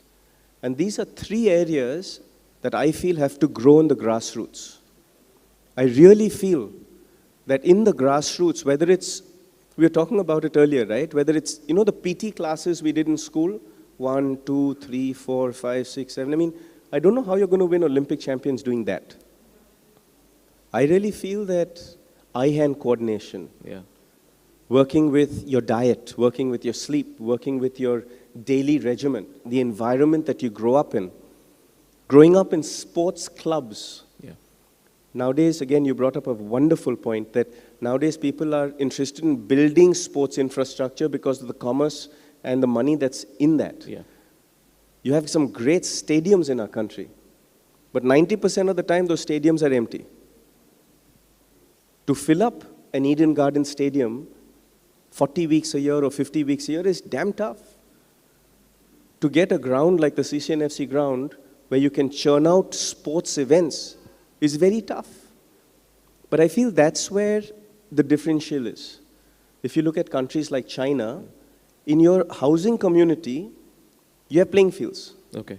You look at countries like Singapore, you have tennis courts, swimming pool, hockey, astroturf hockey, not grass. Okay. Astroturf hockey in your community. And I feel that in India, we're really going to grow as a sporting nation in big numbers if we actually concentrate on the physical training or the sports education in schools and colleges. Do you think the base is low in India in terms of as a sporting nation, in terms of the number of people playing active sport, be it the urban milieu, be it the rural landscape? Do you think the base is, or has it improved since the time you started playing and then you hung up your boots? I think it's low, okay, even though it's improved. Okay. If you look at 1.4 billion people, we are number one in the world in obesity. We're number one in the world in diabetes. We're number one in the world in mental health issues. Sport creates endorphins, happy chemicals. When you go and play sport, when you go and run around and with your friends, and it doesn't matter if you're playing football, hockey, cricket, tennis, basketball, track, chess, whatever you're playing, it makes you feel good. Yeah. So that feel good is what really is important for a quality life. Also, when you play sport, you get to burn off the food that you eat. And we Indians eat such rich food. Our diet, so to say, is full of curries and sauces and pastas and rice and, lots of meat. Yeah. So hence, going out there and burning not just the calories to look good, but going out there and really burning off the food and the sauces that you're eating also keeps you in good health. So for me, sport is not just about winning Olympics, like we've got 2 Olympic medals in our family already. But it's not just about winning. It's not just about Grand Slams. It's not just about World Cups. It's not just about millions of dollars. It's about good quality health. And I think that is where we need to focus in India. Because if we look at our pollution levels in any of our major cities, it's a huge issue. If we look at mental health of the youth, the amount of pressure that all these young kids are taking in Loreto House or St. Xavier's or La Martiniere or all over the country, Delhi Public School. I mean, some of the stories that are out there about not just peer pressure, but about parental pressure, exam pressure, social media pressure. I feel really sorry for the youth because the amount of pressure that they are feeling about this instant gratification. My dad told me once when I was transitioning from football to tennis, I said, Dad, I'm not so sure I can do this, right? Do you think I can be an Olympic champion in tennis? And my dad said to me, you're going to probably lose 75% of the matches you play. Okay.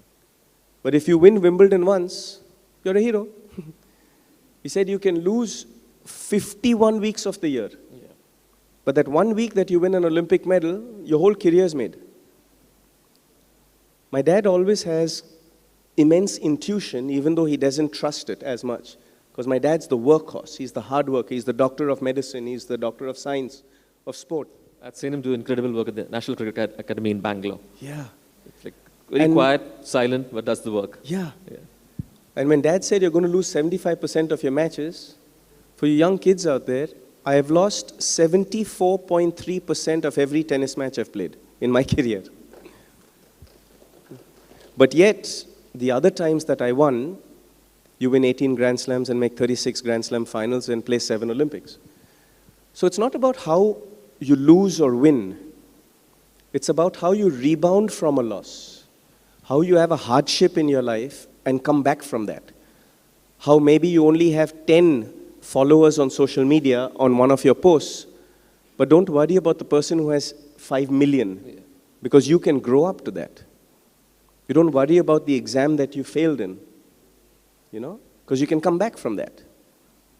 So for me, I think winning is done by mental and emotional strength, because technical and physical strength are prerequisites. Those things just come with repetition. But winning is done in between the two temples. And especially for the modern generation, I think the stress that they undergo is tremendous. All these smart gadgets, things happen so fast and so quick. I'm sitting here with you, I can feel my phone just buzzing nonstop. People just need your attention all the time. And what does it take to be successful, right? It takes a lot of lonely hours to master your craft. So whether it's academics, whether it's sport, whether it's music, whether it's dance, whether it's rocket science, whether it is computers, you need to spend time in isolation with your craft. So if someone spends 4 hours a day, then I've got to spend 6 hours a day.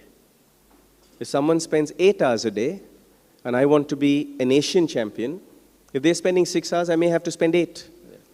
If someone spent 8 hours a day and I want to be a world champion, maybe I got to spend 10 hours a day. So your quantum of time that you spend with your craft and the passion that you have to it determines your success, in my humble opinion. I believe that, sure, you need a quotient of luck, you need a quotient of good fortune, you need a quotient of opportunity, which is big. But I've always been that you can be a master of your own destiny. And especially for me, growing up in this legacy of having a mother who's captain India in basketball, having a dad who's an Olympic champion, and then, wow, son, you're playing sport. To negate the pressure of all of that, I figured as a young kid, how can I learn from the Naresh Kumars, from the Vijay Amitrajes, from the Peles or the Muhammad Alis or the greats of the world? How can I study them and learn how to rewrite my own history? How can I take the family legacy and make it better? For me, I will never be a doctor of medicine like my dad. I will never be a doctor of sports science. But being the guinea pig to my father, I know exactly what I had to do practically. So now what I've been doing in the last 20 years is compiling 60 years of knowledge of Baba's and putting his 60 years of knowledge and my 40 years of knowledge together and putting it in an online portal into an app that hopefully will be ready in the next, I would say, 24 months, and then taking that to schools and colleges and professional clubs and academies all around the country. And I will never proclaim to teach hockey or basketball or cricket or golf. I won't even get into the technical stuff of tennis. But what the Paes family stands for is physical fitness, mental fitness, and emotional fitness. And that's how winning is done, I guess. How did you reinvent yourself? Because you fought against ageism. I mean, you were there for almost 3 decades playing at the highest level of sport. You were a damn good singles player, winning India matches in Davis Cup, doing very well in the Grand Slams in the initial rounds. And then you seamlessly move into doubles. You seamlessly move to mixed doubles, 18 Grand Slam titles in the realm of doubles. Then a symbiosis with Martina Navratilova, Martina Hingis. How did you constantly reinvent yourself? I mean, you've done your homework. Some good questions. As a junior, I won Junior Wimbledon and Junior US Open. I was #1 in the world in juniors. But from the juniors to the seniors is such a long way. And if you look at a lot of our youngsters, like we had a young 18-year-old on the stage today, and she's a world champion already at 18 from Kolkata. Fantastic. And as much as now she's in a great sport of cricket, where the women's IPL is happening, and there's equal prize money now in cricket in our country, which I'm so happy about. I think there should be equality in every walk of life, both for women and for men. Equal prize money, equal salaries, equal opportunity. And I'm so happy that that's come about. But then when you look at the transition from juniors to seniors is where we lose a lot of our Indian athletes. Because the corporate dollar that does not come in for expenses. I just want to interrupt you here because there was this fabulous player called Aisari Rai in Karnataka. You know, fabulous player winning titles at under 14, under 16, under 18. And then one day she disappears because she's using tennis to get admission at a US university. And we lost her forever, right? So is there an issue there?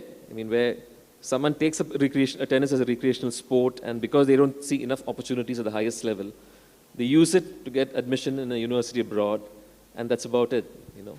That's exactly where I was going. That once you do well in the juniors, and you have that talent and you show that talent that you can be a great world champion in the seniors as well, you don't have, we used to stay back in the 80s, you don't have the infrastructure. Yeah. You don't have floodlights, you don't have synthetic tennis courts, you don't have AstroTurf fields, you don't have bouncy wickets. Now let's go into the other aspects of sport. You don't have sports medicine at that level in the 90s. You didn't have great physiotherapists, you didn't have sports knowledge. That was in the 90s. Yeah. Today we've got all of that. But when we talk about tennis, we still do not have one indoor tennis court in the entire country. Not one. So in a tropical country like India, where it rains for about 3.5 months a year, that means for 3.5 months there's no tennis. So we're still improving drastically. You've got AstroTurf fields, you've got great cricket academies all around the country. The BCCI is really an association that should be emulated by all sports. I think that when most athletes complain about cricket, saying that cricket takes the prize money, cricket takes all the corporate sponsorship, cricket takes all the TV time, I think very differently. I think that we should all learn from cricket. I think that if we learn from how the athletes are looked after, even the retired athletes, come back into coaching, come back into administration, come back into umpiring, come back into the governance of the sport, I think every other sporting governance should do that. And it should have a healthy blend of corporate people, legal people, and athletes to run the association. I think that's how associations will thrive. But now coming back into, as an athlete, as a player, I feel that really to develop the grassroots sport, to give children the opportunity to play sport in school and learn skills that will then enhance them from their junior career to their senior career.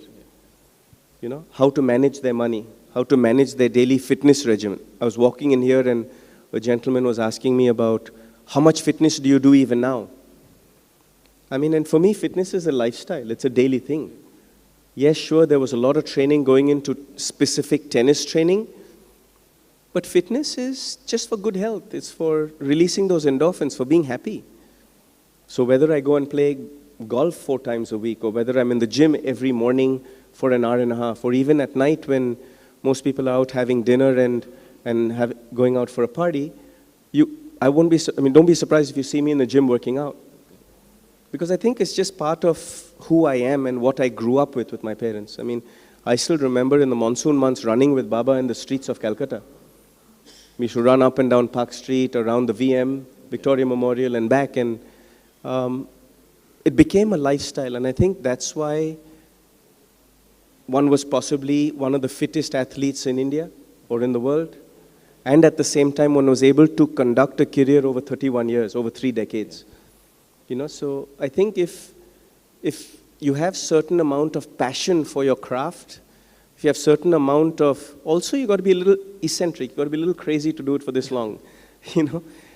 But if you really get into it and you have a burning desire to achieve what you want, you can do it. So Leander, I think we've completely run out of time. Is there any time for questions? Yeah?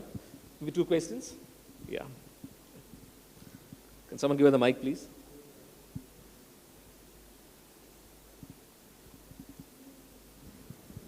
Good afternoon, sir. My name is Megan Gunnian, and I'm from Loreto College. My question to you is, growing up, we often look up to people we identify with, or we would like to be, you know, somebody who inspires us. So who was that person for you, sir?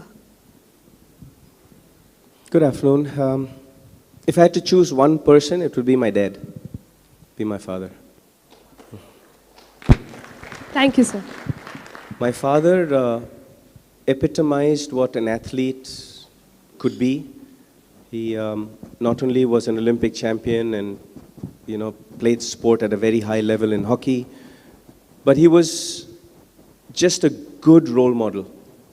He's my best friend, he's my dad, he's my North Star. He has made a difference to so many people's lives that I learned very young that the loyalty of friendship is one of the most important things in the world.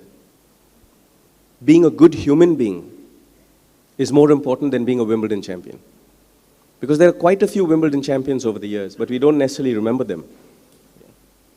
But we'll remember a Navratilova, we'll remember a Muhammad Ali, we'll remember a Pele, we'll remember a Mother Teresa, we'll remember a Mandela.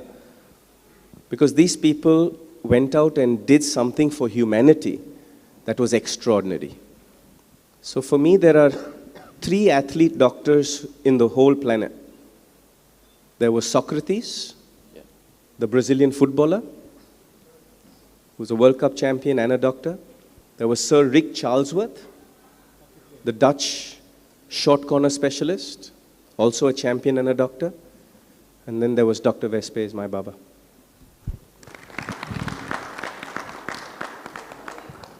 One more question, yeah. Good afternoon, sir. My name is Anvesha. I'm from Loreto College. Sir, how was it like to actually lose 74.3% of your matches? I choose to forget, so I have no idea.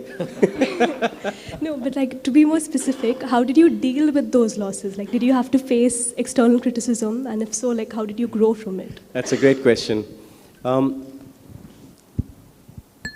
Sylvester Stallone came up with one of my favorite quotes. And it says, it's not about how hard you can hit, but it's how hard you can get hit, fall down, stand up, dust yourself off, and keep going. That's how winning is done. Thank you, sir. Thanks, Leander. I think that concludes a wonderful session. Thank you so much.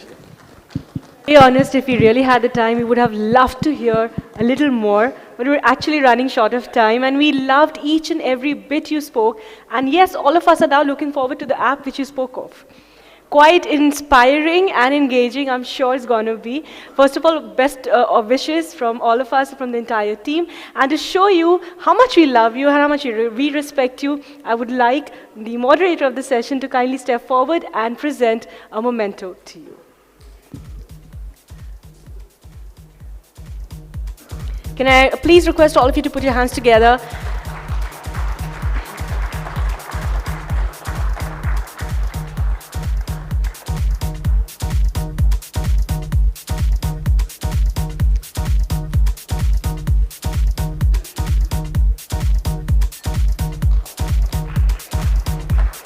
Thank you, gentlemen.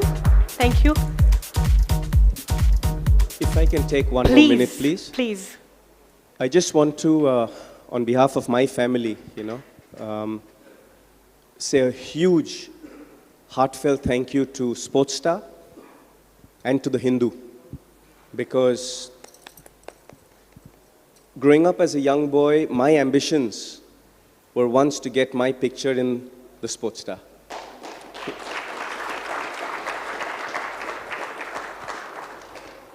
And then once I got my picture in the Sportstar, I was 13 years old, and I was playing the Bertram tournament at Loyola College, and there was a favorite black and white picture, and believe it or not, there are probably a couple million pictures of mine in archives around the world, but my father's favorite picture is that black and white picture at Loyola College where I was up in the air hitting a forehand with zero technique, but for some reason he loves that one. Once that was done, my ambition was to get onto the cover of the Sportstar. And the first cover of the Sportstar that I ever got on was done by my favorite, VVK. His picture at Davis Cup in Delhi. I was wearing a sleeveless shirt like most footballers wear. I was wearing short shorts like most footballers wear and long socks like most footballers wear, but playing Davis Cup tennis for India. And I remember I was down on my toes, just celebrating the win that we had against Chile, if I'm not mistaken.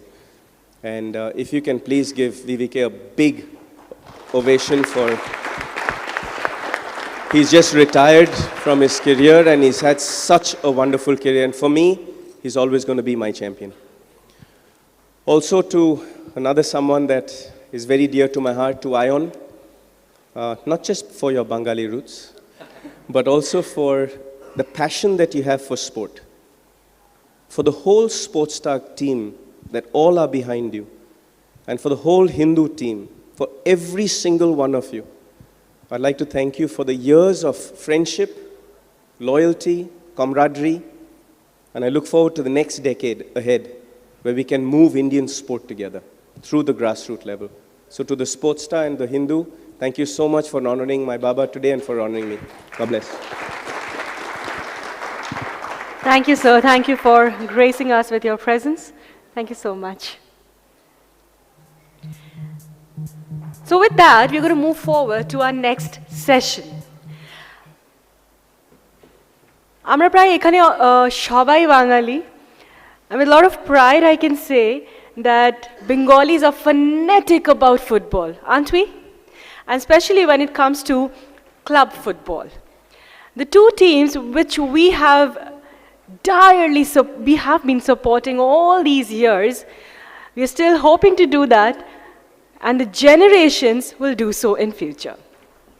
Ladies and gentlemen, when we talk about club football, especially hailing from Bengal, we really need to look forward and brainstorm what betterment, what upliftment we can actually bring across to make this sport even more loved, not just in Bengal, but pan-India. For this, ladies and gentlemen, we are all set for this next session. And to moderate this session, can I please call upon stage Mr. Amitabh Das Sharma, the special correspondent from Sportstar and The Hindu. Can I have a round of applause as I welcome back Mr. Amitabh Das Sharma to moderate this very, very important and engaging session coming up.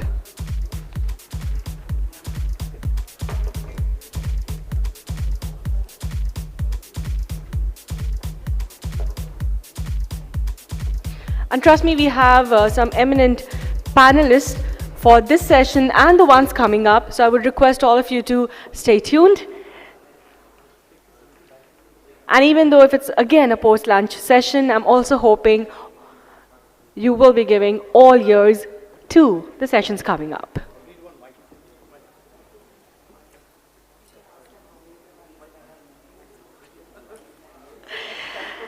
আমরা কিছুক্ষণ আগে বলছিলাম যে আমরা যখন club ফুটবলের কথা বলি, specially from Bengal, the two most favourite clubs আমরা সবাই জানি। Can I have you raise your hand যারা মোহন বাগান সাপোর্টার্স এখানে? See, someone who just rose up from the seat and waving. Such an ardent fan, right? Such an ardent fan. And what about East Bengal? Kara kara achen? Achen. Kichu achen. Okay, so I believe Mohan Bagan fan following here is a little stronger. Mr. Sharma, so we're going to get into club football now, and we're going to talk about the future of it. Let's do this. Thank you so much for taking the session forward. Thank you so much.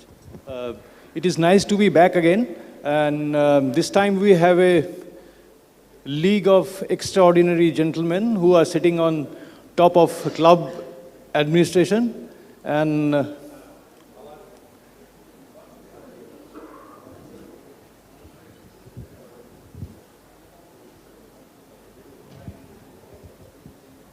thank you so much, Leander. It was nice having you here.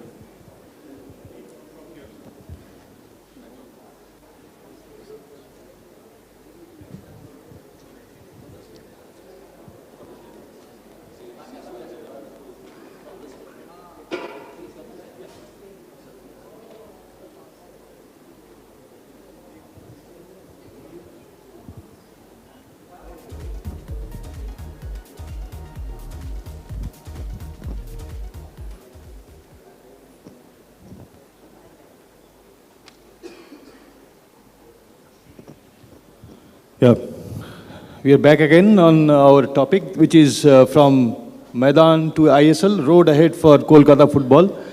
For that, we have all our panelists here. Yeah, we have a very distinguished panel, people who are sitting on top of club administration and also the administration of the state football, that is the governing body of football in Bengal, Indian Football Association. So I would like to call upon stage Mr. Debashish Datta, Mr. Dipendu Bishar, Mr. Anirban Datta, and Mr.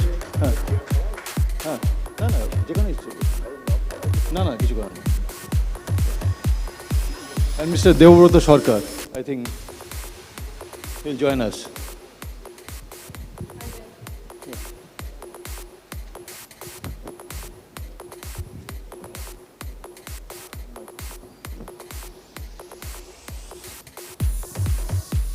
Just take a minute's time before Mr. Devabrata Sarkar joins us.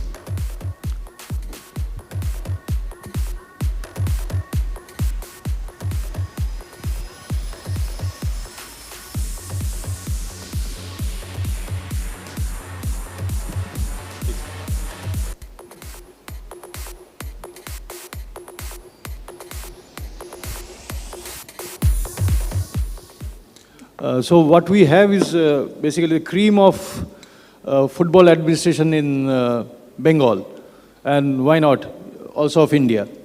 I'd start by asking a question which is meant for everyone.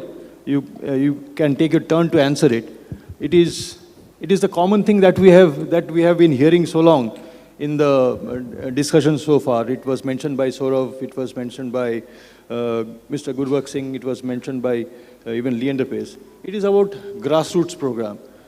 Have we been focusing too much on the top of the pyramid and forgetting the base? Is there enough to be done, enough done in this respect? What is your take on that? Devabrata, please start. Acha, you start. Mic.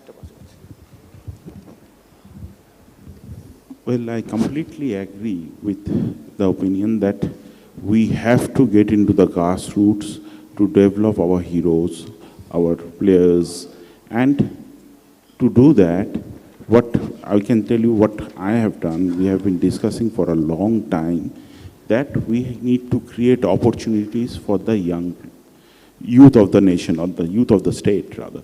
And what we have done is we have converted the entire Calcutta Football League, which consists of 8 divisions, on age group basis. So now we have under 12s playing in the league, we have under 14s playing in the league, we have under 15s playing in the league, and it goes on till first division, from where it is senior men's tournament. So that is something we have already done. And the thing we are doing, that is, if you look at football, you'll see the players we have who have emerged as our heroes, as stars, are primarily from districts. So we need to have a certain amount of, rather, we need to completely focus on the districts so that we can hone their skills and we can bring in, identify and bring in new talents to enrich the sport of football. And to do that, we are organizing our inter-district tournament, which is going to start from February 15th. So these are things we have already done. And what we intend to do, we intend to start school football league. We also intend to start college league, because as Mr. Paes said a few moments back, that school and college are very important. That is where the children are. And if we can take the sports to them, if we can take football to them, then we can surely be assured that in the coming days we'll find a lot of new talents and we can train them and polish them to become the diamonds, the stars of football. Thank you. Nitu, আমরা কি লামাসিয়ার মতন কিছু দেখতে পাবো এতে, মানে when it comes to grassroots and development?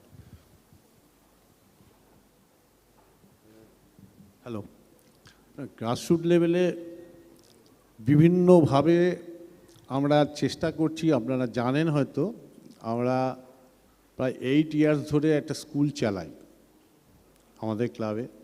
প্রায় 150 বাচ্চা আমাদের এখানে প্র্যাকটিস করে, ওমেন্স, মেন্স। আমরা আগামী দিনে এটাকে বিশদ আকারে ভাববার চেষ্টা করছি, ডিস্ট্রিক্ট ওয়াইজে করবার জন্য পরিকল্পনা করছি, যেখান থেকে ফুটবলাররা উঠে আসতে পারে। এবং সাথে সাথে ওমেন্সটাকেও রাখছি, not only football, we are trying to for cricket, athletic also. Hopefully এখান থেকে আস্তে আস্তে আসবে এবং আমরা বেঙ্গলকে এবং ক্লাবকে একটা ভালো জায়গায় নিয়ে যেতে পারবো, এটাই আমাদের ধারণা। দেবাশিস দা, আমরা কি প্রচুর সময় নষ্ট করেছি এই গ্রাসরুট ডেভেলপমেন্টে ফোকাস না করে?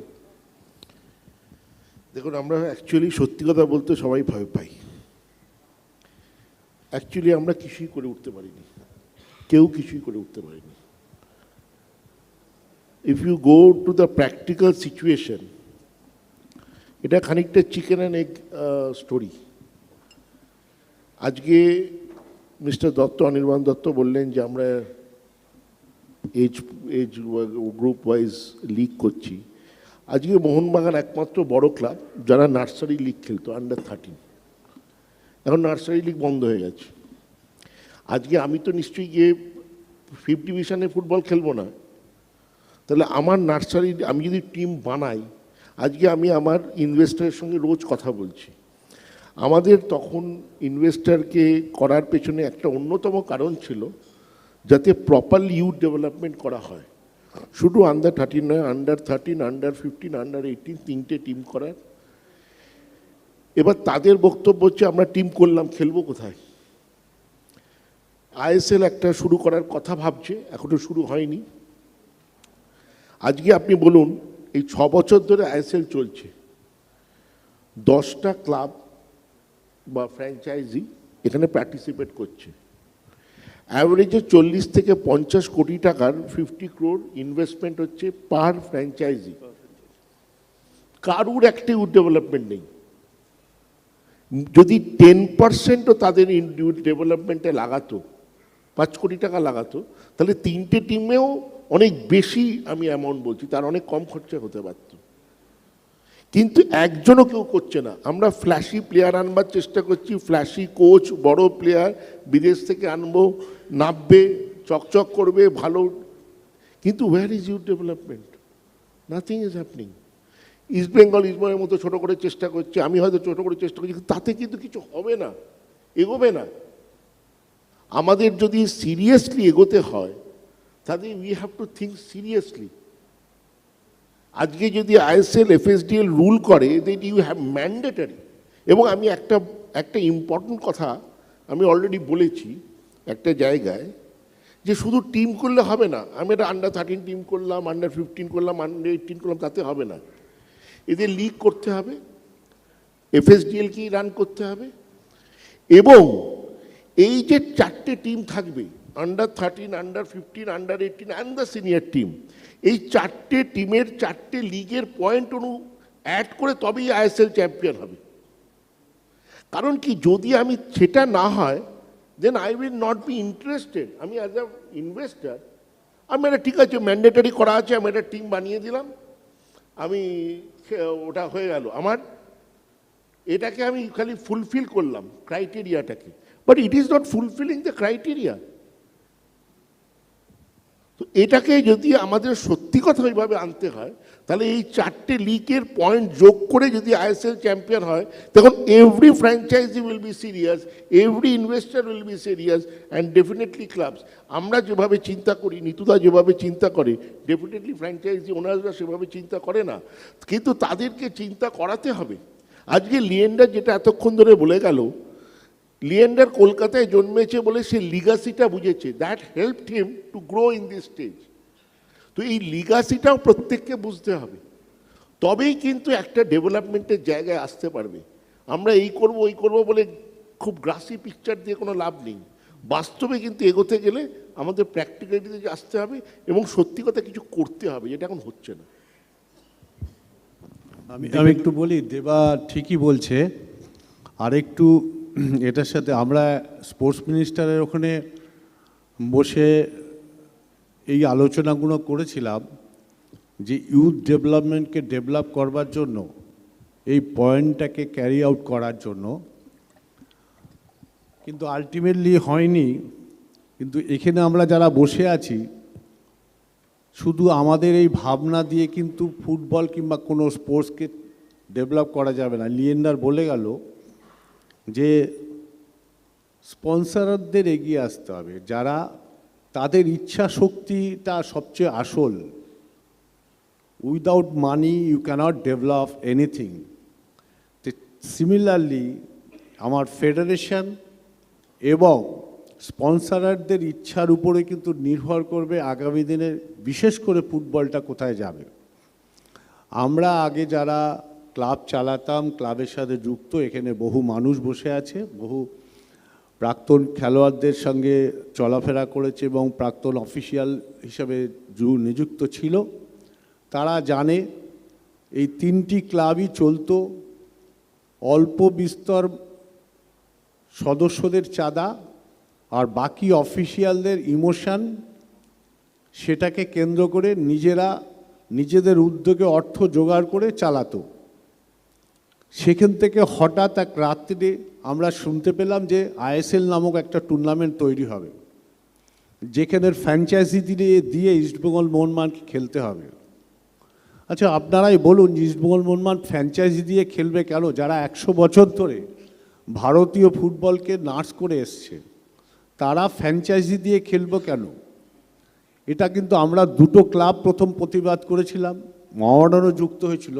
ভারতের আর কেউ আমাদের পাশে এসে দাঁড়ালো না, এবং কি আমাদের লোকাল ফেডারেশন অবধি দাঁড়ায়নি। যে আমরা কেন এক ফ্র্যাঞ্চাইজি ফি দিয়ে 15-18 কোটি টাকা দিয়ে খেলবো? সেই টাকাটা বাদ দিলেই তো আর একটা ডেভেলপমেন্ট হতে পারে। অর্থ ছাড়া তো ডেভেলপমেন্ট হবে না।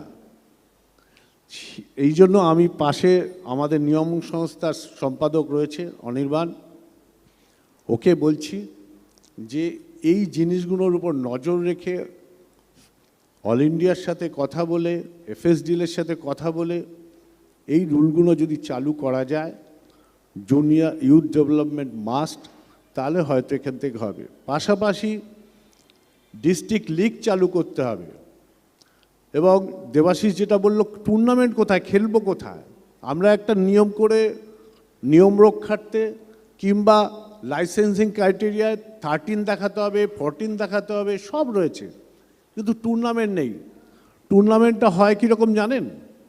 টুর্নামেন্টটা হয় একটা জায়গায়, সকালে একটা টিম খেলছে, পরের দিন সকালবেলা ভোরবেলা আর একটা টিম খেলছে, ওই টিমটা আবার পরের দিন খেলছে।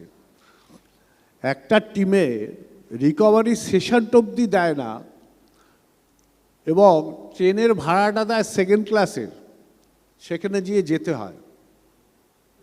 একটা হোটেল অ্যাকোমোডেশন পাওয়া যায় না। তাহলে ফুটবলের ডেভেলপমেন্ট শুধু ইস্টবেঙ্গল মোহনবাগান আর মোহামেডানই করবে? কোথার থেকে হবে? এটা ওনার ভাবার সময় এসছে। বাংলা যখন পথ দেখিয়েছে অতীতে অনেক কিছুর, এই ফুটবল রেভলিউশনটাও যেন এখান থেকে শুরু করা যায় কি না।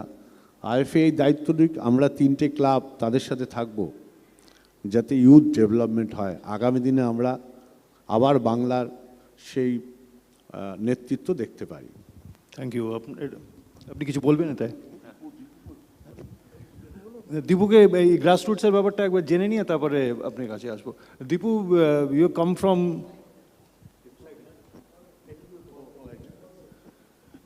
From TFA, one of the premier academies in the country still, and which has contributed to the bulk of footballers in the national team. সেই জায়গায় থেকে তুমি এসে what do you feel, মানে গ্রাসরুট ডেভেলপমেন্টটা কী হওয়া উচিত, কি করছো তোমরা?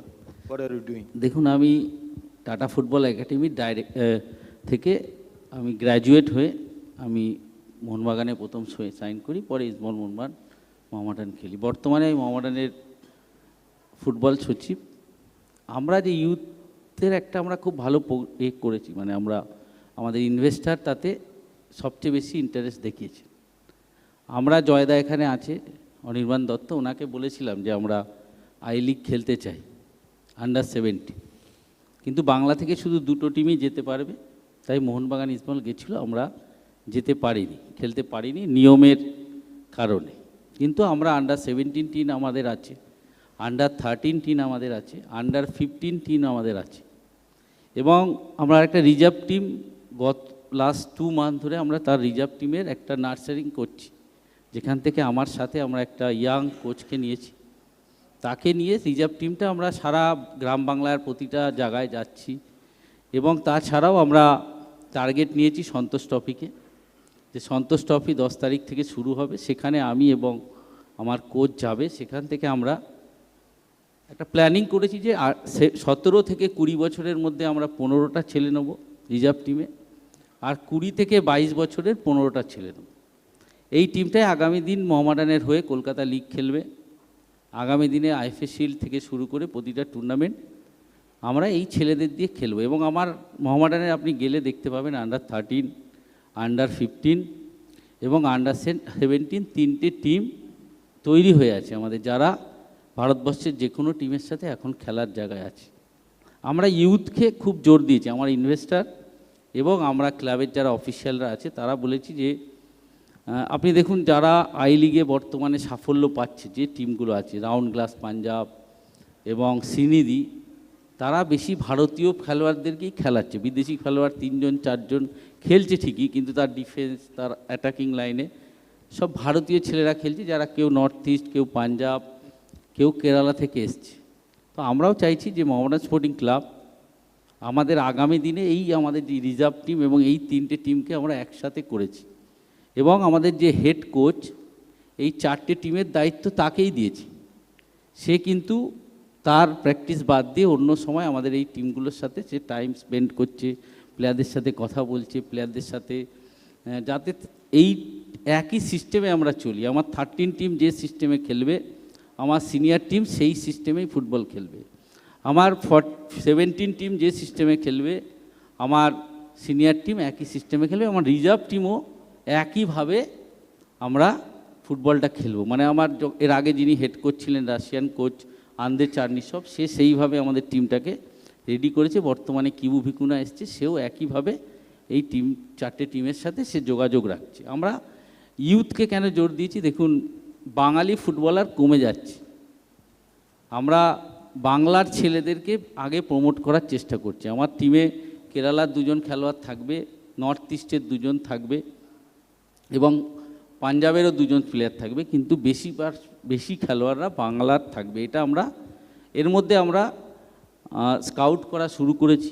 আমরা কেরালা এবং পাঞ্জাবে 2জন স্কাউটকে আমরা আমাদের ক্লাব থেকে নিযুক্ত করেছি। এর মধ্যে তাদের থেকে আমরা ফিডব্যাক নিচ্ছি এবং সেখানে আমি আর আমাদের যিনি রিজার্ভ টিমের কোচ হয়েছেন, আমরা 2জন যাচ্ছি, তাদের সাথে কথা বলছি, তার ফ্যামিলির সাথে কথা বলছি। কেন দেখুন টিএফএতে যখন আমরা গেছিলাম তখন আমাদেরকে জিজ্ঞাসা করা হয়েছিল তোমার বাবার হাইট কত, তোমার মার হাইট কত, ছোট ছিলাম তখন। তো আমরা বলেছিলাম মা বাবার হাইট এই আছে, তার মানে তাহলে আমার হাইটটা কত হবে, এটা পিকে স্যার তখন জিজ্ঞাসা করেছেন। পিকে ব্যানার্জি টিএফের তখন দায়িত্বে ছিলেন, ডিরেক্টর ছিলেন। সেই জন্যে আমরাও ইউথটাকে সেইভাবে শুরু করেছি এবং তারপরে আমরা আরেকটা কাজ করছি যে ইনফ্রাস্ট্রাকচারকে ডেভেলপমেন্ট করা। মোহামেডান স্পোর্টিংয়ের ইনফ্রাস্ট্রাকচার আপনি গেলে বুঝতে পারবেন। আমার মাঠ সবার আগে, আমরা মাঠটা প্রায় তৈরি করে ফেলেছি এবং মাঠের ড্রেনেজের কাজ হচ্ছে খুব তাড়াতাড়ি। আমার মাঠ একটা ভারতবর্ষের অন্যতম সেরা মাঠের জায়গায় আমাদের মাঠ বর্তমানে হয়েছে এবং তার সাথে সাথে ড্রেসিং রুম, প্লেয়ারদের জিমনাসিয়াম, সেগুলো আমরা মাঠে এর মধ্যে করা শুরু করেছি। এবং কিছুদিন আগে আমাদের এজিএম হয়েছে, সেখানে আমরা আমাদের একটা কলকাতার মধ্যে প্রপার্টি ছিল, সেটাকে আমরা সোল্ড করার আমাদের কথা হয়ে গেছে, এজিএমে পাস হয়ে গেছে। সেইটা দিয়ে আমরা নিউ টাউনে একটা ইনফ্রাস্ট্রাকচার আমরা এর মধ্যে দেখা শুরু করেছি, যেখানে আমাদের পুরো টিমটা থাকবে। এবং আপনারা জানবেন যে এই শ্রীনিধি ডেকান এবং রাউন্ড গ্লাভস পাঞ্জাব, তাদের যে ইনফ্রাস্ট্রাকচার আপনারা দেখলে মানে তারা একদম রিয়েল মাদ্রিদের মতো বানাচ্ছে তাদের ইনফ্রাস্ট্রাকচার। মানে তার যে পুরো ইনফ্রাস্ট্রাকচার যা তৈরি করেছে, রিকভারি রুম, রিকভারি সেন্টার থেকে শুরু করে একটা আধুনিক, তারা আইএসএল খেলার জন্য তৈরি হচ্ছে। মোহামেডান স্পোর্টিং টিম, মোহামেডান স্পোর্টিংও যে রোড টু আইএসএল, আমরা আইএসএলকে আমাদের লক্ষ্য রেখে আমরা এগোচ্ছি। আমরা হয়তো আজকে আইএসএল খেলতে পারবো না, কিন্তু 2 বছর পরে আমরা আইএসএল খেলবো, আমাদের আই লিগ চ্যাম্পিয়ন হয়ে খেলবো। আমরা এএফসির সব ক্রাইটেরিয়াকে ফুলফিল করে আমরা আইএসএল খেলবো। যেভাবে আমাদের ইনফ্রাস্ট্রাকচারকে আমরা এগিয়ে নিয়ে যাচ্ছি, আমরা আমাদের ইউথকে আগে আনার চেষ্টা করছি, এবং এএফসি যেটা একটু আগে দেবাশিসদা বলছিল যে একটা লাইসেন্সিং ক্রাইটেরিয়া আছে, যেটাকে ফুলফিল করতে না পারলে আমি আই লিগ চ্যাম্পিয়ন হলেও কিন্তু আমি আইএসএল খেলতে পারবো না। তাই আমরা আগে আমাদের লাইসেন্সিং ক্রাইটেরিয়ার জন্য যে সকল গাইডলাইন এএফসি দিয়েছে সেগুলোকে আমরা এখন থেকে ফুলফিল করার চেষ্টা করছি। সেটা করার পরে আমরা আমাদের ক্লাব এবং আমাদের ইনভেস্টার, বারবার বলছি, আমাদের ইনভেস্টার চাইছে আমার ইউথকে স্ট্রং করতে, এবং আমরা এর মধ্যে বাংলার কয়েকটা জায়গায় আমাদের যে ইউথের যে আরও ছড়িয়ে দেওয়ার জন্য, যেখান থেকে আমি আরও পরে প্লেয়ার আনতে পারবো, বিশেষ করে আমরা ঝাড়গ্রাম এবং আমাদের বসিরহাট থেকে শুরু করে এইসব জায়গাতে আমরা তার একাডেমিকে আমরা আমাদের যে ইউথ ডেভেলপমেন্ট প্রোগ্রামটাকে আমরা ওখানে নিয়ে যাব। ওইগুলোর সাথে সব কটা ক্লাবের সাথে আমরা আমাদের মোহামেডানের যে ইউথ ডেভেলপমেন্টকে আলাদাভাবে যুক্ত করার চেষ্টা করছি, যাতে আমরা কিছু খেলোয়াড়কে আমরা এনে যারা আগামী দিনে ভারতবর্ষের ফুটবলে খেলতে পারবে। এবং আইএফএকে ধন্যবাদ দেবো যে আইএফএ যেভাবে একটা লিগ 5th ডিভিশন থেকে পুরো লিগটাকে ইউথ করেছে, সেখানেও আমরা আমাদের যারা রিক্রুটাররা থাকবে আর বা ছিল, সেখান থেকেও আমরা কিছু খেলোয়াড়কে রিক্রুট করে আমাদের টিমে নেওয়ার চেষ্টা করছি। আমরা লং টাইম প্রসেসে যাচ্ছি। আমরা ধরুন আজকেই পারবো না, আমরা যে আন্ডার 17 ছেলেদের নিয়েছি তাদের সাথে আমরা 5 বছরের চুক্তি করেছি, আর যারা আমরা 20 থেকে 22 বছরের ছেলেদের নিয়েছি তাদের আমরা 3 বছরের চুক্তি করেছি তাদের সাথে, যে তোমরা যদি এইখানে ভালো পারফরমেন্স করো তোমরা আমাদের মোহামেডান মেন টিমে তোমরা চলে যাবে। এইভাবে একটা প্রোগ্রামের মাধ্যমে আমরা আস্তে আস্তে এই যে লেখাটা যে রোড টু আইএসএল, আমাদের আলটিমেট লক্ষ্য আইএসএল। কেন বর্তমানে আইএসএলই তো ভারতবর্ষের 1 নম্বর tournament. Anirban, you'd like to যেটা না হ্যালো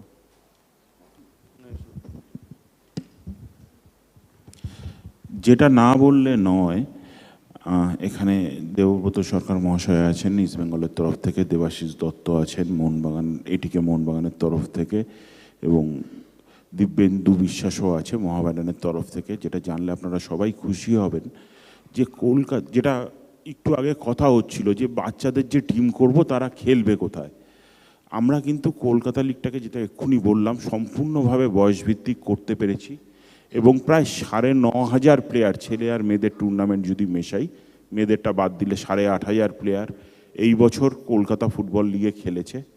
এবং আমরা প্ল্যান করছি যে কিভাবে একটা সিস্টেম আনা যায় যেখানে কোনো টিম যদি মাল্টিপল এজ গ্রুপে খেলতে চায় সেটাও খেলতে পারে। কারণ যেটা সব থেকে বড় রিকুইজিট প্লেয়ার তৈরি করতে গেলে সেটা হলো কম্পিটিশন।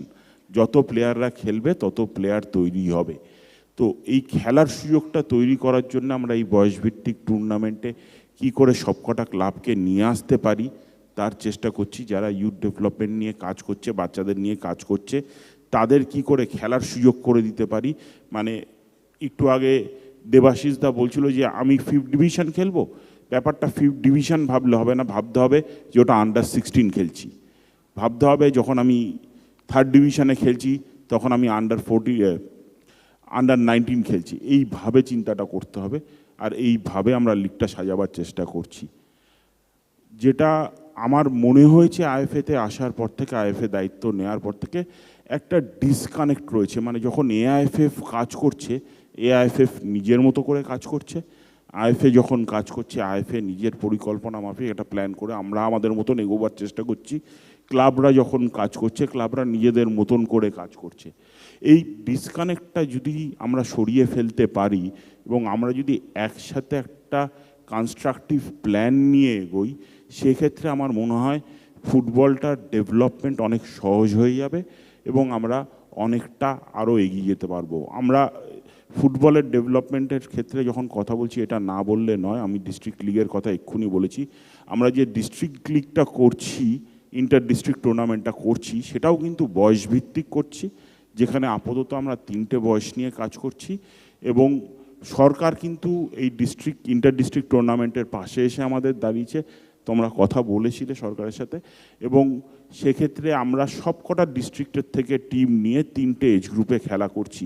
আমার রিকোয়েস্ট থাকবে 3টে ক্লাবের কাছেই, এরা বাংলার ফুটবলের সব থেকে বড় নাম, শুধু বাংলা নয় ভারতীয় ফুটবলের সব থেকে বড় নাম, যে আপনাদের স্কাউটসরা যদি এখানে থাকে তাহলে হয়তো এই বাচ্চাগুলোকে তারা দেখতে পারবে এবং তার মধ্যে যারা ট্যালেন্টেড ছেলে মেয়ে আছে তাদেরকে আপনারা বেছে নিতে পারবেন আপনাদের বয়সভিত্তিক টিমের জন্যে, এবং এই সুযোগটা কিন্তু আরও উদ্বুদ্ধ করবে অন্য বাচ্চাদের ফুটবল খেলতে, যখন তারা দেখতে পারবে যে তাদের কোনো এক বন্ধু ইস্টবেঙ্গলের জার্সিটা পেয়েছে গায়ে, কোনো এক বন্ধু মোহনবাগানের জার্সি পরে খেলতে নামছে, বা কোনো এক বন্ধু মোহামেডানের জার্সি পরে খেলতে নামছে।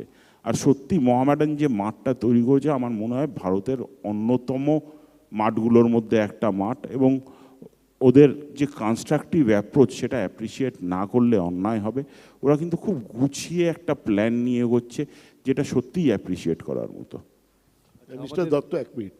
মিস্টার দত্ত, আপনি যেটা বললেন, আপনি আমার প্রশ্নের পরে আপনি বলেছেন, আমি বলেছি আজকের ডেটে যে রুল আছে তাতে মোহনবাগান যে ডিভিশনে খেলছে সেই ডিভিশনেই খেলতে পারে, অন্য ডিভিশনে খেলতে পারে না। তার প্রতিফলন আপনি বললেন যে আপনারা এখন চিন্তা ভাবনা করছেন যে কোনো ক্লাব সেভারাল ডিভিশনে খেলা যাতে খেলতে পারে। আমার একবারও আমার আন্ডার 13কে 5 ডিভিশনে খেলাতে কোনো আপত্তি নেই। আমার কথা ছিল মোহনবাগান কি 5 ডিভিশনে গিয়ে খেলবে, মানে সিনিয়র টিমটা। তো এক সেকেন্ড, আমি আপনার বক্তব্য বুঝেছি, আমি দর্শককে বোঝানোর জন্য বলতে চাই। আপনি এখন যেটা বললেন যে আপনারা এই চিন্তাভাবনা করছেন, এই চিন্তাভাবনা যদি করেন সেটা সঠিক চিন্তাভাবনা, তখন আমরা ডেফিনেটলি সব ডিভিশনে আমরা খেলবো। যেখানে আন্ডার 18 আপনাদের জানানো হয়নি, যেটা আমার অলরেডি আমাদের 3টে team already ready, Salt Lake stadium book করে আমরা প্রত্যেক দিন আমাদের। আমি জানি মিস্টার দত্ত, আপনি জানেন আমারটা, কিন্তু অনেকে জানে না, আমাকে বলতে দিন প্লিজ। মোহামেডান অনেক কনস্ট্রাকটিভ করছে, কিন্তু আপনি আমাদেরটা জানেন না বলেই বলতে পারছেন না। সেটা হচ্ছে যে আমরা ফরেন কোচ আনিয়েছি শুধু ইউথের জন্য, ইউথ হেড কোচ। তারা 3টে টিম, আমরা 5000 বাচ্চা ট্রায়ালে এসেছিল, সেখান থেকে আমরা 100 বাচ্চা বেঁচেছিলাম প্রত্যেকটা ডিভিশনে। এবার আমাদের ফরেন কোচ এসে সেখান থেকে 35টা করে বাচ্চা আমরা চুজ করি। এখন ফুল ফ্লেজেড 6টা কোচিং টিম, 6 জনের, পুরো আন্ডার 13, আন্ডার 15 এবং আন্ডার 18 আমাদের প্র্যাকটিস অলরেডি চলছে। কিন্তু আমাদের যেটা রোজকার আলোচনা, যেটা নিয়ে আমি শুরু করলাম, ইউথ ডেভেলপমেন্ট চলছে, কিন্তু খেলবেটা কোথায়? কম্পিটিশান না হলে তো আর প্লেয়ার বেরোবে না। সেখানে খেলাটা দরকার, টুর্নামেন্ট দরকার। আপনি যেটা ভাবনা চিন্তা এখন করছেন, খুব ভালো ভাবনা চিন্তা, সেটা যত তাড়াতাড়ি ফলপ্রসূ হয় তত তাড়াতাড়ি ফুটবলের পক্ষে মঙ্গল হবে। না, আমি তো বললামই আমার বক্তব্যে যে কম্পিটিশানটা সব থেকে বেশি দরকার, কারণ একটা প্লেয়ার একটা ক্লাবে প্র্যাকটিস করলে শুধু তার খেলার ইমপ্রুভমেন্ট হতে পারে না, সেটা তখনই হবে যখন সে খেলবে।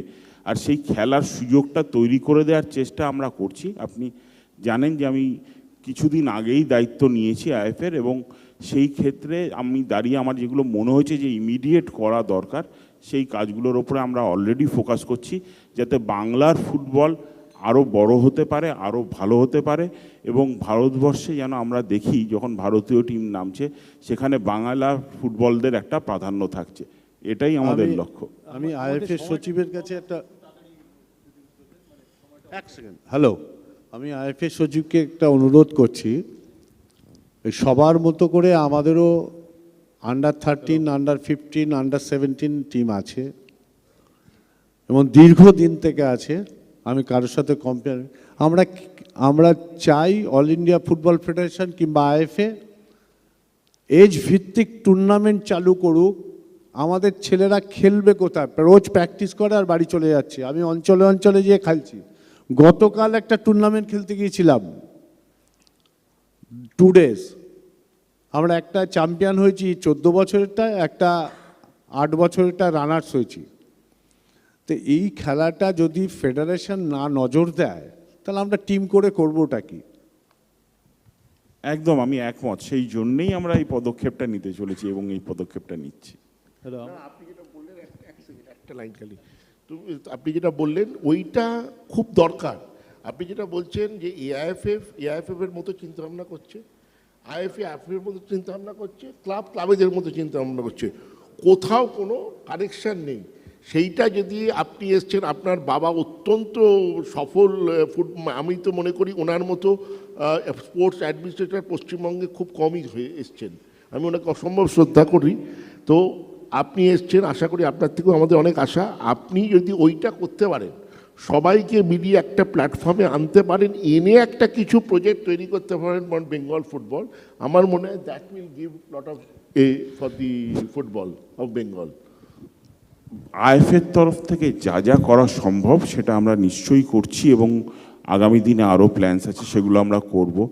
এআইএফএফের সাথে আমরা অলরেডি কথা বলছি এবং আমার মনে হয় আমরা ভারতবর্ষের কথা যদি বলি, ভারতীয় ফুটবলের কথা বলি, এই 3টে ক্লাব আপনাদের বাদ দিয়ে ভাবা সম্ভব নয়, কেউ বলতে পারবে না। ভারতবর্ষের ফুটবলের লিগেসি যদি দেখি তাহলে আপনাদের বাদ দিয়ে চিন্তা করাই সম্ভব নয়। তাই আমাদের মনে হয় যখন আমরা 3টে ক্লাব এবং আমরা আইএফএ একসাথে রয়েছি, আমরা একসাথে কথা বললে হয়তো এই গ্যাপটা আরও তাড়াতাড়ি ভরিয়ে ফেলা সম্ভব এবং ফুটবলকে হয়তো আরও অনেকটা বাংলার ফুটবলকে এগিয়ে নিয়ে যাওয়া সম্ভব। আপনাদের বক্তব্য শুনে খুব ভালো লাগলো, আরও প্রশ্ন ছিল কিন্তু সময়ের খুবই কম এখন। তো আমরা যেটা করতে পারি সেটা হচ্ছে যে আমরা দর্শকদের থেকে প্রশ্ন নিতে পারি, প্লিজ।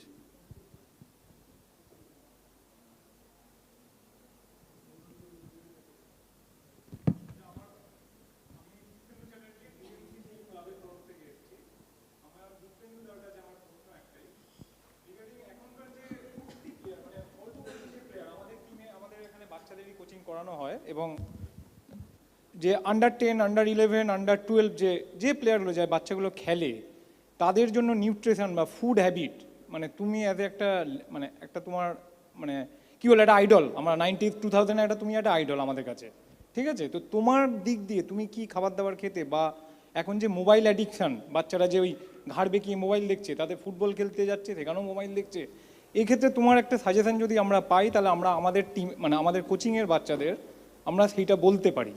এটাই আমার তোমার কাছে একটা সাজেশন মানে দেওয়ার, যে তুমি আমাদেরকে কিছু বলো।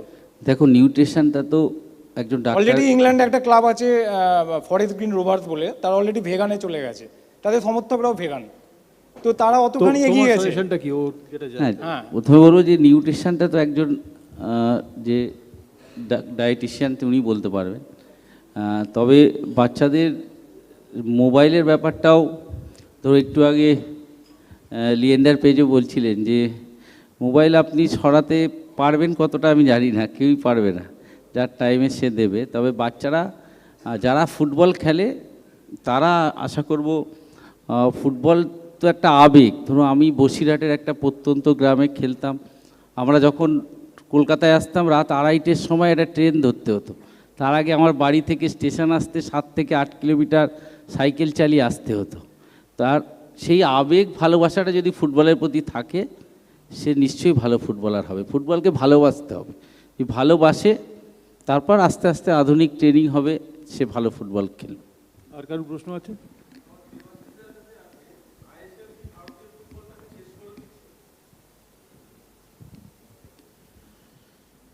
এই যে লেখাটা, যে হেডলাইনটা আছে, যে সাবজেক্টটা from Maidan to ISL, road ahead to Kolkata, এবং দিব্যেন্দু ওর কথায় প্রায় 5-6বার বললো যে আমাদের স্বপ্ন আইএসএল খেলার। আমার কাছে এটা একটা প্রশ্ন যে আইএসএল গত 6 বছর ধরে হচ্ছে, 9 বছর, তার মধ্যে এই লাস্ট 3 বছরই হয়েছে অ্যাকচুয়ালি, কিন্তু যে টুর্নামেন্টে মন ম্যানেজমেন্ট খেলে না সেটা টুর্নামেন্ট হয়ে ওঠে না। তো এতে কি ভারতবর্ষের ফুটবল একটু এগিয়েছে? আমরা এর থেকে কি কোনো প্লেয়ার খুঁজে পেয়েছি সেই অর্থে যাকে স্টার বলা যেতে পারে? আজকে যদি বলেন সুনীল ছেত্রী, সে কিন্তু আই লিগ থেকেই সুনীল ছেত্রী উঠে এসেছিল। আইএসএল কতটা ভারতবর্ষের ফুটবলকে এগিয়ে দিতে পারছে এখনো অবধি, আমার ব্যক্তিগতভাবে আমার প্রশ্ন আছে। এর নিশ্চয়ই এর জন্য পর্যালোচনা করা দরকার। প্রত্যেক দিন আমরা দেখছি দর্শক কমে যাচ্ছে, কেন কমছে আলোচনার বিষয়। তো এর মধ্যে অনেক ফ্যাক্টর আছে, এত কথা বলার এখন সময় নেই, আজকে সময়ের অভাব আছে।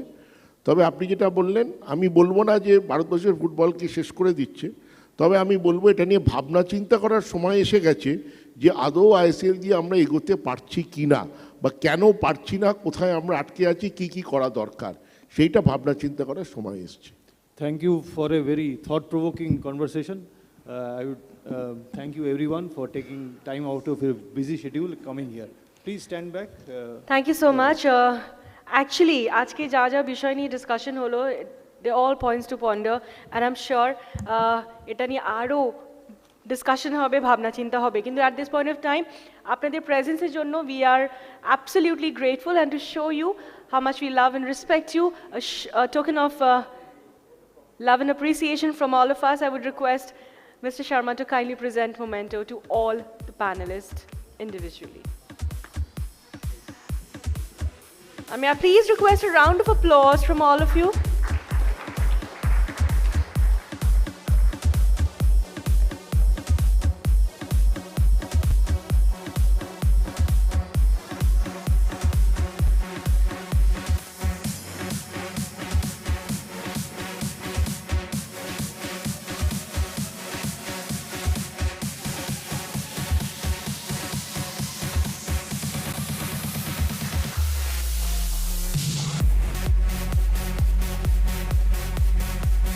A big round of applause, ladies and gentlemen, for all our distinguished panelists for this session.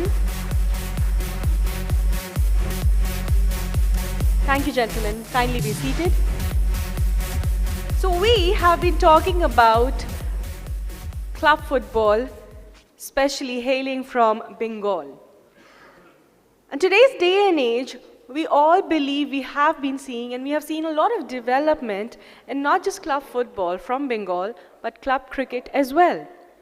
So the point over here, which we need to figure out, is how these traditional clubs can actually help or promote a sport. And to discuss this further, we have a very esteemed panel. And for that, ladies and gentlemen, please help me welcome on the dais our moderator for this session, YB Sarangi, the special correspondent, Sportstar and The Hindu. Can I have a round of applause for Mr. YB Sarangi? And sir, I would request you to kindly take the session forward. Thank you.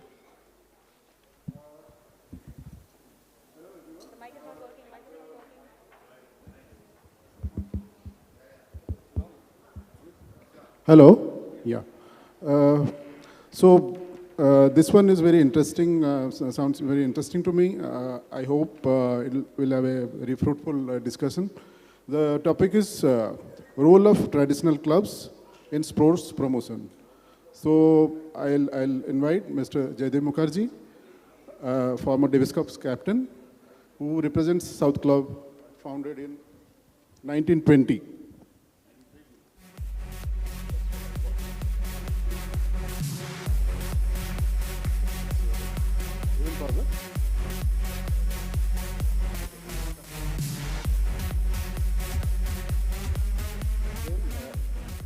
I invite Mr. Deepankar Nandi, President of CC and FC, club founded in 1792.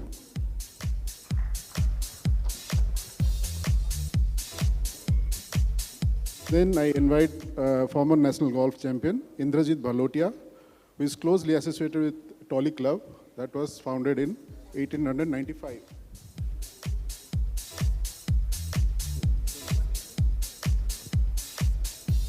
Mr. Bhalotia, please.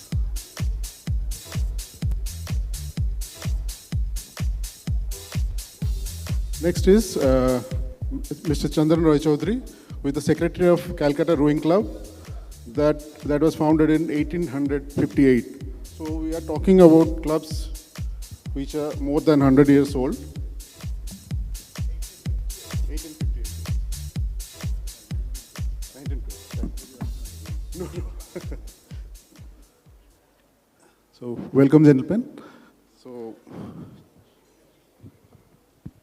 Jadibda, I'll start with you. You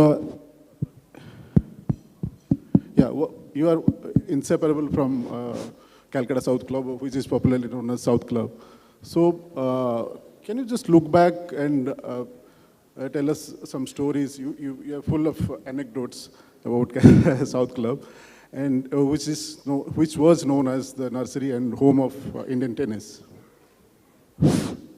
First of all, excuse me, good evening, ladies and gentlemen, and thanks Sportstar Hindu for having me here today. South Club, as you know, started in 1920. We just finished our centenary year a couple of years ago. But as Mr. Leander Paes said early, it was really the nursery of Indian tennis. It produced the best players. In fact, I think it was earlier on, South Club was All India Tennis Association. They used to have tournaments there and invite all the foreign players all over. Then the players, after playing in the Asian Championships or the Nationals in Kolkata, they travel around the world, around India to play. So the All India Tennis, the head office was Kolkata, secretary was Kolkata. If you talk about South Club, you talk about tennis, talk about Indian tennis. In fact, the other day, Ramanathan Krishnan was talking to me the other day, and he was asking me a few questions. What's happened to the courts, grass court? You're not having Davis Cup matches. Things are a bit of a mess right now, but we hope it'll get better. But South Club is synonymous with all tennis players. We have produced 15 Davis Cup players from our coaching system, starting from Naresh Kumar, Dilip Bose, Sumant Misra, Akhtar Ali, Premjit Lal, myself, then my brother Chiradip, then finishing off with Fazluddin, and then after Leander Paes. So it's amazing, you know, I mean, we can't fathom how a single club has produced so many national champions, Asian champions, and Davis Cup players. I think to hit the nail on the head, basically when we were playing, there was no television as such. So we should look up all these players, Naresh Kumar, when they came back from his European trip, to see him play and learn a few things from him. And similarly, like when we got playing the younger generation, like Chiradip and Gaurav, they sort of picked up from us and went down all the way to Leander. And club always regarded youngsters, helped youngsters, sponsorship-wise, to travel, tournament-wise, nutrition-wise. It was a system, you know, any young player who was worth his salt was always in Kolkata South Club. And we had the best coaches, and the tournaments were amazing. South Club, Kolkata, those days in the 60s, 50s, 60s, and 70s was sports city. As we all know, it's a city of sports. But Kolkata in the winter was like a fixed calendar like in England. We had the cricket test in Eton Gardens, international tennis at South Club, golf at RCGC, horse racing in the race course, and international polo. So everyone came to Kolkata for the month of December and January. And CCFC also was part of the process there, all the players played there. But what I want to say, like, coaching-wise, we also had very good coaches. Because I was listening to the earlier gentleman talking about football, grassroots level. Basically, you have to first know how to walk and then how to run. You can have the best talent, but you must teach them properly how to hold the racket, how to play football. And as Dibendhu and Leander said earlier on, you have to love the sport to excel in it. You can't say that unless you're talented like Leander is, play any sport. You have to love the sport, stay focused, and help out fellow athletes, whatever they were. But South Club had that. South Club had a system for the youngsters, and everyone in our generation, at some time or another, played in South Club. Maybe some didn't make it, but they always played some tennis in South Club. It was very central. And another thing, it was the only club, and that's how we got the license those days from the corporation. Because the only club was a pay and play system. Like, you don't have to be a member. You just have to pay. And I remember rightly in those earlier days, you can book a court for 5 rupees an hour or something like that. It's gone up much more now. But that's how we got involved in tennis, and I'm proud to say that people say South Club product. You know, we always saying.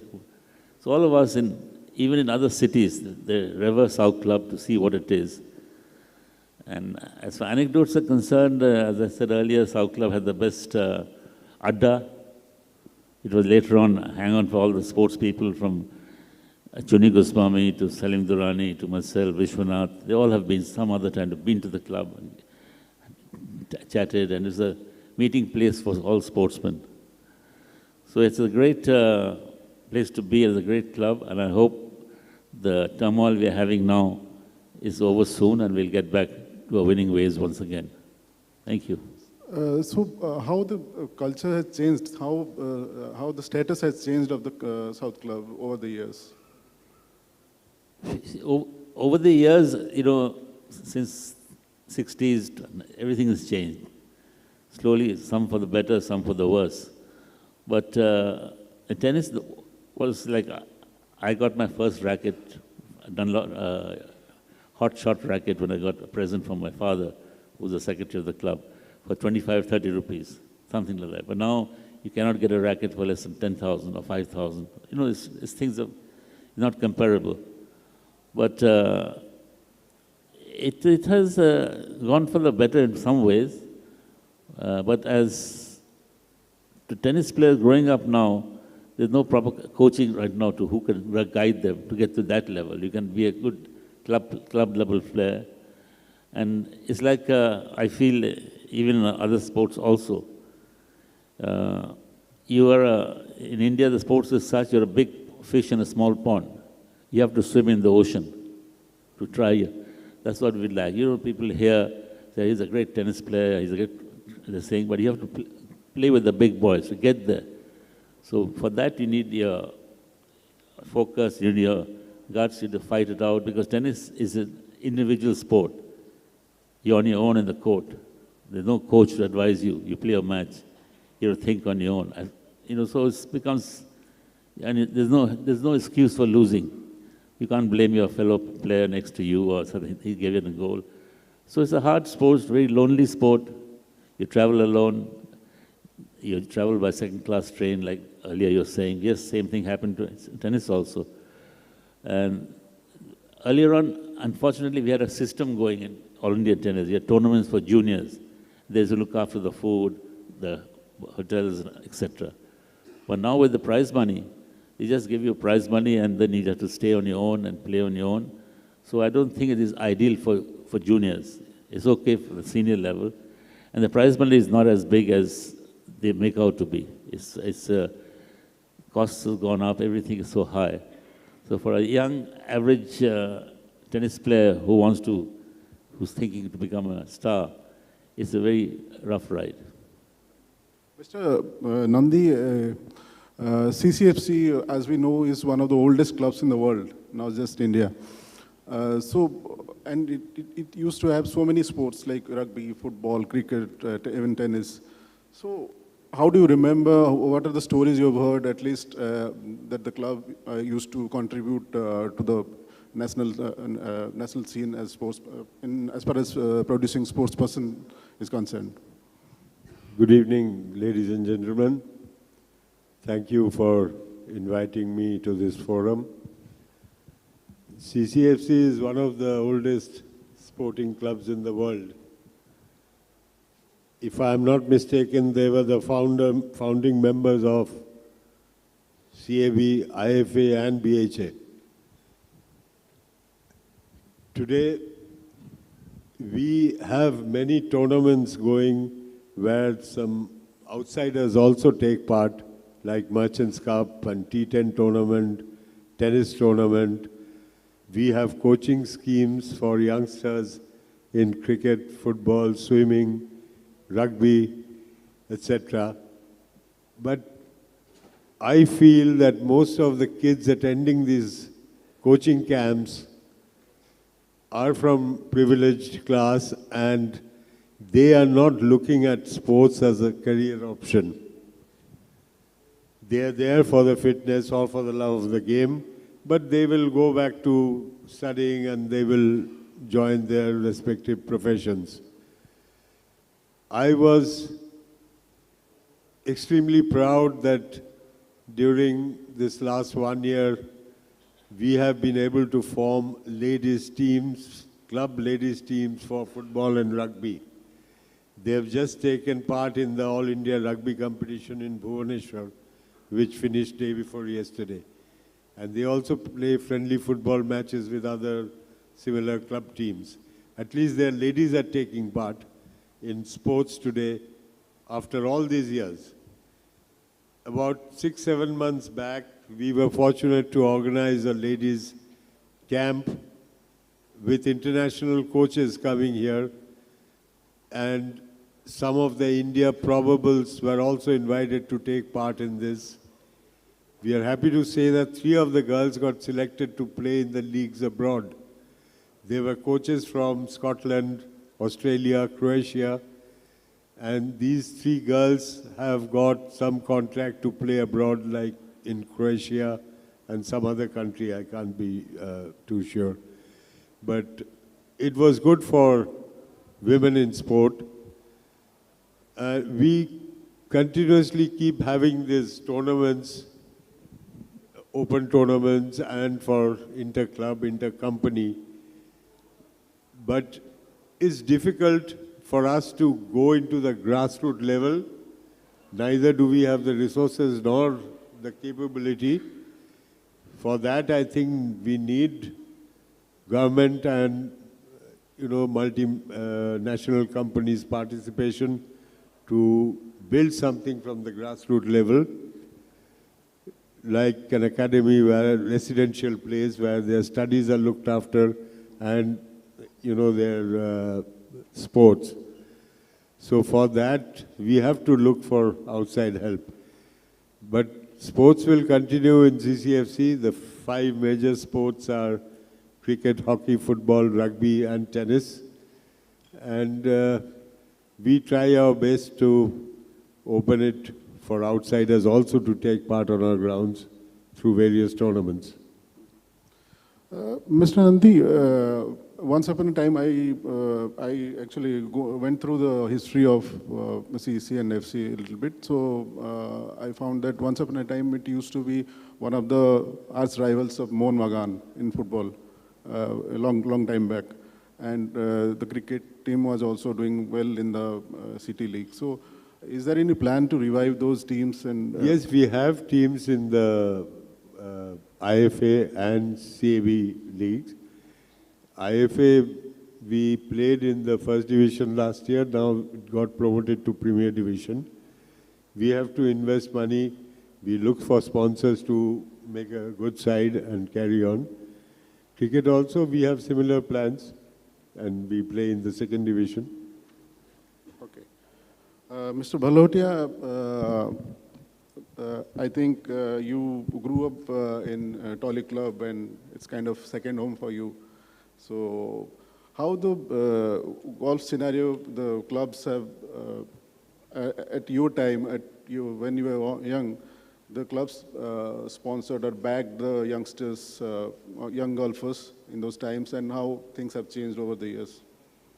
So one is obviously Tollygunge Club and also Royal Calcutta Golf Club. So I'm associated with both the clubs. So I will, and they are kind of only about 500 meters apart. So when we've grown up, all our young, through our young years, it was both Tolly and RCGC. It wasn't really looked at as different clubs. But as you are aware, RCGC is the oldest golf club outside the British Isles. It was formed in 1829, and Tolly another 50 years later. So basically, it is the cradle of golf in the world. Outside Scotland, it's the oldest golf club RCGC is, and golf was formed, it started in Asia out of RCGC. And the biggest problem with golf is that obviously it's not like any other sport like tennis, football, cricket, where you can play in a small area. You need, for a golf course, you need at least 100 acres of land. If you want to build just a driving range, you need 25 acres of land. So it's not like you can have 50 golf academies anywhere. And though Calcutta was the cradle of golf, and I think out of the top 30 players in our times, about 20 were from Calcutta. That has gone down over the last 30 odd years. There are various reasons for that, but in our times we've had right from Basad Ali to Arjun Atwal when he came up, and then Feroz Ali and Simi Mehra. So we've had all our top players out of India from Kolkata, and that has completely changed because we still have 2.5 golf courses in Calcutta. And we've not really moved on. Today you have 23 golf courses in NCR. You have about 10 golf courses in Ahmedabad. You've got about 12 golf courses in and around Bangalore. And a golf course can only take a certain number of people. So we have lost a lot of ground over the last 30 years. And I see it's going to be really tough to keep up with cities like Bangalore and Delhi. So why has that happened? Like, why Calcutta has not produced as many golf courses like any other big city? So, like I said, you need 100 odd acres of land to actually have a championship golf course. And the concept of people driving for 2 hours or 1 hour to go out and play a sport is not there. Today, from Tollygunge to come to Oberoi is only 7 kilometers, but it takes about 40 minutes, and it's a huge effort for us. So we are not used to, in Calcutta, that concept of going out, driving 40 kilometers or 30 kilometers to go and play a sport is not there. So where are you going to play golf? If you have to build a golf course, you'll have to build it somewhere on the outskirts because you don't have 90, 100 acres of land in the city. So I don't see golf really going very far, though our golf courses can be better utilized. We have a 9-hole golf course, which is with the Army in the race course, and that is one place that can be developed. A Vedic Village is planning to build a golf course. Eco Park has a mini golf course. So there are little pockets, but nowhere near international standards as of now. And it's going to be a really uphill climb for Kolkata to do well in golf. But those smaller clubs, smaller courses can be, the grooming ground for youngsters. Yes, it can be. Tolly has a very extensive junior program with almost 300 children in the junior program. Till the recent past, we had like 6 out of the top 10 juniors out of our academy there. RCGC has an option of junior membership. These places can be developed. There are certain security issues in Army golf courses, so the access to the public is not completely open. So we have limited opportunities, but Calcutta has a lot of talent. And if you look back, you see an Arjun Atwal and Feroz Ali, and then you see the Basad Alis, right up to, the SSPs now. You will see that if you go by the number of youngsters playing golf and the number of champions we produce, we are right up there as far as the ratio is concerned. But we can never match a Delhi or a Bangalore, which has probably 20 times more youngsters playing than what we have here. Mr. Brajodri, CRC, as we know, is one of the oldest rowing clubs in the world. So, how do you see this scenario has changed over the years, even though CRC has got some of the best facilities? Good evening. I'm thankful to Amitabh Das Sharma and moderator for inviting me here.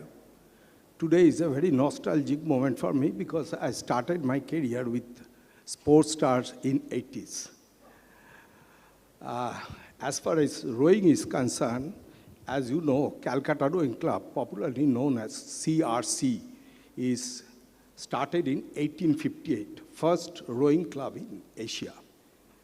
And till 1971, this club was ruled by British and expatriate, and there was no Indian in this club. So subsequently, other rowing club came up on the lake. But very unfortunately, after that, as Mr. Bhaloti was saying, rowing also have need big area, big water body. So no other water body has developed in Bengal for last 100 years. So Rabindra Sarovar Lake is the only place for rowing. And all the rowing clubs in the area is doing fantastic job, particularly Calcutta Rowing Club. We have summer coaching camp. Those who are interested, for them also I'll inform you that every summer, 15 May to 15 June, we have summer coaching camp for budding rowers without any fees. And from there, we take the young rowers. Apart from that, you know, rowing is an Olympic game, and it's controlled by Rowing Federation of India. So we have a lot of tournaments throughout the years. Now there is sub-junior, junior, senior. So throughout the year, at least 10, 15 tournaments and competition are there. So all the clubs, particularly Calcutta Rowing Club, we have appointed Sports Authority of India professional coach for last few years, and a lot of encouragement and a lot of improvement is there. So in fact, today, 2 of our girls are in Bhopal for Khelo India. This is one of the best concept of India government for improving the budding talents for the different sports. So I think rowing is also doing good. Rowing has done good in last few years back in Olympic. Asian Games, they are doing fantastic. So these clubs, these old clubs, particularly Calcutta Rowing Club and others rowing club, have a lot of contribution for rowing from the, as far as East is concerned. But to develop, 2 things we are lacking. One is we don't have infrastructure except this Dhakuria Lake. This is not a, now every rowing competition is 2,000 meters. But in Calcutta only we have 1,000 meters. That also not 1,000 meters. So that is one we are lacking. Another thing is the students. Since it is not a very popular games like cricket, football, and others, hardly young person come forward. And being a media person, I'll tell you, we are also have some role to play because media don't much come forward for popularizing these small sports like others game, weightlifting, this rowing. So the young generation, they prefer to go, and parents also prefer to put them in cricket, football. So I think as far as rowing is concerned, we need publicity, and we need everything is there as possible in Calcutta, in Lake, we are doing.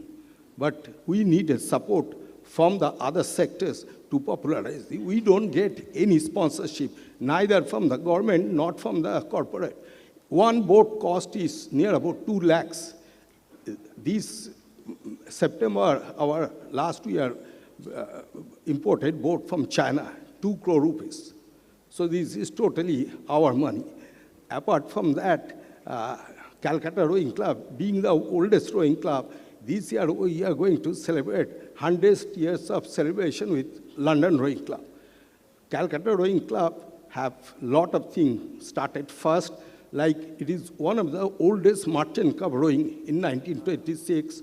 We started rowing on the Ganges. In fact, yesterday we had rowing on the Ganges. It is from Babuhat to Belur. So all this thing is there, but since the popularity and the publicity is not there, people don't know. It's very sad to say the people from the central and North Calcutta have no idea what is going on south for last 100 years. This lake has started in 1928. Before that, rowing club was in Stand Road, then Khidirpur, then Mazerhat, and in 1928, when the lake was finished, it has come here. But see, last for 92 years, there is no other facilities developed, and neither the people from extreme north or central come to this place. So this is one of the things we have to take care of. And as far as budding rowing is concerned, all the clubs, including Calcutta Rowing Club, and since I told you that sub-junior, this category has come up. So a lot of things is developing in rowing. So how do you think this can be overcome and rowing can be made popular? Rowing can be popular because we need infrastructure other places. All the clubs are trying. There is a school rowing competition every year. From schools, a lot of girls and boys. Parents, first in what I think, sports is no more a child's play. It is a career option also. We have to make parents understand that rowing, not only rowing, sports is a career option. It has a lot of dimension in life. It gives reward, it gives glamour, it gives prestige, everything in short time. So parents has to understand that they should put their word to any sports, not like rowing. Any sports they feel like they have to motivate their children first. Do you think indoor rowing is a solution to attract more? No, indoor rowing has developed. That is also a good question. Indoor rowing, that ergometer rowing, that has developed during last 4 or 5 years. But not that popular yet. Recently we had one corporate, but hardly we got any corporate for. And in corporate, people are busy with their job. This IT sector, people are so busy. Then students are so pressure from the school. So there has to be one day. All schools have to keep one day for sports only. Whichever sports they feel like, but they have to put one day for sports only. Otherwise, it will not develop. That is very important thing. Jaideep, coming back to South Club, how do you think it can again get back its glory?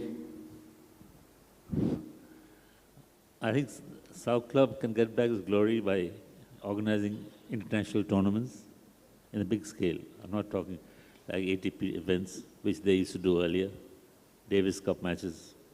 Now for Davis Cup matches, home ties, you have to bid. And the problem in Calcutta is we don't have that kind of sponsors compared to the other metros. So I think that's to promote the sport, because when kids see these top class players playing, because I remember when the Italians came over 10 years ago, Berrettini was here, and a lot of children came and see that because they become the heroes, especially now with the television around, So that's one concern. Secondly, I think to promote sports, all sports are the same. The kids must get into sports. In tennis, I can say about tennis, what happens, you have a lot of talent in 12, 13-year-old, 14. Then there's transition to 16. What are you going to do? You have to go to study. So the parents are in a bit of a quandary what to do, because if I'm going to play a professional tennis player and don't make it, then what happens? You can't just give up studies and join college. There's no system of give you grace marks to get into college or whatever it is. If you don't do that high, you can't get into a good university too. So that is a problem in tennis. I feel that's one of the reasons some of our top players have gone to study abroad. Like Mahesh Bhupati went there, and some other players who lived there. Promote the sport, grassroots level is very important in the small places. As Leander Paes said, we are only touching the big cities. The talent in the Northeast, talent is proper scouting should be there. Tennis is an expensive sport, like golf. And golf is much more expensive. You buy a racket, you buy tennis balls, you do a court. So all these things makes it very difficult. I remember tennis was when we got to the Davis Cup final in '66. There's a boom in tennis. Produced a lot of players. Amritsar brothers came after that and all that. Because tennis was, because at one stage tennis was the fourth most important game. Football, cricket, hockey and tennis. And badminton was nowhere. But look at badminton now and tennis. Whereas badminton is right on top and tennis is, because we don't have players. We have doubles players playing doubles. We lost to Denmark. I mean, that, we luckily, I mean, when I was captain or the player, we always played the world group. India was the best team in Asia. We have good players. We have 6, 7, 8 good players. Now, I think you being even with the Sportstar and Press, you don't know the names of some of the players except 1 or 2. That was the kind. And there's no crowd participation. If you don't have the top players, you don't come to watch the matches.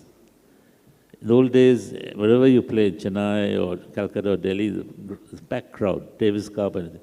Now hardly you invite people to watch the matches.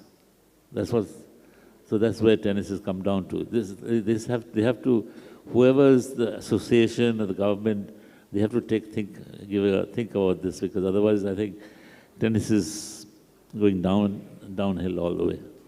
You spoke about bidding for Davis Cup and South Club had all sorts of courts like clay, grass and hard courts. One of the few clubs which had all the facilities. I think we have all 3 courts. We have synthetic courts. So do you think the club should market itself also well?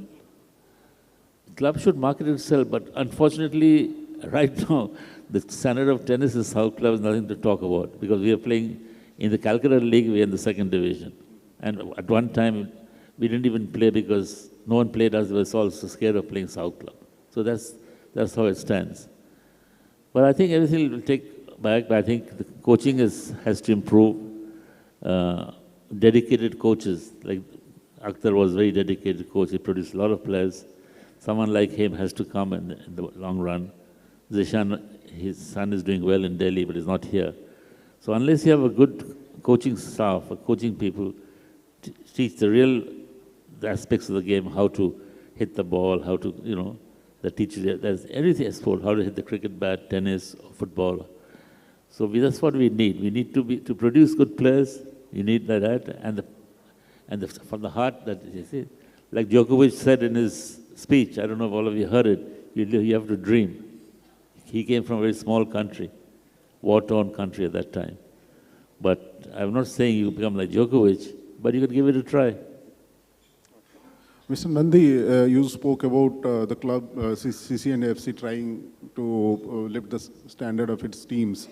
And I recently covered some cricket matches happening in CC and FC, and some old members were still glued to the game for long hours. So it may be a general question also for all the old clubs in Calcutta, sports clubs basically.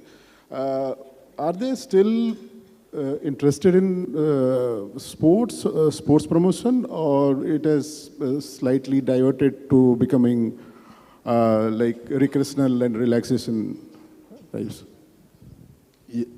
Yes, it's primarily a sports club, but over the years, with this very sort of membership, we have also started doing some social evenings. When we played sports as youngsters, when we joined CCFC, which is over 40 years back, there was not so much pressure in school or in our workplace. I think there's a huge amount of pressure for the children in school, and once they start working, it's the same there. They find less time to play sport. You see, the schools also have to take a responsibility, because the initial years are formed there. On our part, we take youngsters, say a college-going kid, if he is talented, we give them sports memberships in various disciplines.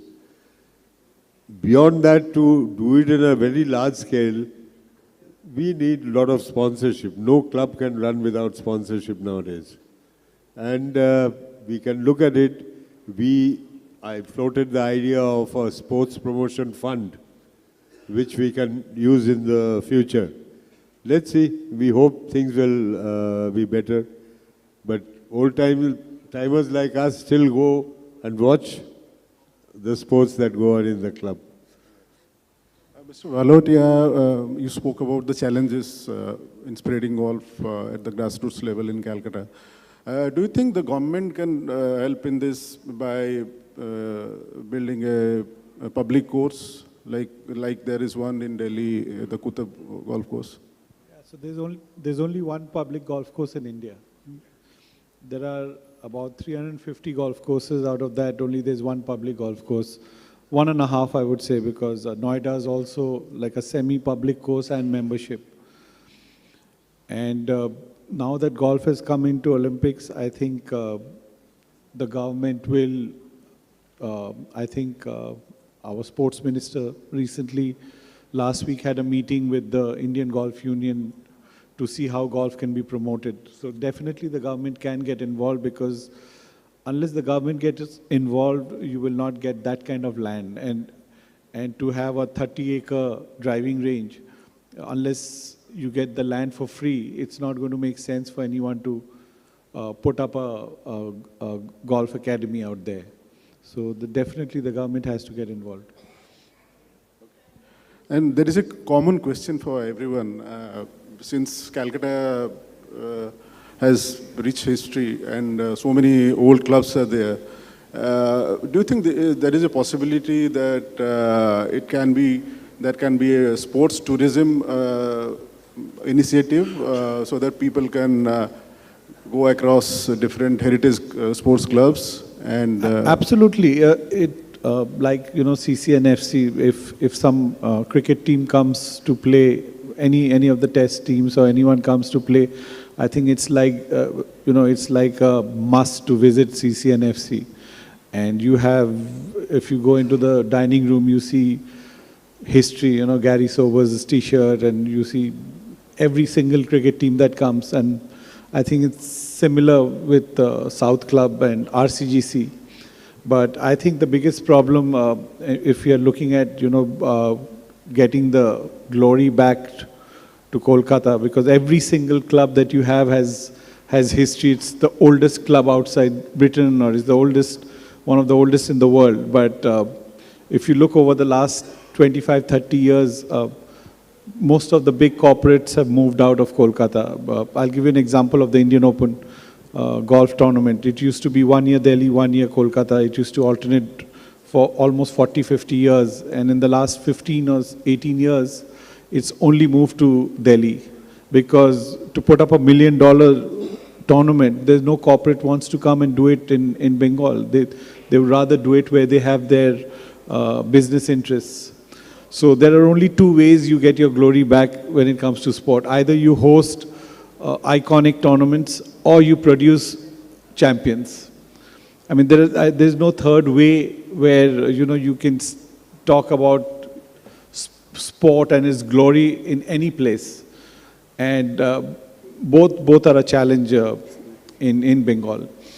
Mr. Rai Chaudhary? I think what they said, that clubs are doing as its own way, but government support should be there as far as infrastructure is concerned.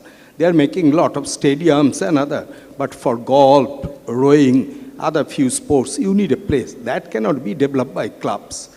But within our own limitation, we are trying our best. We have promoting this indoor rowing. We are promoting this rowing. And I told you, yesterday we had rowing on the Ganges. We are planning something for the long-term basis. We have appointed coach from the side.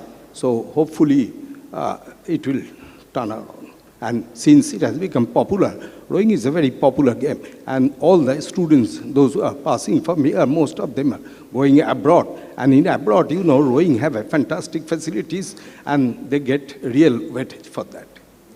Mr. Nandi, 1792 is one of the iconic number that is always played up by CCNFC. Do you think this sports tourism can work for the clubs? Yes, it can. We have to promote that, and we have enough mementos in the club where people will be interested. All the foreign teams that play in Eden Gardens, most of them practice at CCFC when Eden is not available. And it was a tradition that one evening they have a drink with us at the club. So there is a lot of history. If that is promoted properly and things, it really can take off. Joydevda? Yes, I absolutely agree with Mr. Nandi that sport tourism has a big say. We can do it because, the state is beautiful. We have the mountains, we have the sea, plus you got sports all around. So why not? Because I know for a fact a lot of these tennis in All England Club in England, where Wimbledon is played, they've been corresponding with South Club earlier to come here for tourism, play matches here in Delhi and then go around Darjeeling and this area. So why not? I think it's a good way we can do it. But the initiative has to be taken by the state government, the central government. So if they have, in any of the sports we're talking about right now, to get to that level, any level, to improve the standard, unless the government participates in a big way, it would not be possible. With that, we come to the end of this session. Thank you, gentlemen, for joining us. Thank you so much.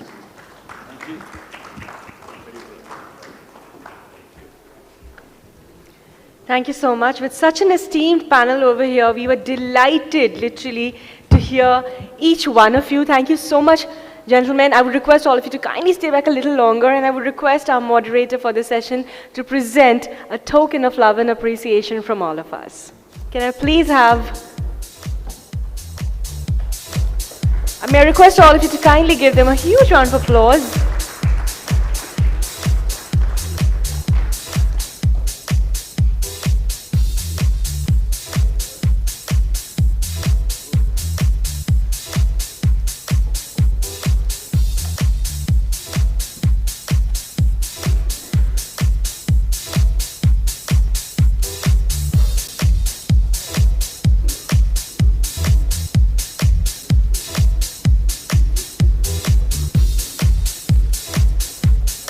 Thank you, gentlemen. Kindly stay back for the photo op.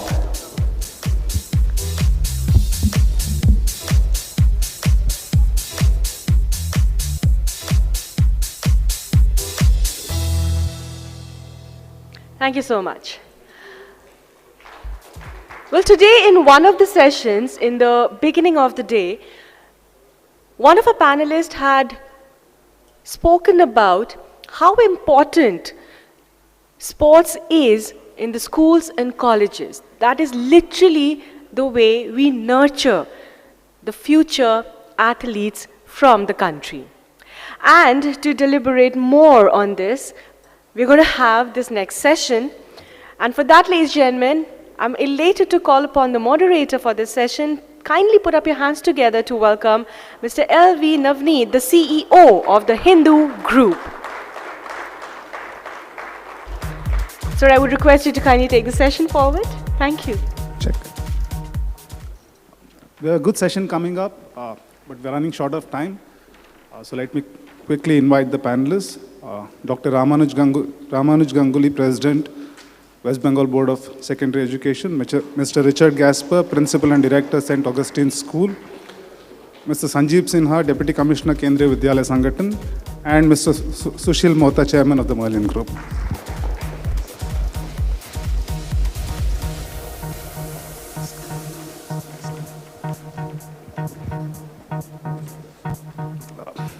The trouble with good sessions is we don't run on time.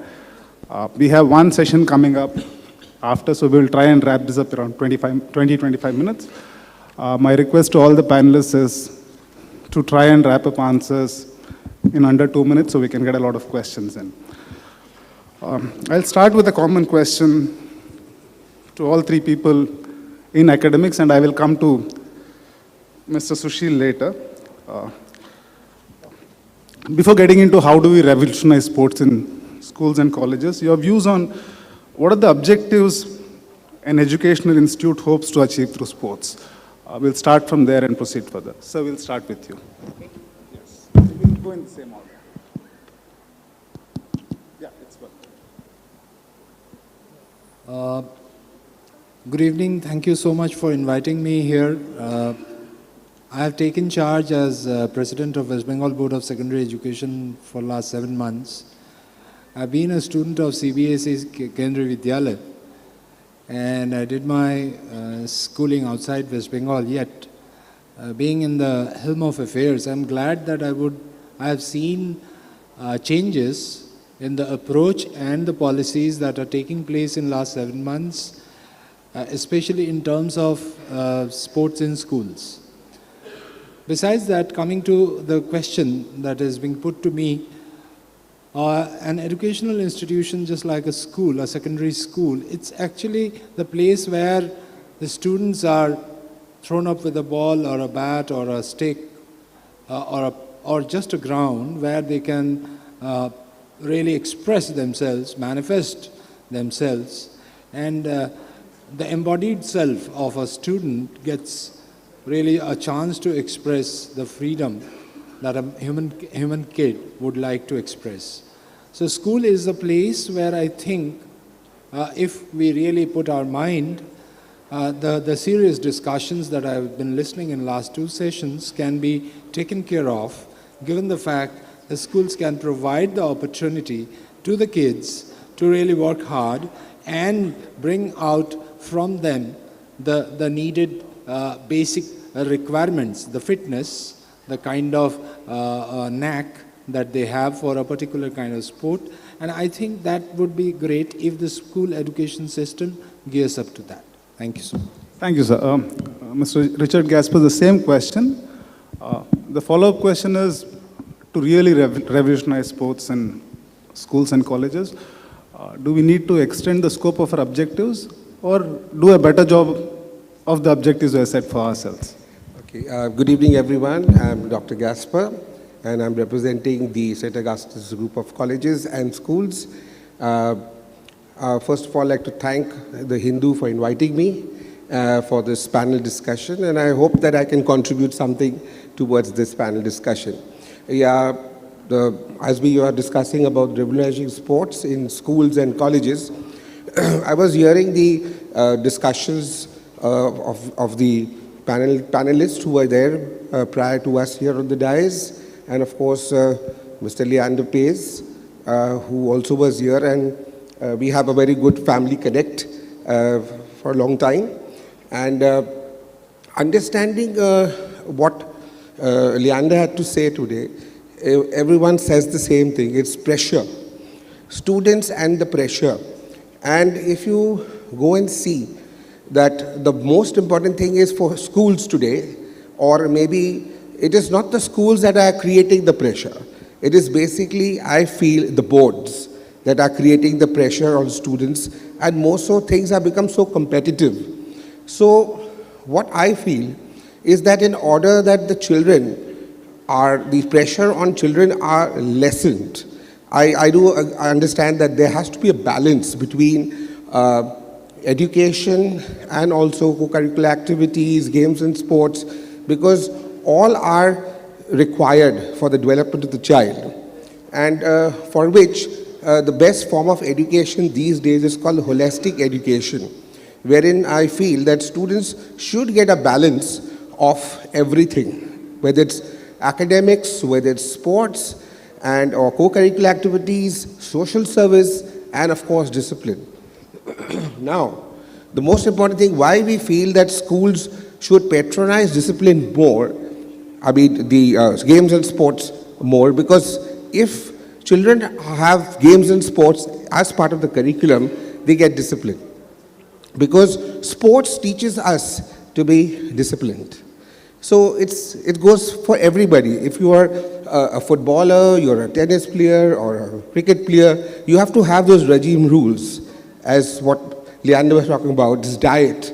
All these things is important, exercising, physical fitness, mental fitness, and all these are cascades on education and students who are faring well in academics also.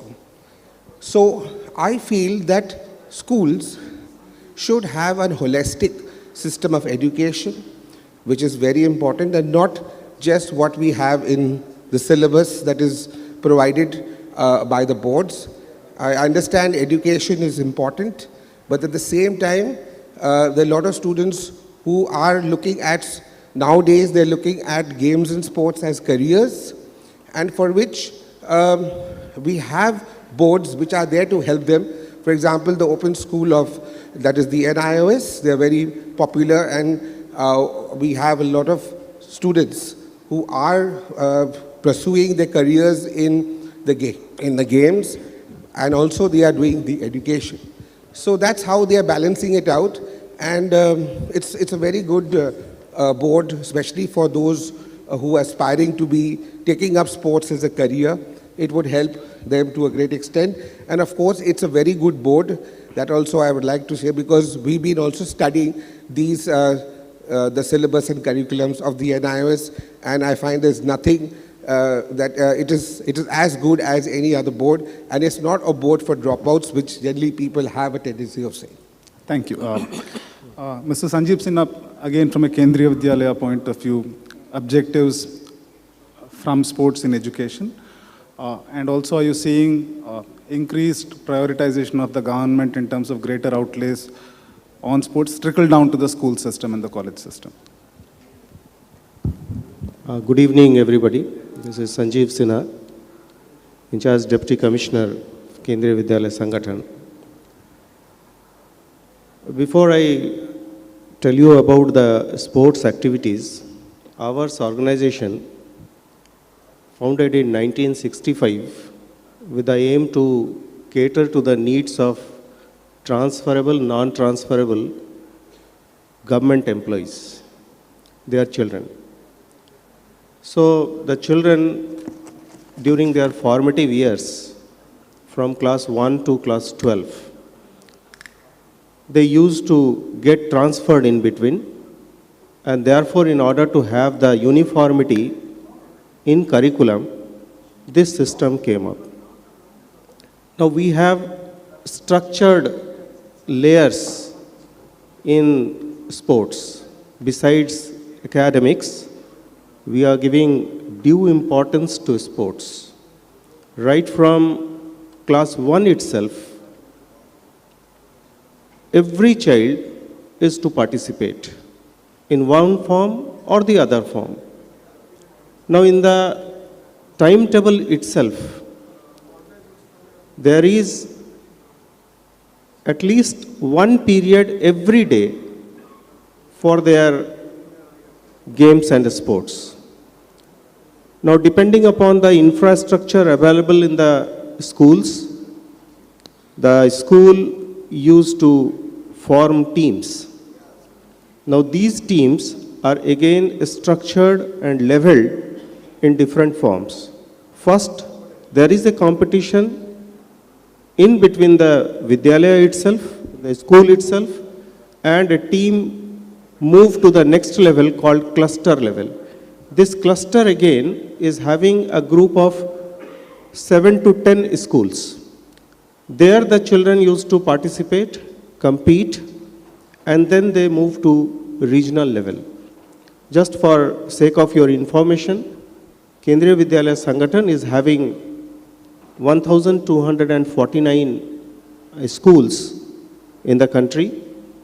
3 are in abroad also, and they are grouped in 25 regions, and one such region is Kolkata. And in Kolkata there are in all 64 schools, 62 are in West Bengal and 2 are in Sikkim. Now once a child gets selected in the cluster level, that is out of a group of 7 or to 10 schools, the child will participate in the regional level. So maybe some 7 clusters are there in Kolkata region. So the 7 teams in a particular event will participate, will compete, and they will in turn go to national sports. In national sports, naturally, since 25 regions are there, 25 teams will participate. Once the team participate, during the entire part, whether the team wins or not, the players are continuously monitored. They are observed. Their playing skills are being tested. And finally, though the winner is one team, the rest are say runner or loser, but the selection of players for the SGFI, School Games Federation of India, comes from that stage. Like all other states, Kendriya Vidyalaya Sangathan has been given a status of a state. So once selected, the child moved to the School Game Federation of India, and then they can move to any other higher level, like this Khelo India, number of students participating. And this way we are promoting it for the last almost 57 years, 60 years almost, we are doing it. That's it. Thank you. Mr. Sushil, slightly different question to you. I mean, you're in the business of real estate. You have ventured out into academies to create infrastructure. And what I found interesting is the way you approached this through partnerships. So if you could speak about how you're building these partnerships, and do you see a future where schools as a whole, apart from individual students who come and register with these academies, is there a use case for creating infrastructure accessible to the schools and they can run their programs using your infrastructure? Yeah, schools definitely play a very big part in building a student, and sports is one of the inseparable thing when it comes to character building of a child. One of the speaker, I think Mr. Chandan, said that sports can give glamour, reward, award, but most important thing is that sports will build the character. I think that is very important, and this the society has to realize that just the schools cannot do it. Others also have to come forward. The corporate with their CSR funds, or taking sports as a business, thereby creating institution. Okay, it may not give that kind of return, but still, one can plan businesses along with other business, like some subsidized way of creating infrastructure like we have done. We have built a private club which is running for last 20 years, Princeton Club, where we have swimming, gym, squash and some other sports. And it is running successfully. We have some F&B facility, so it's a cross-subsidized thing. The sports is subsidized by F&B, which is most of the traditional club also have the same thing. Then we are building Merlin Rise Sports Republic, where we have 4 academies: cricket, football, swimming, gymnastic and kickboxing, and we'll be having badminton also, 5 academies. And this is also, the capital is subsidized by the real estate, but operating part I think will be at least revenue neutral. So we will be tying up with the schools, because although many schools are trying to promote sports, but the paucity of land, the high cost of real estate, they are not able to provide the infrastructure to children for games, etc. So we'll be tying up with the schools. We already had few schools coming and playing there in our infrastructure. We already have started cricket and football academy, and soon the others will start by next year we'll have the swimming and other things also going on. So basically what I feel that it is society as a whole has to come forward to promote sports. These days with everything air conditioned, be it school, be it office, home, we are not sweating enough. The way we grew up in our childhood playing in field or even in the parking space or a corridor, wherever we found space we used to play, and we grew up, So that is very important, that we need to bring back these children. We have to detach them from this addictive screens to play field. They are playing, but they are playing on the screen. The cricket, football, everything they are playing on the screen. So the problem in our country is the shortage of infrastructure. And schools are not enough to provide that. We have to create, government has to come forward, corporates have to come forward. There has to be some model whereby the sports infrastructure can be created. And we are also making our efforts in the same direction. With this nucleus family now and one child only, there's another problem. Earlier there used to be siblings playing together, joint family, cousins playing together, some of the game. But now with this nucleus family, thank God now this, with the real estate developers like us, we are making gated community with the sports infrastructure. So at least those children, even if they are one child per family, they can group together and play in the organized play facility provided in those gated community. So these are some alternate model. And one of the speakers said a wonderful thing that at least one day must be dedicated for sports in a week. I think, you know, I beg to differ with one of the earlier speaker that one period, because I remember we used to have one period, you know, half the students used to bunk and they used to go home and not playing. If there is a one full day, I think that will be better. You know, I'm not a sports professional, but you all have called me. Thank you very much for that. Thanks. Thank you. I mean, I have lots and lots of questions, but we have to wrap up in 5 to 6 minutes. So I have one question common to all the experts. While sports is important for all, and all of us believe sports, and rightly so, that sports is important for character building, which translates to nation building, etc. Our current mechanisms seem to guarantee some sports as part of education for most of the students. My question is, do mechanisms exist for us at schools and colleges, more so at schools, to identify students with potential early and support and develop them? For instance, does there exist a model where sports as part of education for everybody can coexist with education as part of sports for a few? Do those mechanisms exist? Is it possible, or do we need to imagine them as two different streams? Quick responses, starting with you, sir. I would say no. We do not have that kind of mechanism, but I would just like to point out 2-3 things that the state boards, since I'm here for a state board, I would suggest that every state board actually deals with a quantum of students that's fantastic in numbers, if you look in terms of Indian population. That's one. Second is the state boards are run by the state governments, so which do have paucity of funds. But looking back at my own board, I would say that the possibilities are enormous. And the question that you raised, sir, that if we can have sports as part of our curriculum, or education becomes part of the sports curriculum, if that is the question, sir, I don't think culturally the country would permit us that. On the contrary, we may have academies like Tata Football Academy, and other academies are also there, maybe, which I don't know. But what is very necessary for the schools that I feel, since I have seen West Bengal government schools as well as I'm a student of CBSE and KV, so I have seen the both side.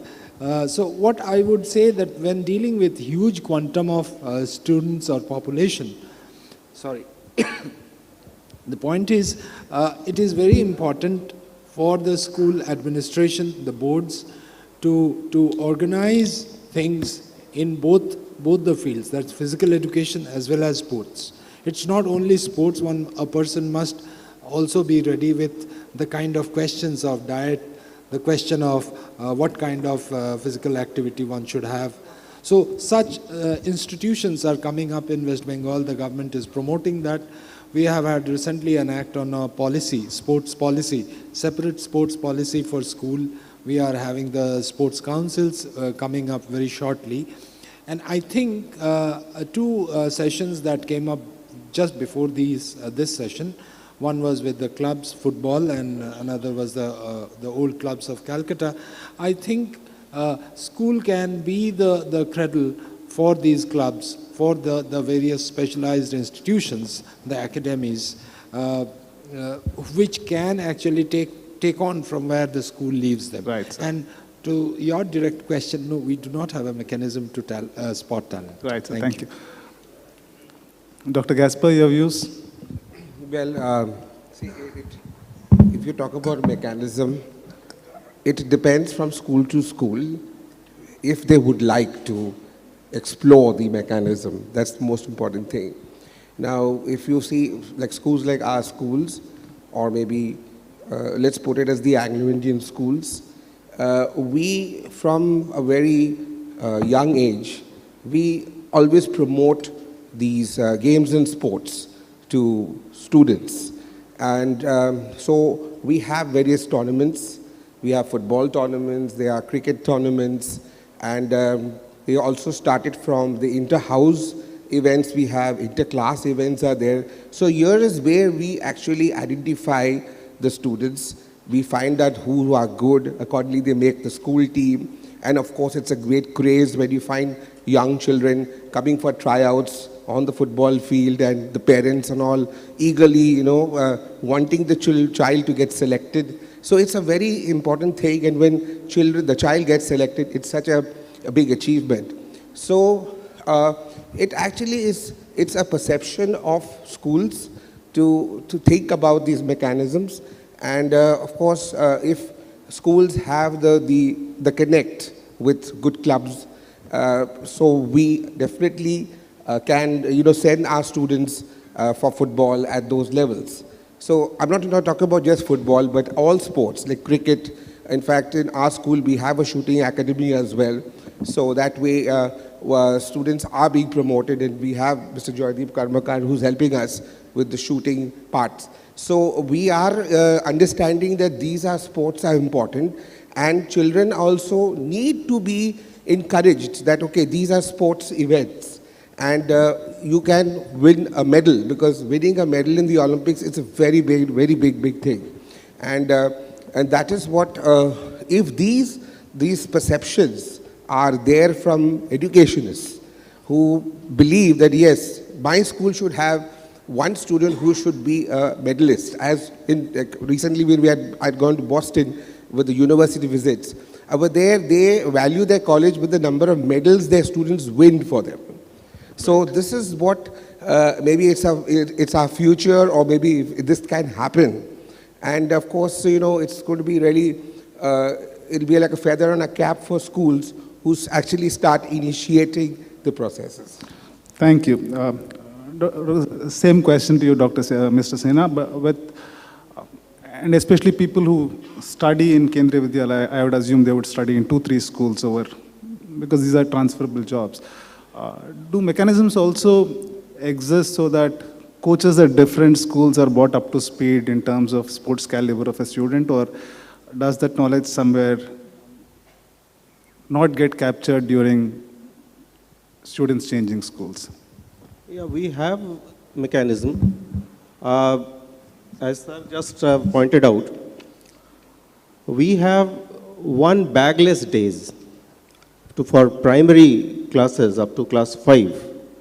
Once in a week, there is the bagless days, or we can put it in a different way, that fun day. And during that day, the special skills of the children, they are taken out, because they are in the premier stage, formation stage are there. So they used to select their field of sports at their own, or maybe in the drawing, painting, or whatever competitions apart from the academics, it is there.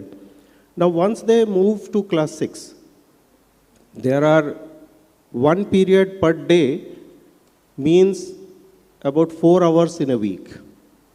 And they cannot bunk it, they cannot run away, because it is in between the total 8 periods. Maybe the first period is, say, English, then second maybe mathematics, third maybe a games period, and then there will be again social science subject. So in this way, it is another form of releasing their stress. They can move in the playground, they can run, they can release their stress, and they can choose even their game. Almost in all the Kendriya Vidyalayas, there is good infrastructure. Proper basketball courts are there, and which are, I may not say in this August gathering that they may be of international quality, but as far as when we ask the schools to prepare it, they used to take the directions from the international authorities also to prepare on the same standard. Right, sir. Similarly, indigenous games like, say, Kho-Kho, Kabaddi, these games are also going on side by side. and the students are getting exposure in playing in stadium, like in our Salt Lake Stadium. The student used to go and play also. They have the practice time also. So a standard mechanism is for the preparation of all the levels which may lead them to, say, last SGFI or Khelo India or Junior India competitions. But to move up to that height, naturally, they require the entire practice for the last, say, 12 years. So in this way, they will be continuing. Right, sir. Thank you. Mr. Sushil, we are the generalists and all the specialists are seated between us. Your last brief comments and then we can wrap up the session. I think, you see, I would say it as a parent or a guardian of young children, that unfortunately in our country, still parents are giving more stress to academics. And sports is not getting that importance as the academics general, whether it is science, maths or anything. So, but now we are seeing that sports is becoming a career option. That's the silver lining. So I think in future, as the infrastructure will grow, more awareness is there, there'll be more and more facilities and more sports people coming up. But much has to be done in this field. Thanks. Thank you. Thank you. Thanks to all the panelists. We are done and thank you so much.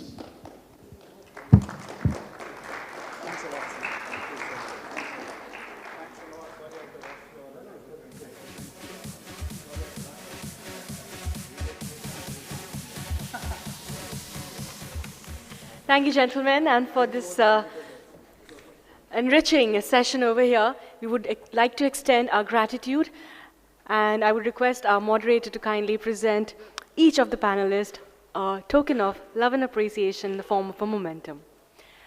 And with that, ladies and gentlemen, we are going to proceed towards our last session of this absolutely enthralling day, and I'm sure we have learned a lot, we have got inspired, and also encouraged in many ways.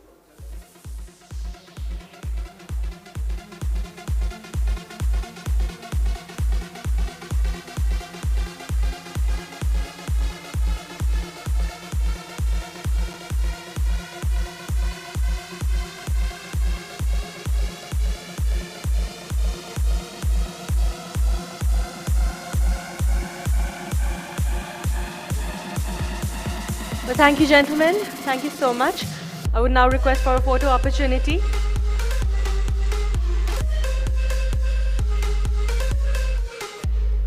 Thank you, gentlemen. Thank you so much. Can I have a round of applause for our esteemed panelists?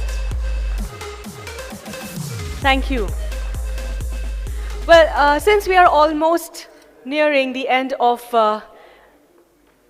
the symposium, I would like to take this opportunity to thank all our sponsors, without whom this event wouldn't have been possible. To begin with, our social cause partner, Hero, We Care. Our associate sponsors are Indian Oil, Shiv Naresh, Raju's IAS Study Circle, Pinnacle Infotech, Sister Nivedita University or SNU, as we all know, SRMB, Merlin Group, Maithan Alloys Limited. We also have our banking partner, and they are the Indian Bank. Along with that, we also have our broadband partner, and they are Meghbala Broadband. Thank you so much, extending our gratitude to each one of the sponsors. क्योंकि अगर आप नहीं होते, तो शायद हम यहाँ नहीं होते. Well, we're going to take a little while to do the prep for the last session. So I'm going to take this opportunity, and I have a lot of questions in mind. So, and I see a lot of students around. So can I pop up a few questions to the students over here? All set? Okay. Can I have a mic?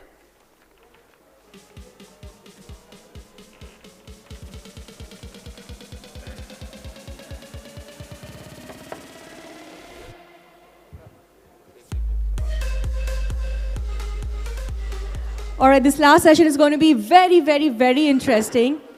And this one question which I need to ask, especially from all these students over here. I believe Loreto College is here and NSHM is here. Fantastic. All right. What is your takeaway? Since we are almost at the end of this symposium over here, what is your takeaway from today's sessions? Ma'am, for today's event, I feel like all of us got to learn a lot more about, how sports is clearly becoming a much more secure career option. Because in the previous years, like, Mr. Gurbaksh Singh and Leander Paes, everybody spoke so much about this topic that, in these years that have gone by, it has become a much more viable career option, even with programs like Khelo India. So, yeah, I feel like my takeaway from this is that we do have a long way to go, but no, not really. But we do have a long way to go, but it's good to see that we're progressing a little bit. So, thank you. Okay, and posting the same question to NSHM? The last one. So firstly, this was a wonderful session, and thanks to the Hindu group and Sportstar for this evening and for the afternoon. Firstly, what we learned, we all know something about sports, but through this session, we expanded our knowledge more about it. And as we had so many panelists who have achieved so many things, we got to know that how we should approach life or how we should approach everything. So that's the main thing, I guess. We all are motivated, we all are encouraged, and we all gained some knowledge. Thank you.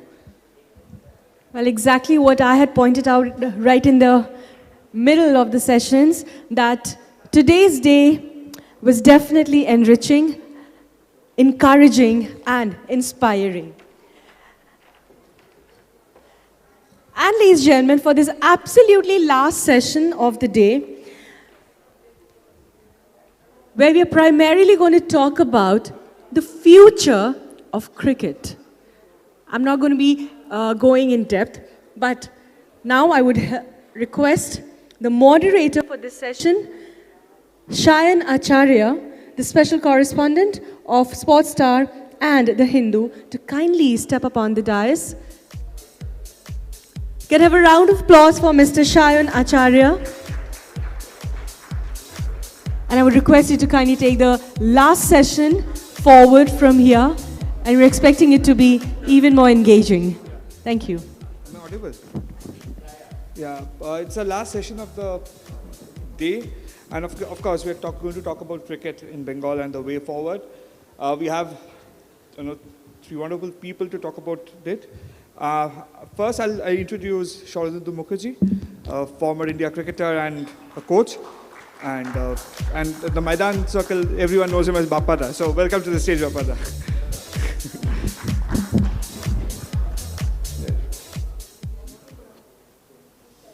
And next is Abhishek Dalmia, former Cricket Association of Bengal president and current IPL Governing Council member of the BCCI. So welcome. And the next panelist obviously needs no introduction, former India captain, Jhulan Goswami.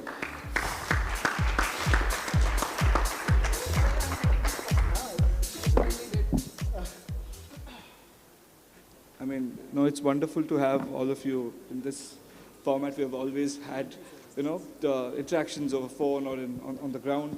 I mean, on the stage, sharing the stage with you is an honor. I will start this conversation with Jhulan first. Jhulan, we are talking about a promising future of cricket, the road ahead for Bengal cricket. But when you started, say, about 20 years ago or 25 years ago, how was the journey? A girl coming from Bengal and making it to the Indian landscape, cricket landscape. So how challenging was the journey? Well, first of all, thank you so much. Sharing the dais with Bappada and Abhishek, it will be an honor for me. And secondly, the journey, it was not easy. because a lot of challenge, lot of other stuff was there, and playing cricket, coming from middle class family, it was not a very obvious thing to accept, but somehow I got to watch 97 World Cup final match at Eden Garden and watch Leander winning the victory lap. Then I realized if I play the sports professionally, so I can at least play for India, at least one match, 1 over, 1 wicket I able to take. So that was a dream as a young kid. But at the same time, age of 15, coming from Chakda, there is no facilities over there. There is no district cricket was there. There is no facilities for leather ball cricket for men's also. Basically, district was to have a lot of footballers, lot of volleyball players, and kabaddi players like men's and women's, not in cricket. So that was a huge challenge for me. But yeah, if you want to achieve something in your life, you have to accept those challenges. But the biggest challenge I faced to convince my parents, because every day I used to travel to Kolkata and doing training at Vivekan Park. And because of that, I miss out a lot of school session. That was not a good thing. But as a sporty girl, I will to take that kind of risk. And after a certain time, my family, my relatives, and my coach, they believe on me that I can prepare myself properly. Then I can represent at least Bengal level, not in India, at least Bengal level I can represent. And then journeys began. So it was difficult. The biggest challenge was that there is no facilities in my village. That was the biggest challenge. But now, thanks to Abhishek and all CAV's officials, every district have proper infrastructure, and every district have their own set of players, girls and boys. So it is different, but those days was different. But I'm glad what I have done in my journey. I'm very proud about my those days was extremely important for me to learn those more valuable things in my life, and that's helped me in my cricket field also. Before I come to the two gentlemen here, just a follow-up question to what you said. Now, when you look back at your journey, and now that obviously Women's IPL is, Women's Premier League, beg your pardon, is coming, and everything put together, when the people are now, they know what women cricket is all about.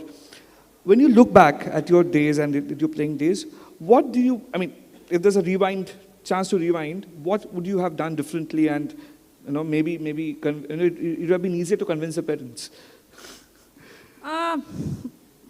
I think if you compare in that time and now, I think parents have more options and visibility is more.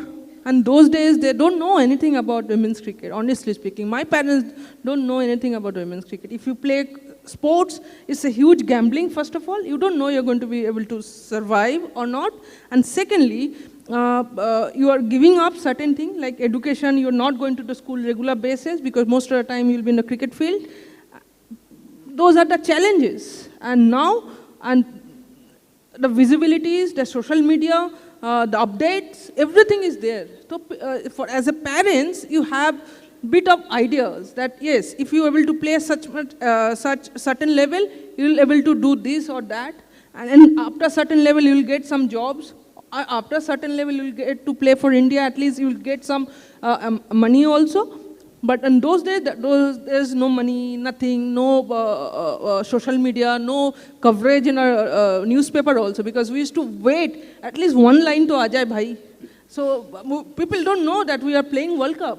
Those are the things happened. Because unfortunately, some call we get after the World Cup happened, and there are some officials are wishing us that good luck for tomorrow. And World Cup, already we lost the match yesterday. So that is how things happened. We didn't know anything about where we are playing, how we are playing, don't know. So those are the days are different. And now I think visibility is more. People are more aware of women's cricket. And yeah, that is the biggest change. And thanks to 2017 World Cup. And that played the biggest role to change the transformation in women's cricket in our country. Abhishek, I'd like to ask you here, because she spoke about administration part of it and how things have changed. I mean, when you were the head of the CAB, You did a lot of, as a state unit, you took a lot of effort to ensure that the women's cricket actually grows. I mean, coming from there, and obviously at your role at the BCCI and Indian Cricket Administration in particular, what do you think the approach has changed overall, not just for women's cricket, but in general, the age group cricket and... See, I think we as administrators, we have been very lucky that Jhulan has happened to Indian cricket, she has happened to Bengal cricket. So it has made our lives much easier because as you know that she has been a trendsetter. It was difficult those days, but now a lot of young girls, they take up cricket as a career. In fact, they want to, looking at her, and that is one thing which we all realized. We always knew it, but we realized it more during her farewell game as well, when we had organized a show at Inox. You should have just seen the enthusiasm. And they all wanted to say that because there was some amount of media presence, and at that point of time when the question was asked, they said that we want to take up cricket as a career because we want to be like her. And as she said that her initial goal was to play for the country, and I think that that is what it was. And now with the women's IPL coming up, so there are many opportunities. As the subject of today's discussion is that cricket a promising future. So I think that with the women's IPL, it's a very promising future for the women's cricket. Not just in this part of the country, but overall, because if you see the amount of interest it has already generated, and you would know that it is already amongst the topmost valued leagues. I mean, even before it has started, even before a single ball has been bowled. So definitely we are all looking up to it, and we feel that, yes, all the state associations also need to give a lot of importance to women's cricket, and I'm sure the BCCI would as well, because a lot of money has been generated by way of franchisee fees. I'm sure the BCCI would also at some point of time think about it, and they would also try to work out ways so that the money can be plowed back into the game and for the development of the infrastructure, for the development of coaching schemes for women's cricket, so that the game grows, because it is very important for the administrators to ensure that the supply line is there, and for that infrastructure is important. So it's all interlinked, you know. So which is why I feel that role of every person involved, every stakeholder here is important.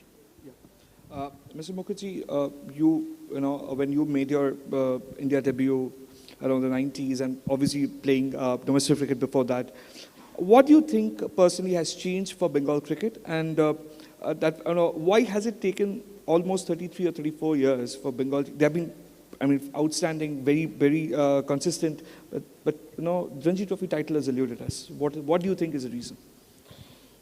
See, first of all, I would like to thank the Hindu group for inviting me for this panel discussion. My congratulations to Abhishek for becoming the governing council member of IPL, and probably you've seen the news today that Jhulan has become the mentor and bowling coach of a Mumbai franchisee. So big round of applause for her. She's an absolute icon, and it's a great privilege to sit on this dais beside Abhishek and Jhulan. And as you said, what has changed from when I started?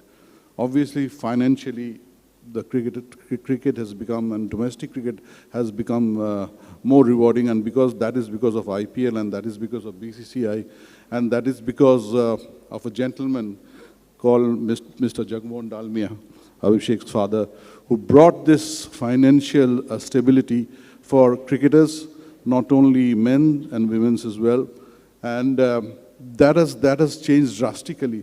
And with that, more infrastructure has come in. Infrastructure has gone to the district level, where I'm surprised to say, because I'm a talent development wing committee member, I'm running around the length and breadth of the state, and I'm surprised to see so many wonderful cricket grounds, and people are working so hard. And with that, they have got the indoor stadiums as well, where they can practice all throughout the year. You know, I was really surprised to see, and I've seen so many talents under 15 level, under 18 level, who are the supply lines in the future for Bengal. It's been absolutely amazing. Another thing which has changed is our training and our practicing were absolutely different. Now the physical aspect has come in, the fitness aspect has come in, which has become mandatory. And you see wonderful fielders and wonderful athletes now playing the game. That has been a big change. And cricket has become much more entertaining. Cricket has been probably the most popular game in India. Of course, there are a lot of supporters of Indian team throughout the world. And more importantly, as I said, it has given the cricketers the financial stability whereby you can choose cricket as a career. But why do you think is we have so much of consistent performances by the young players? I mean, enormous talents. But a Ranji Trophy finals, but the title somehow is eluding. Why do you think that's happening? And what do you need to? I know there's a semi-final lined up at Madhya Pradesh at Indore, but being the former cricketer, what are your thoughts? Like, what do you? See, for the last 3 years, we have been in the semi-finals of the Ranji Trophy, the red ball cricket, and it's been very consistent. If you say that, yes, it has eluded us. We have the talent, we have the team, and this year also we are in the semi-finals. We are going to play in Indore against MP, and it's just 2 matches away. What happens is during the knockout stages, it is one bad day or one bad session which ruins the whole hard work. So that has been happening. We have been unlucky. We have played finals so many times in between, but we haven't won. We have just missed narrowly. But I think this year I've got a feeling that Bengal is going to go all the way. If I may add, please. Of course, from the cricketing perspective, he's the best person to answer. But from the side of an administrator, I would say that yes, Bengal cricket has been doing well in the Ranji Trophy, and it's a matter of time that we pull it off, because it has been that we have somehow not managed in the finals.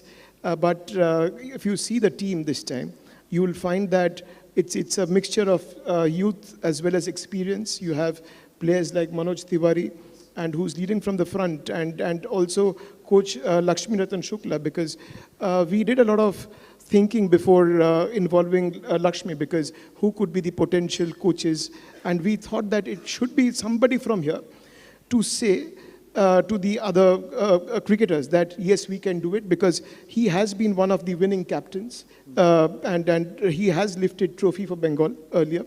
And therefore we thought that maybe that killer instinct, which was a bit missing earlier, if he is also there, and definitely with Manoj also has been very successful and has won trophies.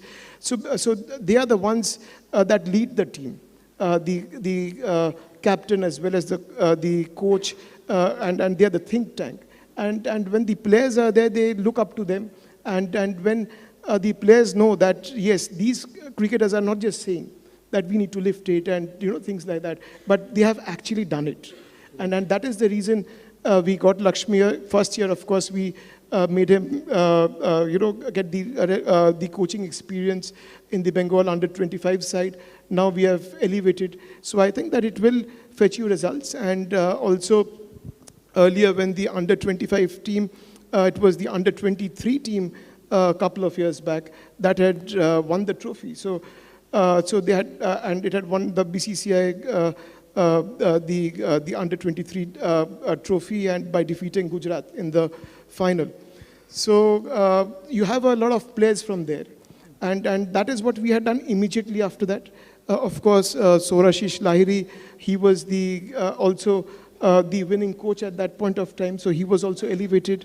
And definitely a couple of years back, he wasn't very happy when we had actually taken out the players from the under-25 team and inserted them in the senior team. So he wasn't happy because in the longer format of the game, somehow the team wasn't playing that well, and he said that you are the person responsible because you have taken out all the players. So it wasn't like that, because I think that from CAB's perspective, while it is important that every team should perform well, But at the same time, it is also the duty of the CAB and the administrators to ensure that cricketers also play for the country. So it is important that you want to catch them young, you want to give them the relevant exposure so that they can perform at a young age.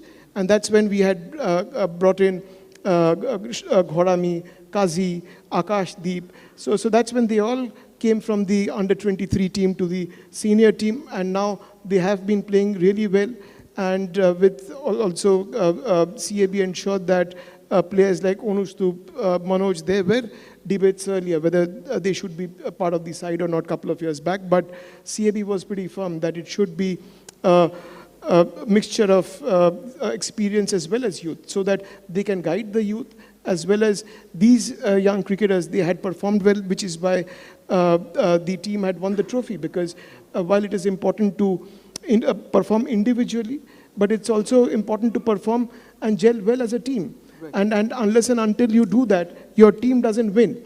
So I think that it is the killer instinct and it is the experienced youth and it's a combination of everything. And I think that this team has it all, and it's a matter of time. I don't think that if you would have had this program maybe after 2 weeks, you wouldn't have asked this question, because you would have seen that Bengal is the champion.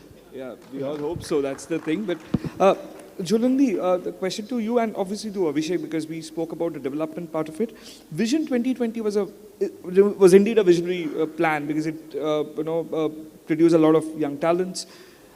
Now we are talking about 2023. So what should be say a Vision 30 or Vision 33? Maybe Jhulan can begin. Well, I think that was the biggest thing CAB have done.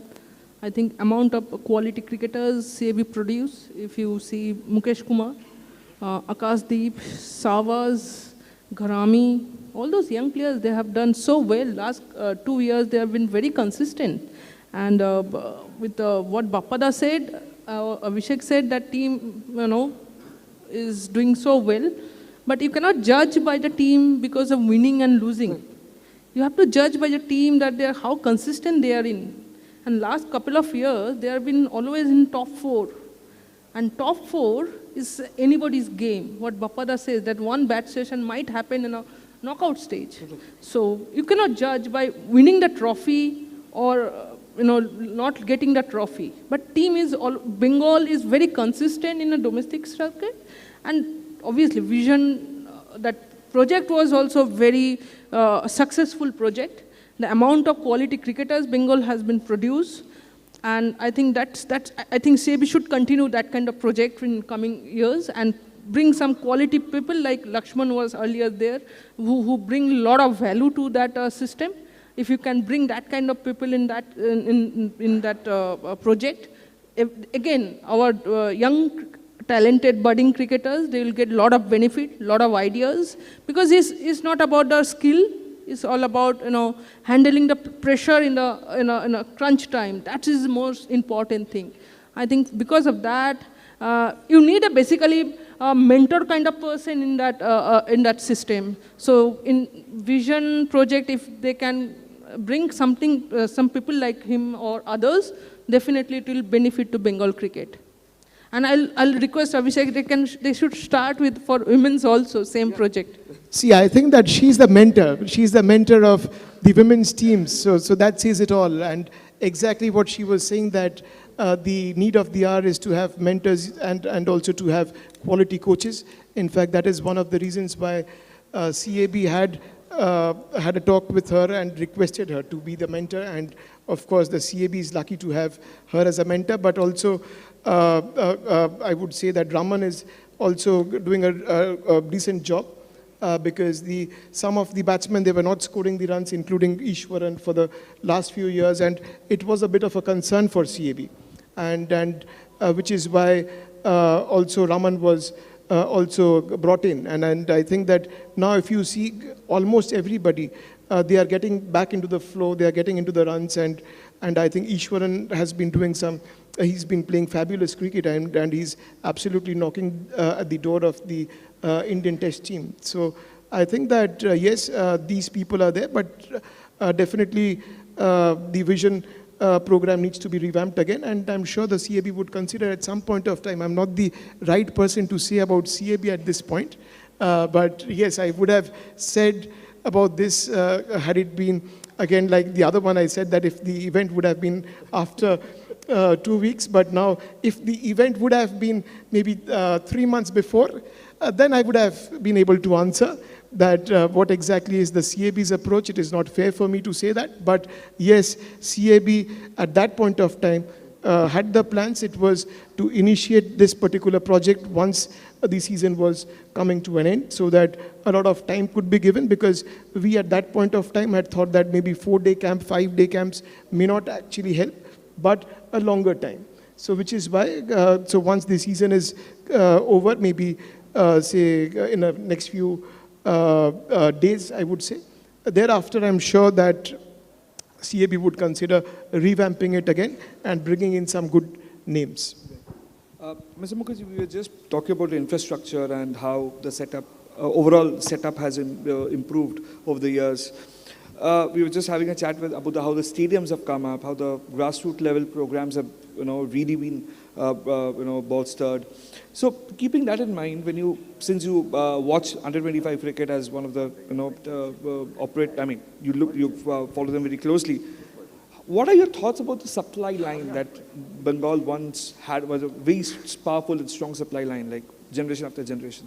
Where do we stand now? See, basically we are doing well in all age group levels. Maybe it's under 16, under 19. We are doing well in that level. And if you think about district cricket, because I always believe, and CAB also believes, that main supply line or the talent pool will come from the district level.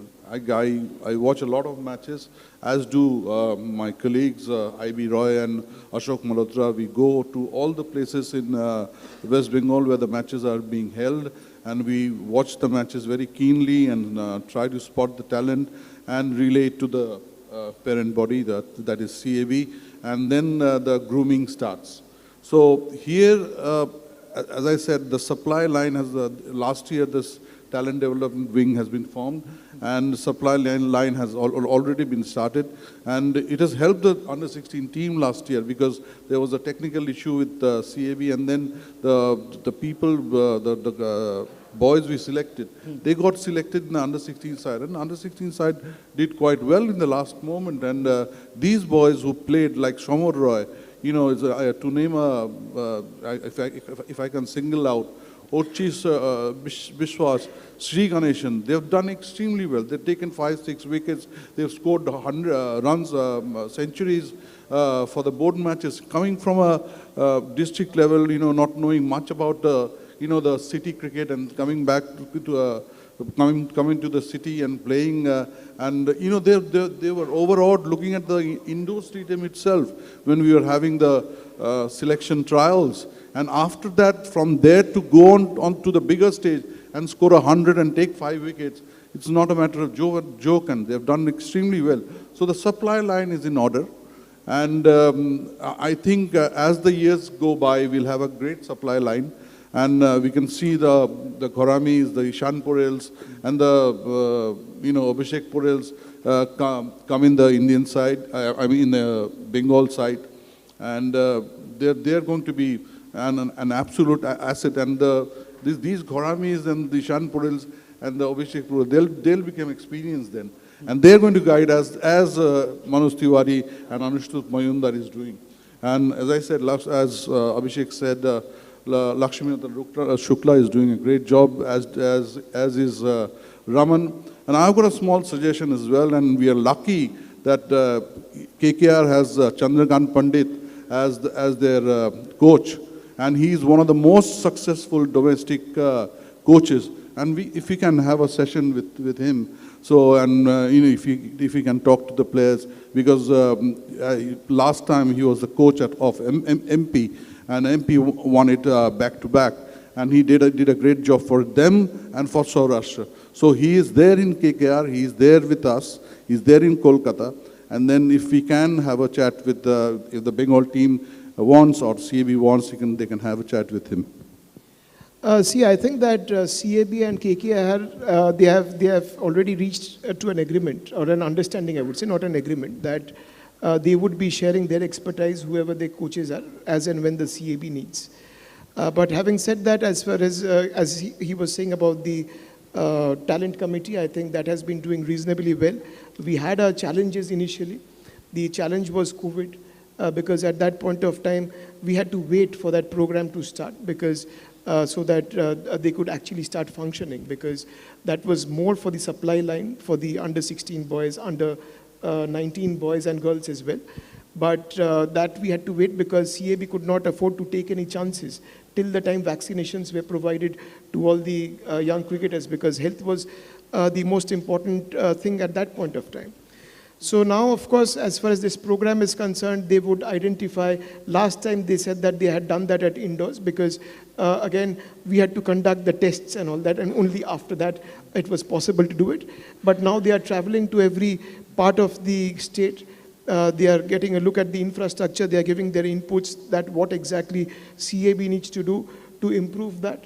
And also it's a big inspiration for the local cricketers there, that they all look up to people like Bappada, they look up to people like Ashok Paji, or maybe Ibida, because Ibida had also been a run machine at one point of time. And so definitely with their presence, things are getting better. They are identifying. And last time, if you see the number of players from the districts, that increased, I think, by leaps and bounds, because usually it used to be about 20%, 25%, but last time about 70% of the cricketers were actually from the district. So, which effectively means that CAB is taking care of every part of the areas which is under its jurisdiction. And also this time, since they are identifying now, so they would also have enough time to play matches, the identified cricketers, that is. Yeah. So that, so it's only the talented cricketers, those who have been performing well, they are getting a chance to play against each other. So that's when you actually really get to see that who's playing well when it comes to the matches. So that is also important, because yes, looking at them at the nets is important, but at the same time, match temperament, and to provide them as many matches as possible, because match practice is very important. That's when you develop the confidence of playing, and especially when people are watching you. And I think that scope will come this time, and that will also help enormously. And with the more match practice, I'm sure that you would see cricketers coming up, and one would not have to worry too much about the supply line in the years to come. And I'll just take 1 minute of yours, because I missed out when I was saying earlier. I just told Jhulan, who's sitting next to me, that she has been the mentor, and under her mentorship, already now we have 3 cricketers, 3 world champions. In fact, if you see the women's under 19 world champ, we have 3 cricketers, and out of which one is a pace bowler. And I was just telling her the other day that it is now your responsibility to ensure that she becomes one of the best cricketers the country has produced. Yeah. I'll try my level best. Yeah. I mean, I was anyway coming to that, Jhulan. Now we have a Titash Sadhu, we have a Rishita Basu. Obviously, Richa Ghosh has been playing for quite a while. What does it mean for Bengal cricket in particular? Obviously, we all hope that all 3 play regularly for the Indian senior team as well. But as far as you are concerned, and now that you are a mentor, and you'll obviously taking over as a WPL coach. So what do you want them to advise, so that it's going to be a long journey? So what are the things that you would want them to do differently? Talking about your experience and everything. Well, one thing I must say, officially I'm mentor after retire, but unofficially last 15 years I was doing mentoring to Bengal team also. And I have spent all the district and finding the players to talent scout and all those stuff. That is how we found Richa Ghosh, the young budding cricketers coming from Siliguri. And that is how things happen. And thanks to CAB, whenever we request CAB to whatever project we have submit to them, they always support. Obviously, Abhishek, one of those officials who always come and support us, and others also. So definitely that's the biggest thing, and I think CAB has always been supported towards the women's cricket and try to develop, give them best facilities to the young girls. And second thing is, when you are playing, just win the World Cup, suddenly every spotlight's on you, things will be different. But as an important thing is, either you have a mentor with you, mentor can be your coach or your best friend or anyone else, or your mom and dad. I think their role is very important to make sure that they're fit on the ground, because they have huge talent and suddenly they are getting all those spotlight, and after that WIPL is going to start, they're going to earn money. In this age, I think they need to guide properly and right direction, because this is their journey begin, and we cannot lose out any one of those talented cricketers, because we want everyone to participate in the team and win the trophy, and they should be the match winner for country. So for that, I'll suggest them that just work hard, be on the cricket field, and you respect the cricket. Cricket will take care of everything. And that is how I thought, that is how I played, because I always believe if I respect to the cricket, sports will take care of everything of me. And same thing happened. I think they should follow that, because this is going to be definitely exciting time. At the same time, it's going to be a huge challenge, because people will spot on you and everything will going to detail analyzed. So it's not going to be earlier. The things will going to be more challenging for those young cricketers. So I think they need to take care properly. Even association can take some important classes, how to handle all those stuff, because my concern is they should not left over from this track. They should remain in same path. That is the most important thing. Mr. Mukherjee, you brought a very interesting reference about having a session with Chandrakant Pandit and KKR. I mean, when the concept of IPL started in 2008, there was a local catchment area concept. Over the years, that's been done away with. How do you see the fact that you have a franchisee, I mean, from Calcutta with hardly any representation from the from the city, any state for that matter? Does it being a former cricketer, how do you see this, and do you think that should change? Some cricketers, like, other franchisees are showing interest in Bengal cricketers. Do you think that the KKR should also be looking into that, because there's enough talent here?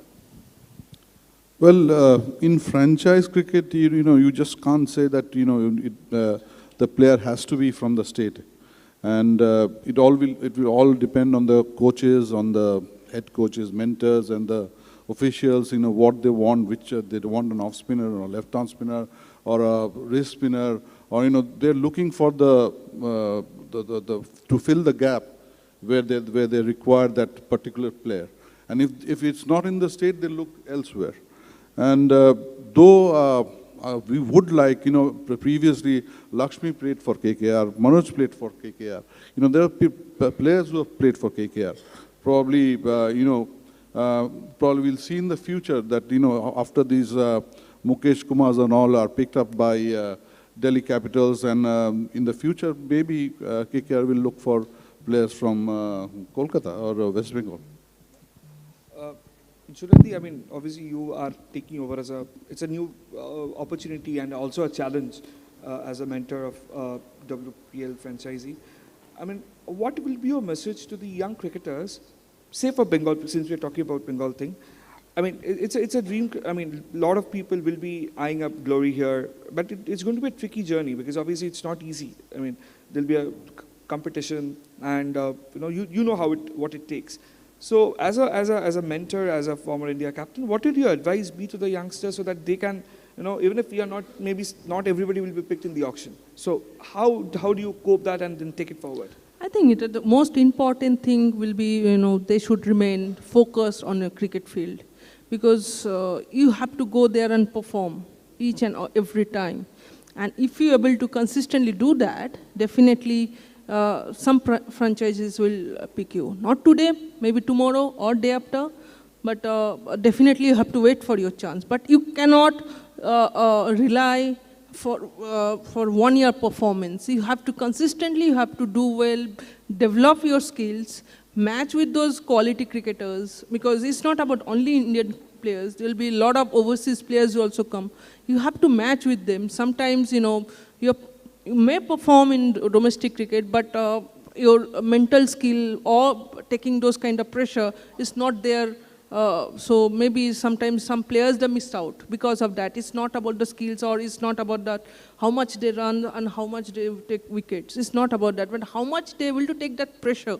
The expectation of the franchisee league is different. It's not about playing for your state. State is one of the beautiest place to play for your place is a state cricket, because amount of pressure is not that much. But playing in a franchisee league, everything you have to be accountability.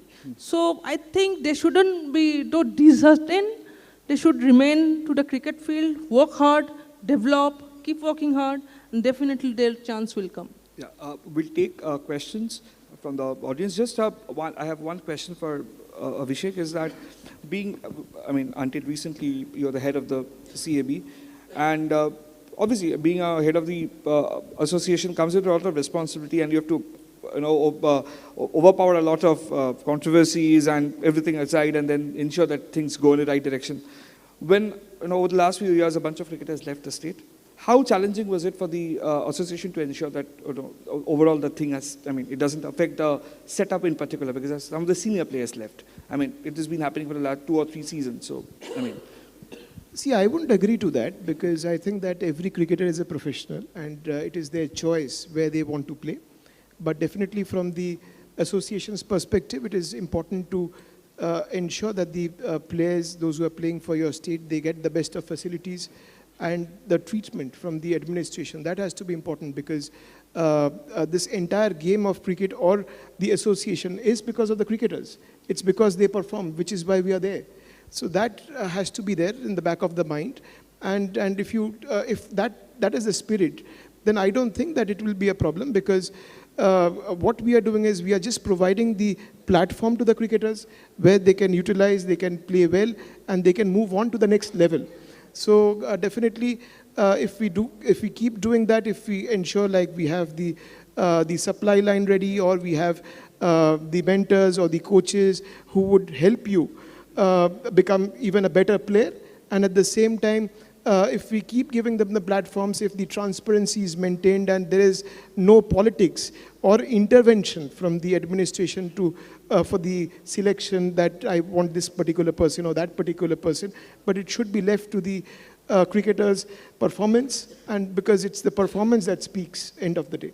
So if it is left to that, I don't see any problem, because if that had been the case, then Bengal wouldn't have been reaching the semi-finals in the last 3 Ranji trophies. Because again, as I said, that nothing speaks louder than the performance. So if we are in the top 4 side, which means that not everything is bad with Bengal cricket. Yeah, so I think that yes, we are doing well, and I think that there are cricketers playing at almost every level. You have players like Ravi Kumar also, who was there, Porel was identified much young when he was 14 years old. That's when he was identified. He had a bit of attitude issues at that point of time. Puchada was in charge of the under-16 team, so he had said that this guy has the potential to play for the country someday. So he needs to be told. So we did that. So what I did was, I was a joint secretary. I called him and I said that, listen, I'm like your brother. So I'm telling you for your own benefit. So I'm not here to just jeopardize your happiness, or just try to say that, oh, I'm the boss sitting here. No, I'm not. I'm just a custodian. My job is to ensure that transparency is maintained. My job is to ensure that no cricketer with talent gets missed out, so that everybody is looked into, and that is the job of the convener, because the secretary or the joint secretary is the convener of the selection committees. We are not there to voice our opinion in the selection matters, but we are there to ensure that all the selectors voice their opinions. So if that happens, if we provide the best of facilities to the cricketers, I don't see that any cricketer would actually mind playing for Bengal, because end of the day, we are not very bad people, those who are there in the administration. Now we'll take a few questions from the audience. Okay. One of you just start, yeah.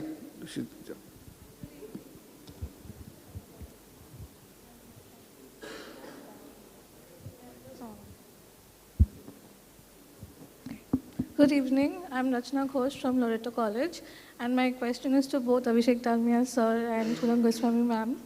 We have seen tournaments like Ranji Trophy, Syed Mushtaq Ali Trophy, and which are named after the legacy left behind men cricketers. So will we see domestic tournaments named after women cricketers? It's mostly not emphasizing on naming a domestic tournament, but then I think it goes a long way in inculcating in the mind of the youth that they can idolize with, they can connect with more women players, because as young boys, when they grow up, they idolize Virender Sehwag, VVS Lakshman when they grow up. But I think it's so less for girls. They can't identify themselves with a women player, which is lacking. So this delay of initiation, so if there wouldn't be a delay of initiation on the part of the sports administration and society, would the women cricket team would be in a better position right now? Yeah, I'll take it up. So I think it's a fabulous question, and glad that you rectified yourself by saying that if there is not a delay, because I thought that I was absolutely answerable, because I was in the association for quite some time. But yes, we have taken initiatives, madam, because like a stand, we had agreed that it would be named after Jhulan Goswami. We have a photograph on the facade of CAB, because she's the person who attracts most of the young cricketers. But definitely it's a very good suggestion from your side, and since I'm no longer part of the administration, I will try to pass on your message to the office bearers at present. But yes, as far as the tournaments are concerned, we are, like you said about various tournaments, yes, we have been doing the tournaments. We have started in anticipation that there would be an IPL. We had our leagues as well, cricket leagues, and which was also telecasted on, shown on OTT platforms with fan court. We had entered into an arrangement, and we had those tournaments where the cricketers got the exposure. We had clubs there, because people could relate to clubs here, and which is why we ensured that clubs participate there. There was a drafting policy to ensure that the teams are equal, so that the energy levels as well as the enthusiasm remains the same, and both from the players' perspective and also from those who are actually watching that. So we had a reasonable, I would say, eyeballs to these tournaments.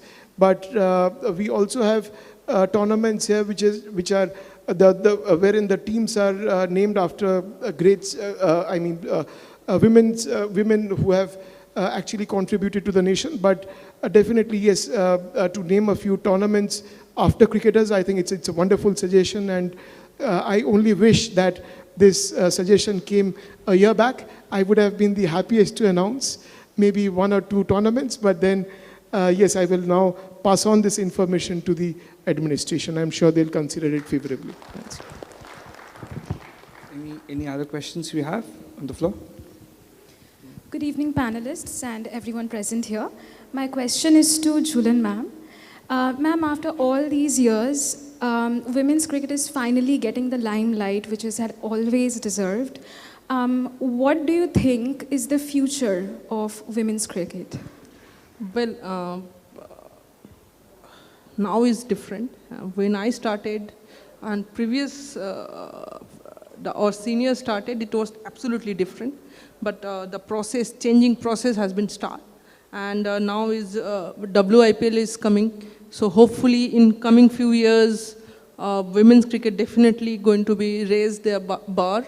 And again, at the same time, ICC is taking a lot of initiative because every 2 years T20 World Cup is going on, every 4 years World Cup is playing, and at the same time ICC Champions Trophy is also going on.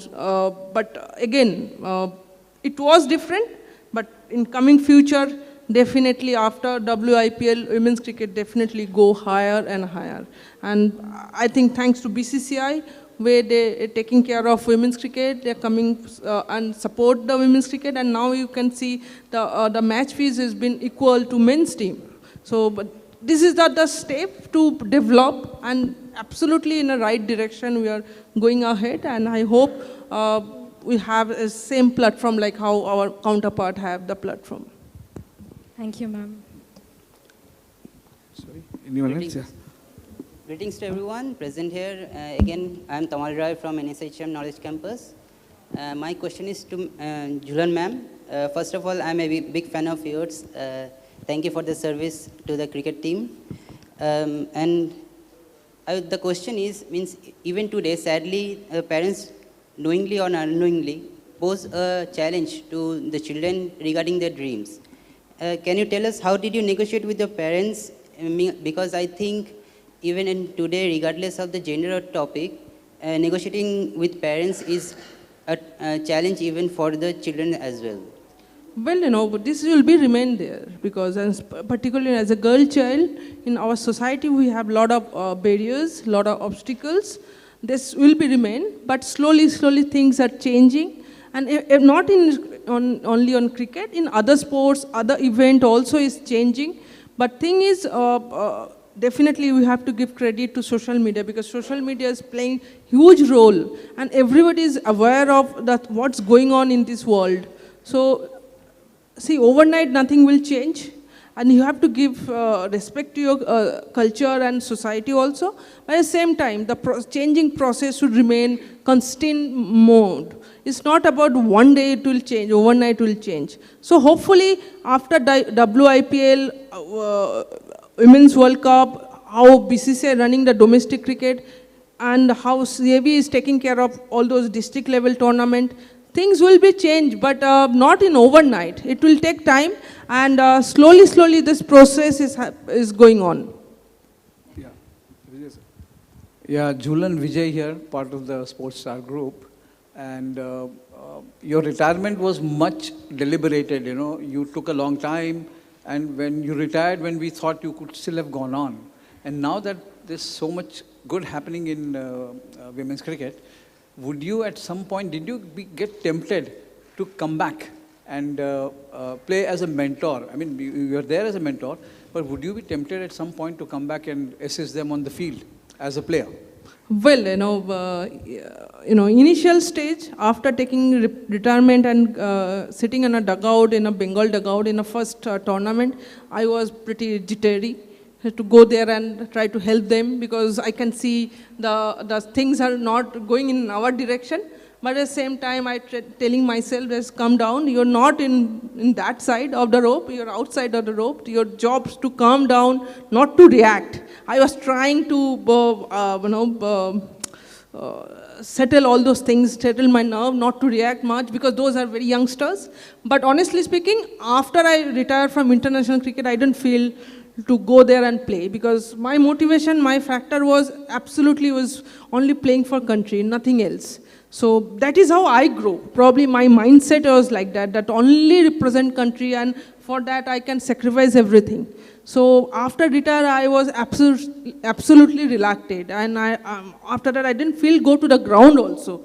So yeah, but I don't think so I'll come back as a mentoring on inside the boundary. Probably outside the boundary I'll try to adjust myself.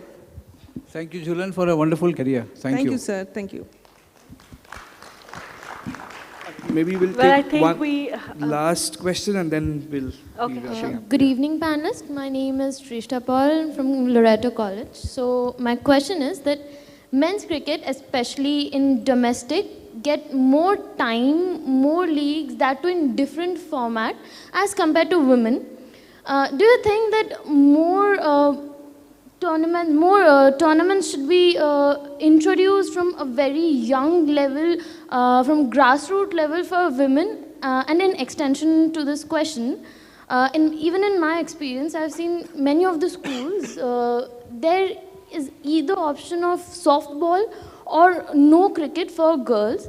How do you think that affects the growth?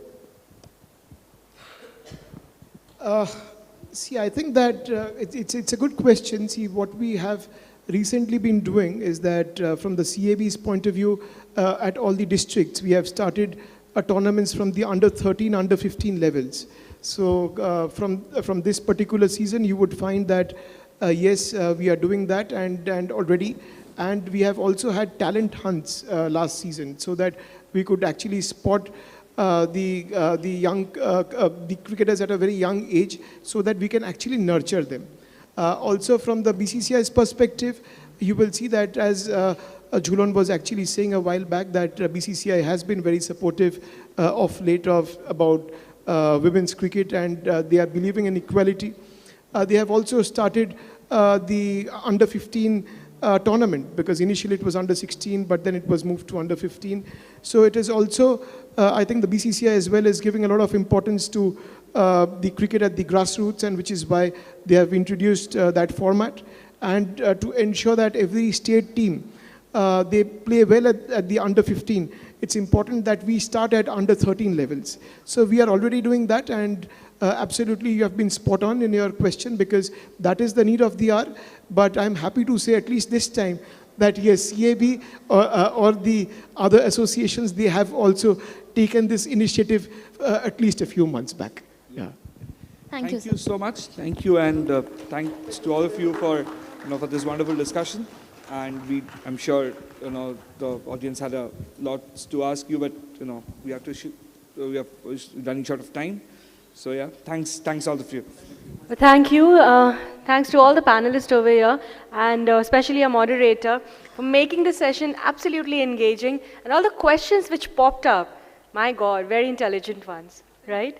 Okay, having said that, we again want to show our respect to all our panelists, esteemed panelists over here, and I would request our moderator to kindly step forward to present a memento as a token of love and appreciation from our end.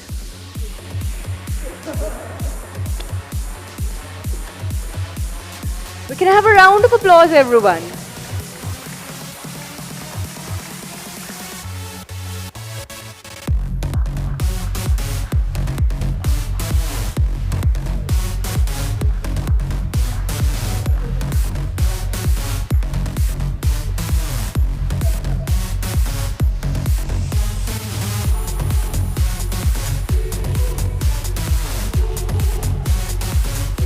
Photo opportunity, probably the last photo opportunity of the day.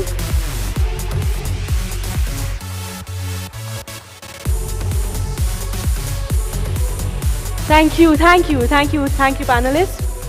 And with that, ladies and gentlemen, we have come to the end of this absolutely engaging and inspiring conclave, the Sportstar Conclave of East. With that, please help me welcome Mr. K.C. Vijayakumar, the sports editor of The Hindu, to kindly step forward and deliver the vote of thanks.